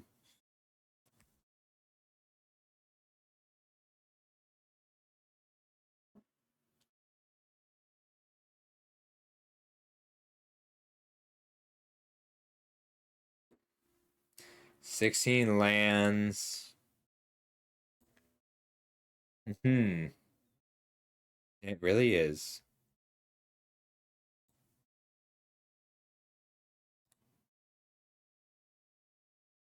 Like, Blizzard is pretty good, but double blue is tough.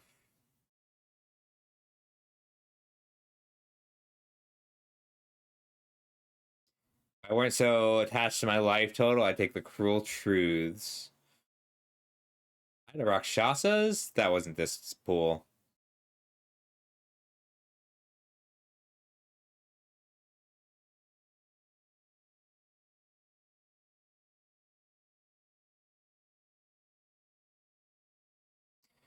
I think I do just want the Durgar Island Dragon back.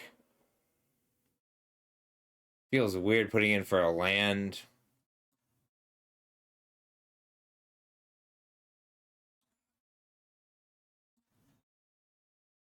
Can cut a swamp.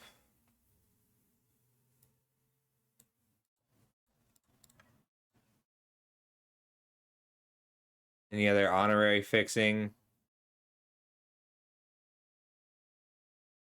Treasures are cheap cards.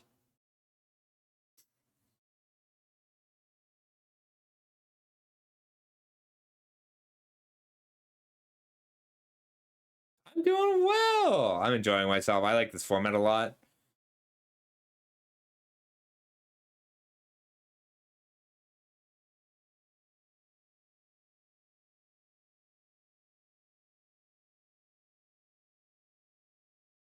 Could put in an anchor. Revisit our DC plan.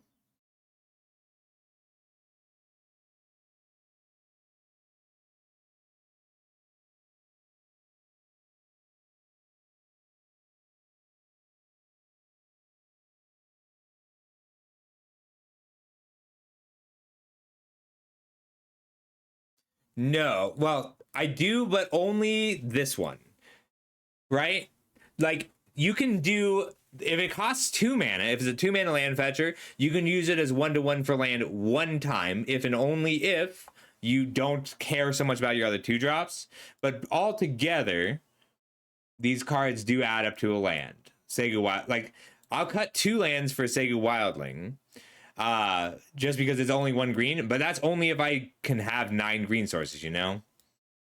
So what I'm trying to do here is the only card I'm willing to put in for a land is something that digs for a land, something that cantrips or buys me time. But most of the cards I have that do that aren't green, which means I'd have to change my mana up. So I think I just have to accept my mana is going to be a little bit awkward and run 16 lands. That's where I'm at. The flooding's been a problem, but like I still would have won that game where I flooded if it weren't Mythic. Yes, right. My colors are odd. Right. Like we had an issue before where we had all these evolving wilds. Ooh. Well, no castable spell. I mean, Sarkhan Resolve. But we need a 2-drop creature, really? That counts? I think I'm putting back the Exhale. I guess Stormbrood and Frostcliff Siege are kind of counter to each other. I'll put back the Stormbrood. We're looking for a black source for just Wayfarer into aggressive negotiations. I love aggressive negotiations in the opening hand. Right. Like it does add up, but if you don't have lands, you can't hit lands. So a blue source or a red source lets me Frostcliff Siege. That's never what you want to mill. That's okay. I have the right of renewal in here because of that. We don't have a black source for the aggressive negotiations, but Frostcliff Siege is a really good turn 3 play. I might also just do Jeskai for the value this game. It depends on what they do.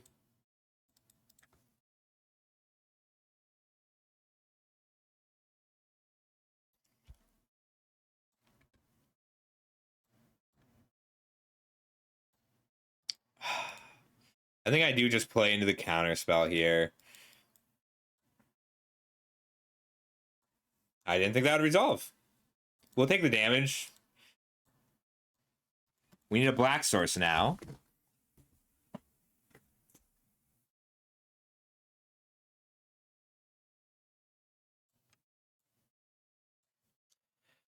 We need, if we're going to only draw lands this game, we've only drawn lands for, well, yeah, 3 games. We've drawn almost only lands. We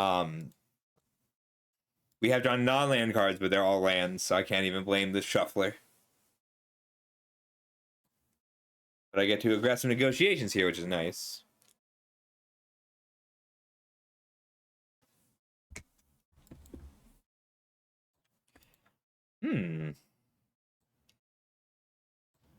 I think I want the black source, but yeah, let's go for it. Like I would play it, but they have 5 mana up, and that means a counter spell most likely. Try the negotiations here.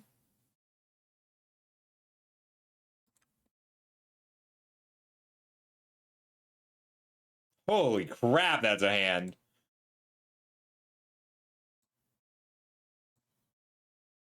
This is what, our 7th Dragonback Assault of the day?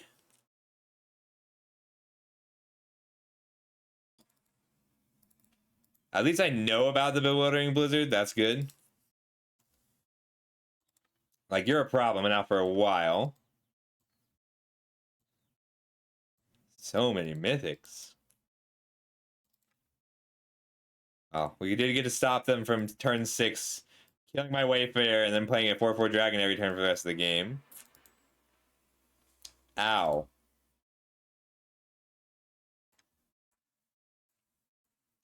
Unfortunately, I can't play both. And I kind of need to deal with the Feral.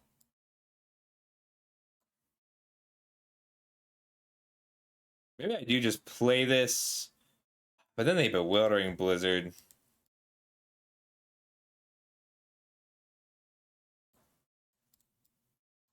I take 5 and risk dying to a removal spell.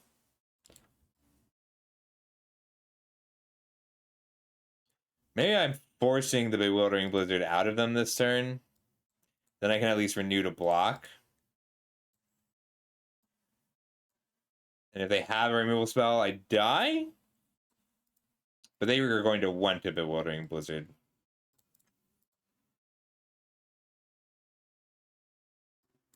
So instead of just exhaling here, I block the Blizzard, and then I untap, exhale, renew. Unfortunately, that means I have to take 5. Aw. I was so sure were gonna want a Bewildering Blizzard.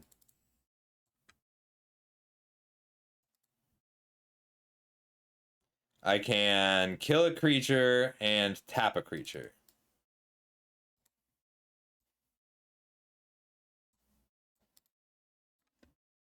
If I play a creature, they get to Bewildering Blizzard 1, 2, 3, 4, 5, 6 and pump. And I'll be a 5/4 that shrank. Yeah, I think I'd rather tap. I don't have a second black source for the Gold Keeper.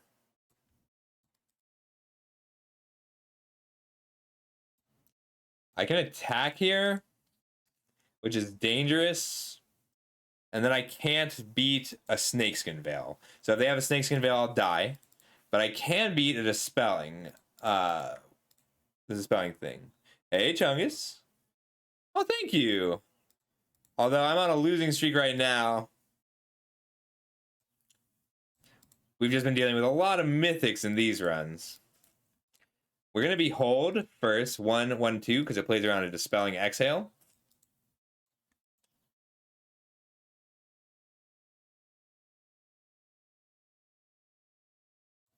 Resolve.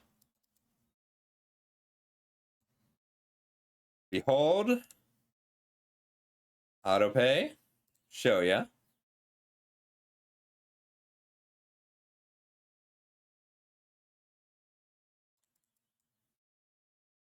I died to a Snakeskin Veil, but I died to a Snakeskin Veil anyway. Ooh. Tap.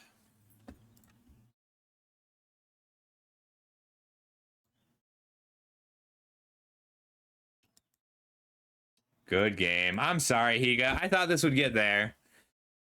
Ooh. But we just had too many. But I'll give you a free run on the next one, okay? We'll get you that box. Assuming we get another one. I'm sorry, buddy. All right. I think that's all I got time for today. Yeah, so I picked up 3 boxes this run, and then the last one I picked up 4 collector's boxes. Okay, I need to learn alchemy. Let's do one game of alchemy. I think so. There was I wanted to build 7. I have like 10 minutes. Alchemy? Yeah, I mean it's meant to be like a new format. Deck limit reach. Stop giving me decks, Arena. Dang, I lost. I didn't. My old alchemical roots deck was so good.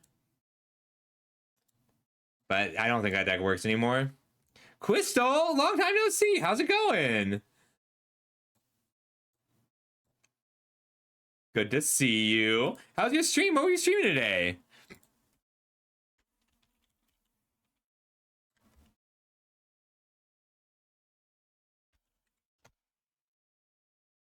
Everybody check out Quistal. She's very cute. And has a lot of nice things to say about lots of people. Also mean things, which I think are really funny.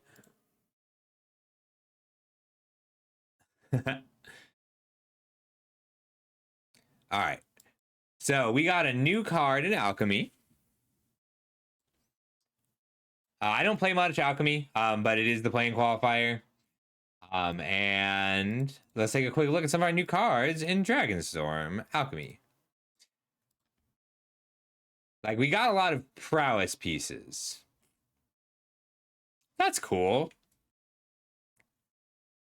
It's got warp. They put warp into the game.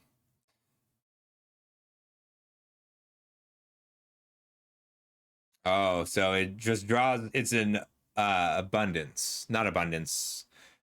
Abundant harvest. Ooh, that's cool. Seek a dragon card. So the card that we care about is Swiftspear's Teachings. Seems really strong. Ooh, that's also cool. You conjure a duplicate onto the battlefield, and then it shuffles into your library. That's interesting. Interesting also.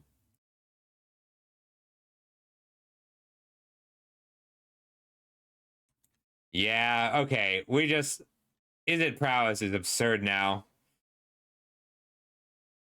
We got a new exhaust card. Seek an audacious Knuckleblade. Surveil 2, untap it. Give your creatures haste. That's interesting. Alchemy's a weird format.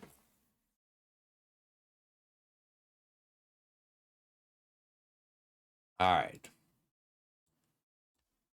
Now we just want prowess. Storm Chaser's talent. Maybe Elusive Otter. Drake Hatcher is still legal.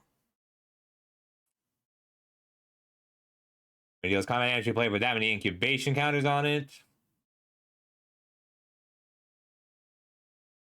It's fine. I like one Kitsa. If we have cost reducers, this card's good. Core Seal Cutter's the big one. Thanks for the Lurkon.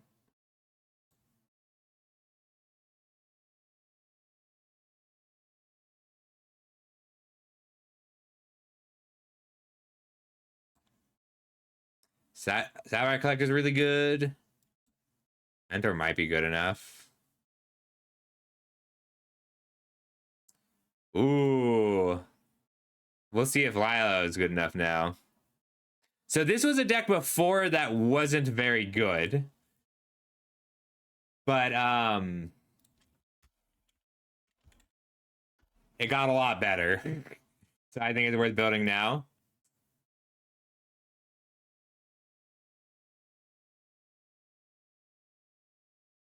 This is a good adventure card. It's just permanent though. Permanent growth. Click shot, show off. Is there any good way to give things double strike now? Scotty, hey, hey Scotty, have you played any alchemy? I'm trying to learn some alchemy. Hi everybody, I'm Scuffle. I do mostly educational content. Usually I do limited. But today we just finished up our arena direct, so we're doing a little bit of alchemy because was top whatever, and I gotta play in the qualifier weekend. It's alchemy now. Everybody check out Scotty. He's a delight.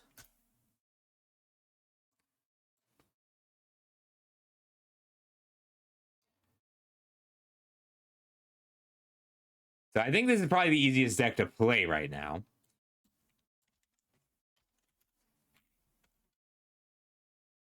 Yeah, I mean, the whole format just changed with this release anyway, so it might not even be worth it. Like, I'm kind of scared of the high noon decks. So I think that it just changed, like, with most very recently. But yeah, it's never going to be good. I just am trying to get a deck together to learn the format for now. Ooh. Let me take a quick look. Oh, Enduring Friendship is a Q1. So this is a cool deck. We just got a bunch of upgrades for it. Oh, I guess with the Swiftspear teachings. I'm still worried about high noons. The next creature spell you cast. It's interesting because there's like not a lot of creature spells in this deck. Yeah. Did we get any new lands? I wonder if there's a Lila deck now. What are the blue-red multicolored cards? Enduring Friendship. Oh, do I have to open packs? Hang on.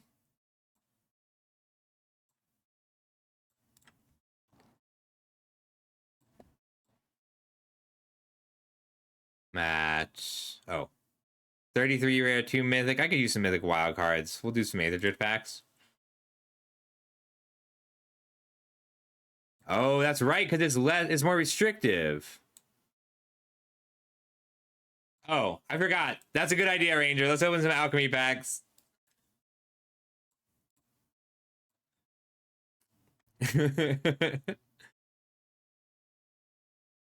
Huh.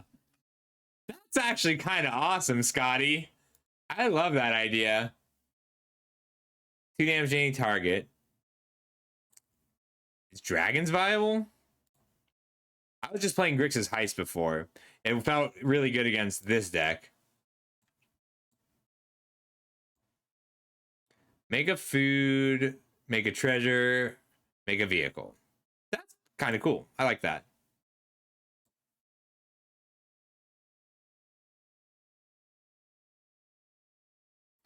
Cindercone Smite. Hey, Ganj.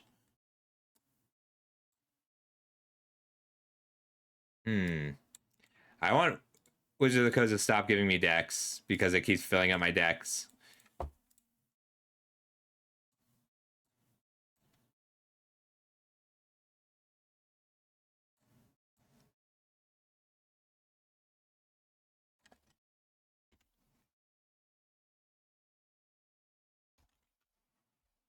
Cindercone Smite. 2 damage to target creature. Make a treasure if you want the starting player. Oh, that's neat. I do like that.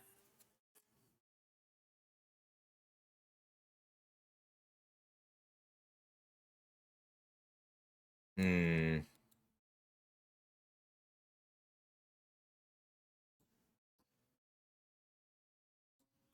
This Swiftspear's Teachings is so strong, though. Does make all these double team cards a lot better. I miss like just like the mid-range versions, you know. Double team. Just looking at some of the double team cards.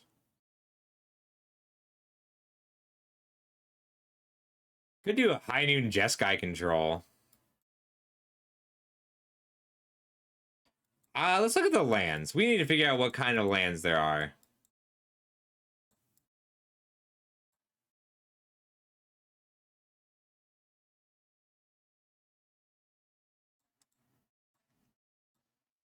Sure thing. Thanks for the raid. Appreciate you. Let me know if you have any questions, and hope everyone's having a good day. No, it does seem cool. Like, I bet you could build around that. Artifacts are all the artifacts cards are still legal. Hold up, let me get my artifact stack.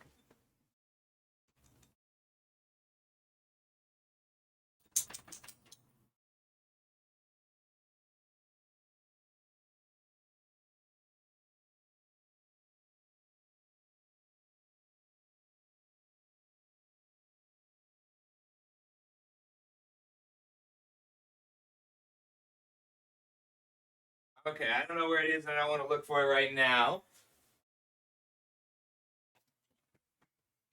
I ran blue-white artifacts for a while and blue-red.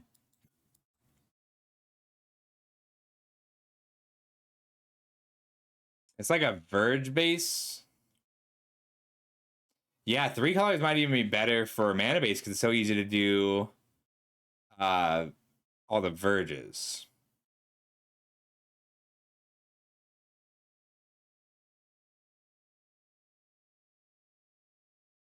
This is the new one.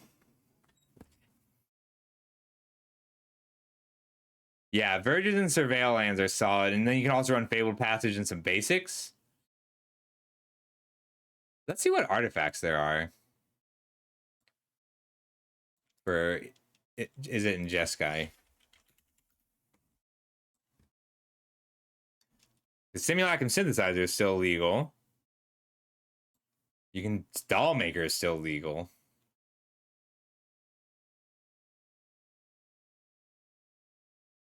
Interesting. Like, you have to be able to beat the Izzet decks. Look at Fabrication Foundries. What do we lose for this deck?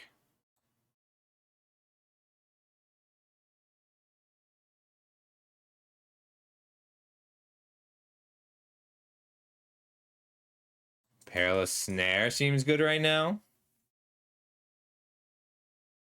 Spotlight Falcon. Huh, that's interesting.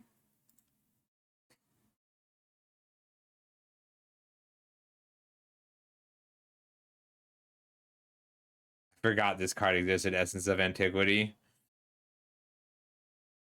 I still have Glyph Bridge.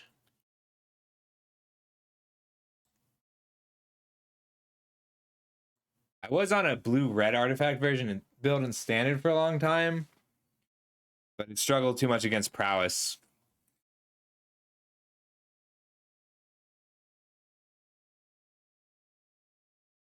Landlord Navigator is still really good.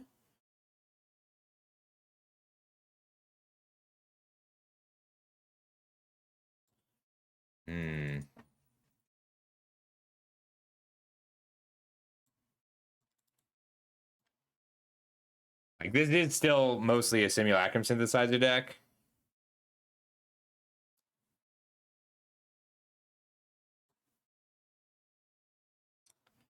This doesn't feel strong enough. Especially against the prowess decks. They're so fast and hasty.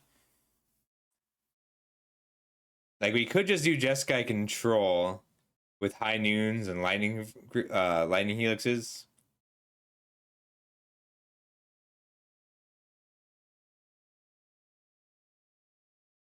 Yeah, all right. We're going to build Jeskai Control and use that to learn the format. And then I'll decide. If I can get an artifact deck going, that'll be great.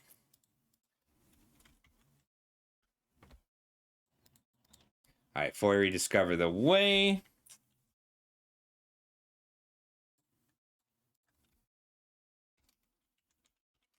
Maybe I can find one that's already built. Is Quintorius still legal? There was a really cool Quintorius deck. All right, we're going to build that. That sounds fun. I only heard about it, but I can guess at what goes into it. You want all the Discover cards? Why? They nerfed Geological Appraiser.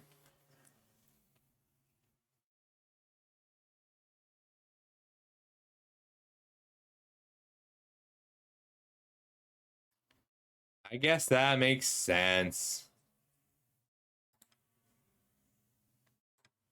It's only 8 Discover cards.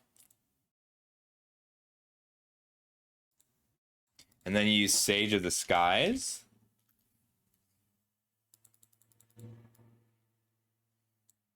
And then all of the, like... Is Brothers War still legal in Alchemy?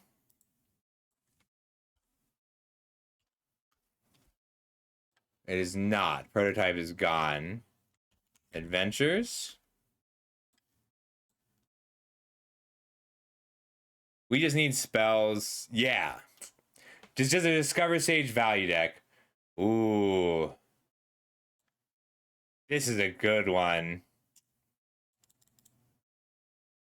We can make a Mardu. We can use Omens too. Yeah, this honestly just feels like a really fun deck that I want to try. Yes, exactly. We can use Whales. I think I want to go Mardu, though, just for the Porcine Portents. We'll see what else we can do.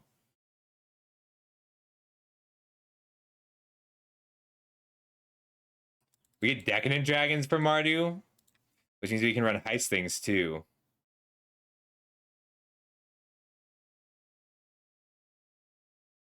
I like Steady Tortoise. Is just a cool card.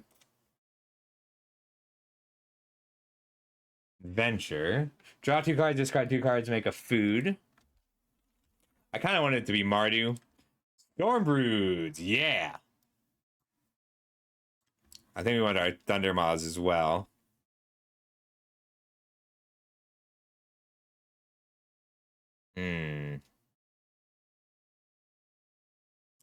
Stormbroods aren't terrible.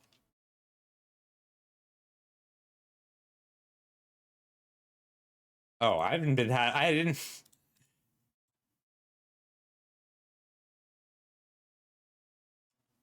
Scavenger Region might be good enough. Disruptive Stormbrood is almost good enough. There's not as many Black Omens as I thought there would be. How about Adventures? Porcine Portent is the good one.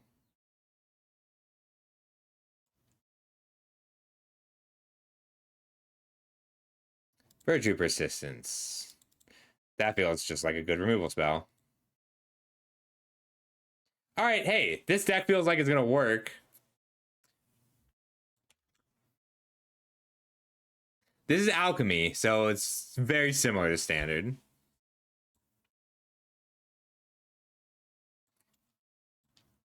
We want Exile, Cast.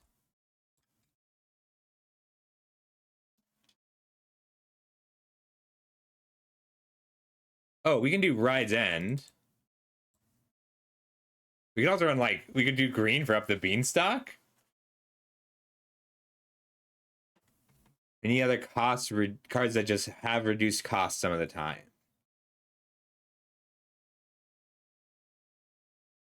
Right. Fewer cards, but OP cards. Generally, it means that the mana is a lot worse. I guess this is the deck. And, like, we get to sideboard cards like High Noon.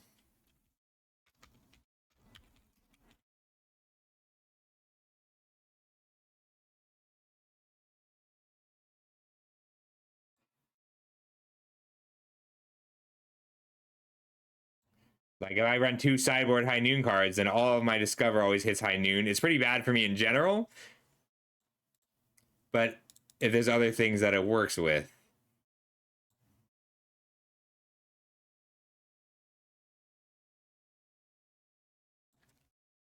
Costs less.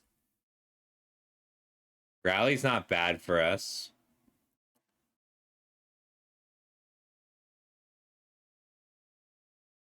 Static Snare is pretty good. We are running a lot of targeted removal.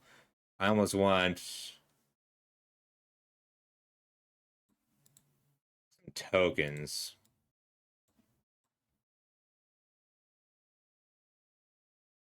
We can put the Trumpeting Carnosaurs back in. Blue would give us this town ain't big enough.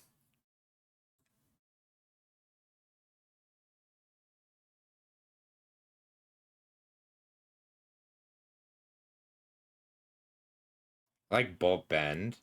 We do get a lot of removal here, and I like the Theft from our Decadent Dragon. We aren't running a ton of black. This might just be a fun deck to play. I'm kind of looking forward to it.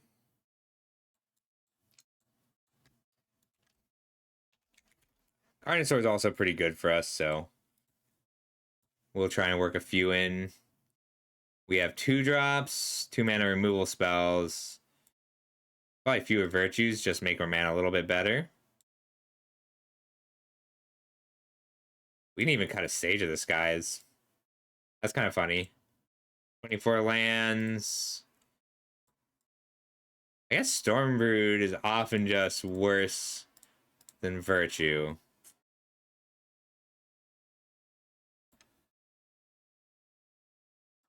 All right, let's try it. So I think the best mana, like the best we can do for mana is, there's nothing that tucks a card back into the deck.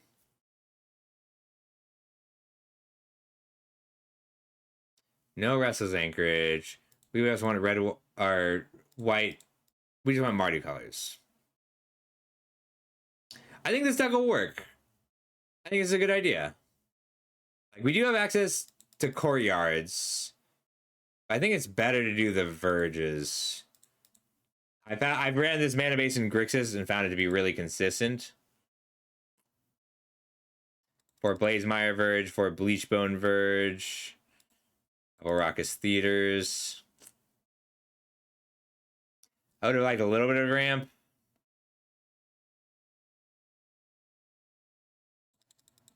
So there's 12 Verges. And then Fabled Passages.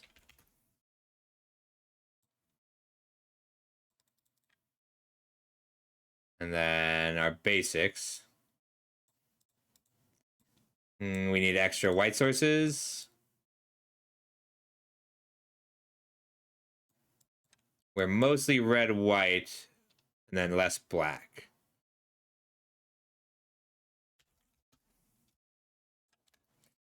I could probably fit in one living land, black, white, red, black, all pretty weak. 2-2. We want a playset of the red, white.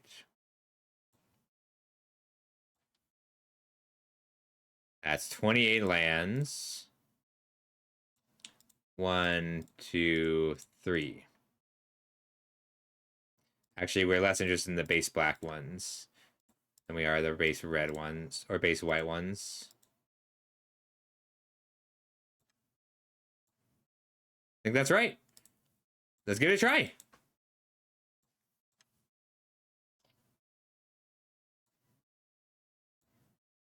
So I'm going to do regular alchemy ranked.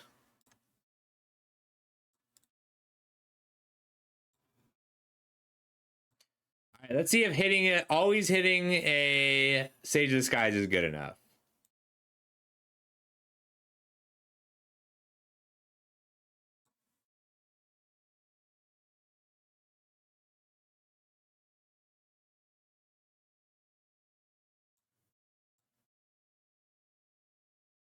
All right. After this game, we'll find someone to raid.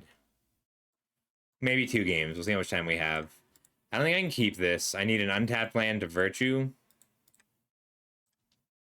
We'll mulligan and put back the Sage. Because Discover will always hit the Sage. All right. Mountain, Swamp, Mountain, Plains. Let's fetch a mountain.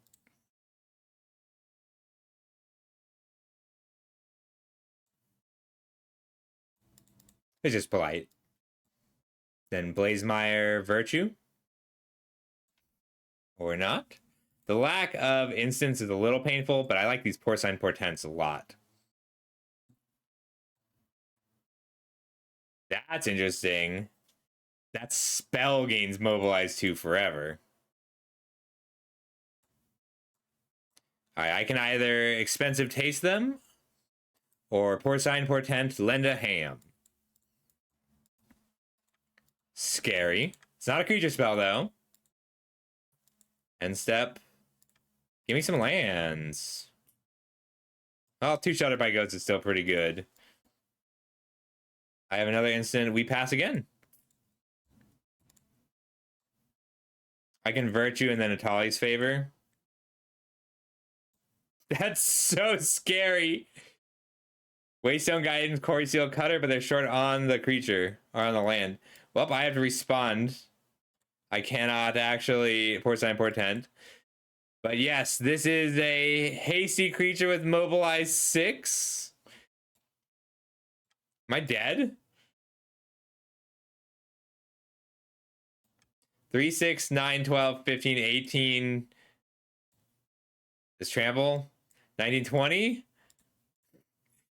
3, 6, 9, 12, 15, 19, 20.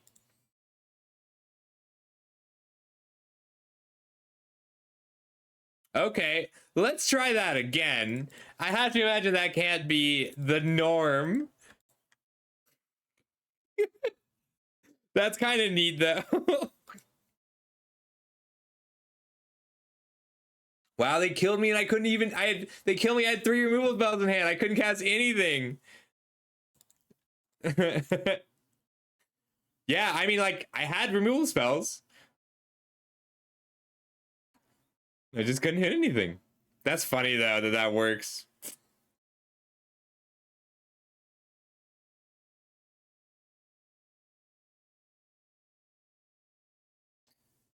Carlos is on for a bit.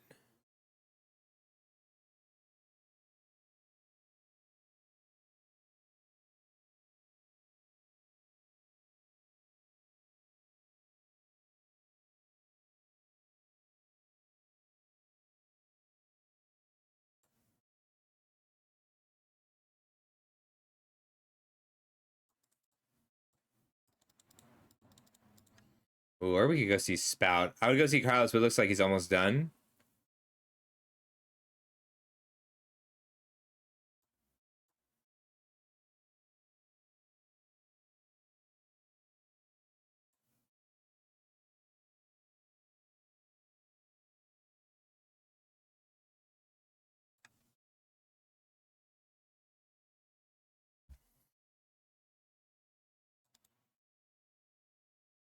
Virtue, expensive taste, Quint. I almost want to mulligan any hand with a Sage in it, though. I think I like this. We need to find a red source. I don't like starting with but. Oh God. 2 Sages? I might need to put in that raccoon card that lets you put a card on the bottom. A downside of the deck is hitting 2 Sages. Do I just jam a Sage? No, I want the Decadent Dragon down. So we'll snatch some cards first.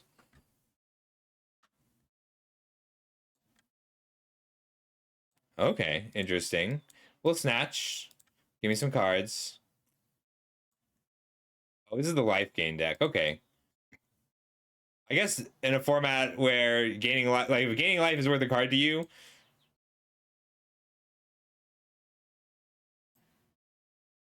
I want the Decadent Dragon before I discover because I'm so likely to hit in Atali's favor.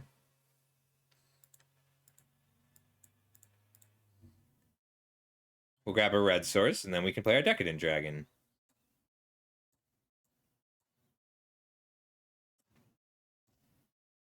Even if I can't attack. Scary. I can't block.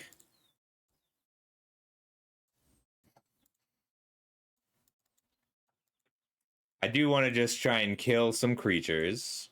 So exile. Virtue. Parlor. I don't want to draw that. Attack. The next time we get to Quint.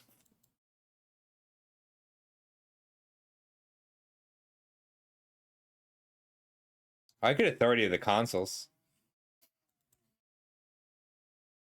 I want to play Quint though, and then I want to cast Authority of the Consuls and trigger Quint.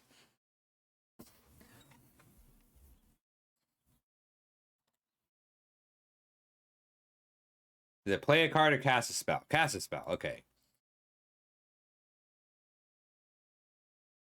But I want to have something to put my equipment on. I think I might just play the Virtue now.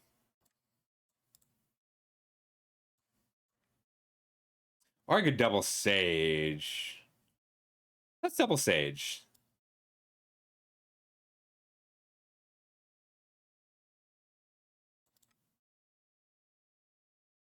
Three Sages.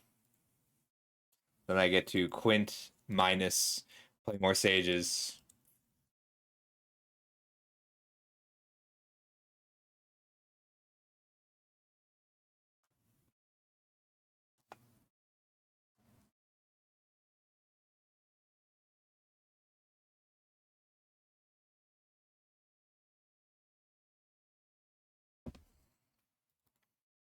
And they can split it from here. Not great for them. I just get to beat the control deck after that. Got lots of value cards. Porcine Portend is full of value.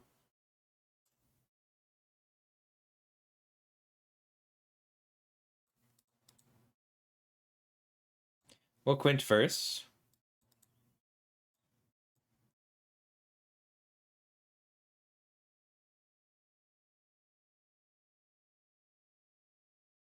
This card's so cool.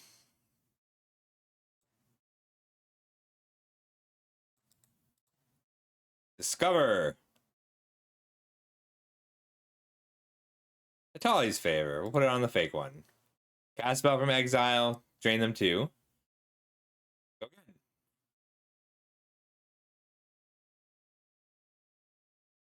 Atali's favor. Cast spell from exile. Drain 2.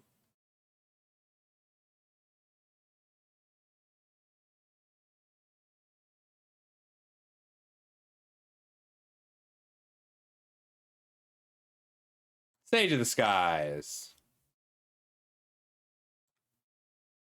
Make 2 Sages. Drain 2. Authority of the Consuls. Drain 2.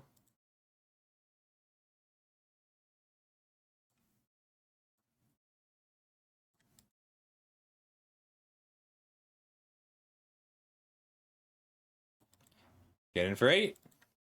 I think this works. Oh god. Well, I do have to kill that, but I have a Porcine Portent. Alright, better life gain.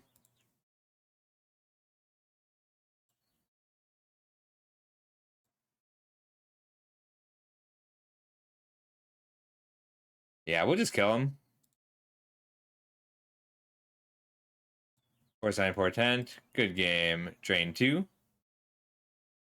Grab a pig. Alright, one more. I think I'm getting the feel for this deck. This is cool. I'm glad this works as well in practice as it did in my head, but their deck was also kind of bad. So we got to rank up a bit anyway.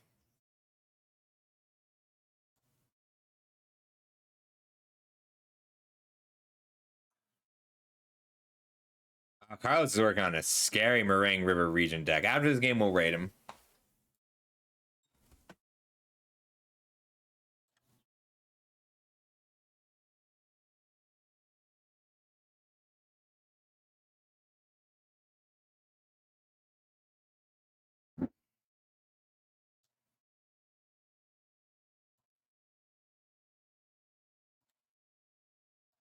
I mean, I don't think I'm supposed to mulligan for a quint. I like that. I just want to virtue Atali's favor and work deploy a ton of bodies quickly.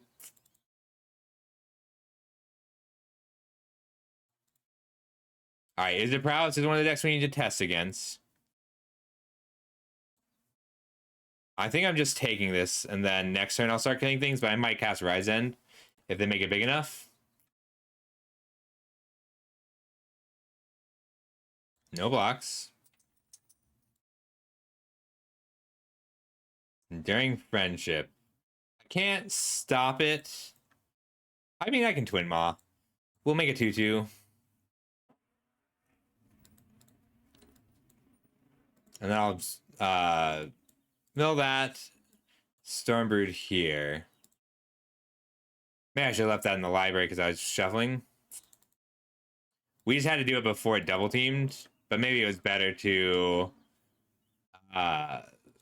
Rise End it, let it attack, Rise End the double team.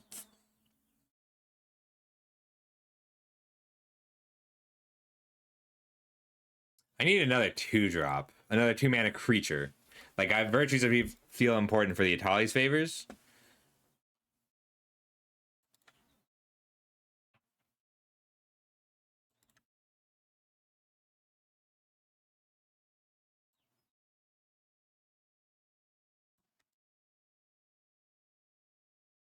I get to block and then let them cast a spell and then Rise End it.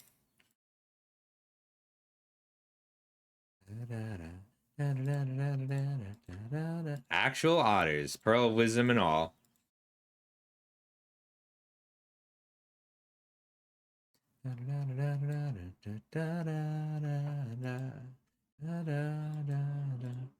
Yeah, 1-mana draw 2 is pretty good.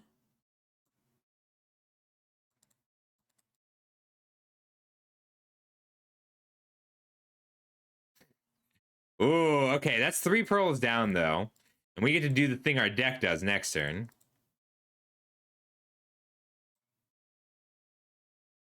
Take the 5.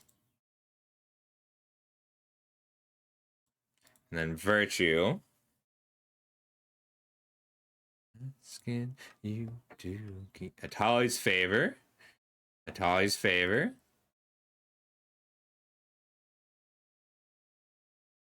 Sage.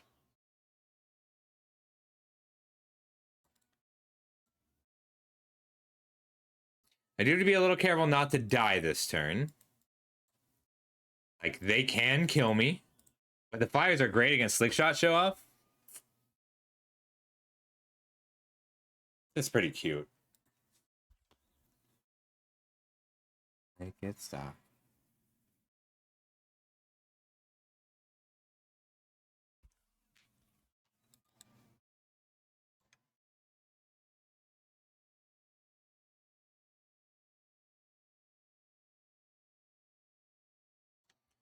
Liars, this town is absolutely big enough.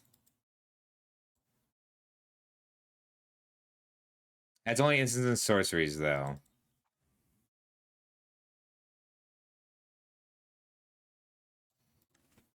Think I got a chump? Don't think they still run Monstrous Rage. Monstrous Rage got nerfed in Alchemy.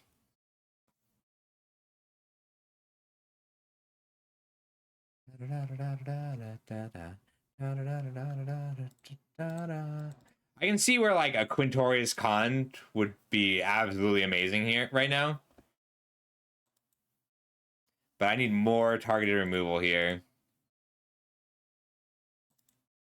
I could have double blocked and just hoped they didn't have another 1-mana spell. But if they hit all 3 pearls that turn...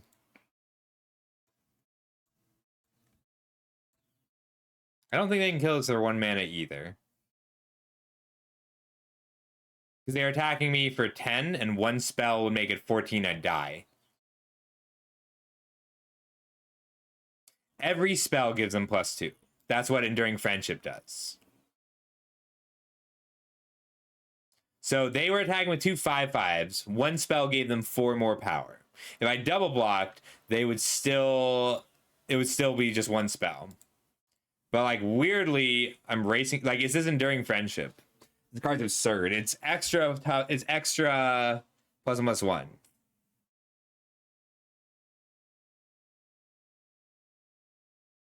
Well, a Burst Lightning to my face was lethal. They run Burst Lightning and they run Bolt Wave sometimes. Like, it's possible it was worth risking the double block. But I don't think I need to risk a double block. Like, they're on the this town ain't big enough plan now. So they get to bounce, and then attack me for 9, and then I crack back for 5. And I can untap them. So I'll die if they Burst Lightning. So good. If I'd let this attack, it would have made a copy of it, and then they'd get +3/+3 per trigger. I forgot this was only 1 mana. If they play that, I do have to block. If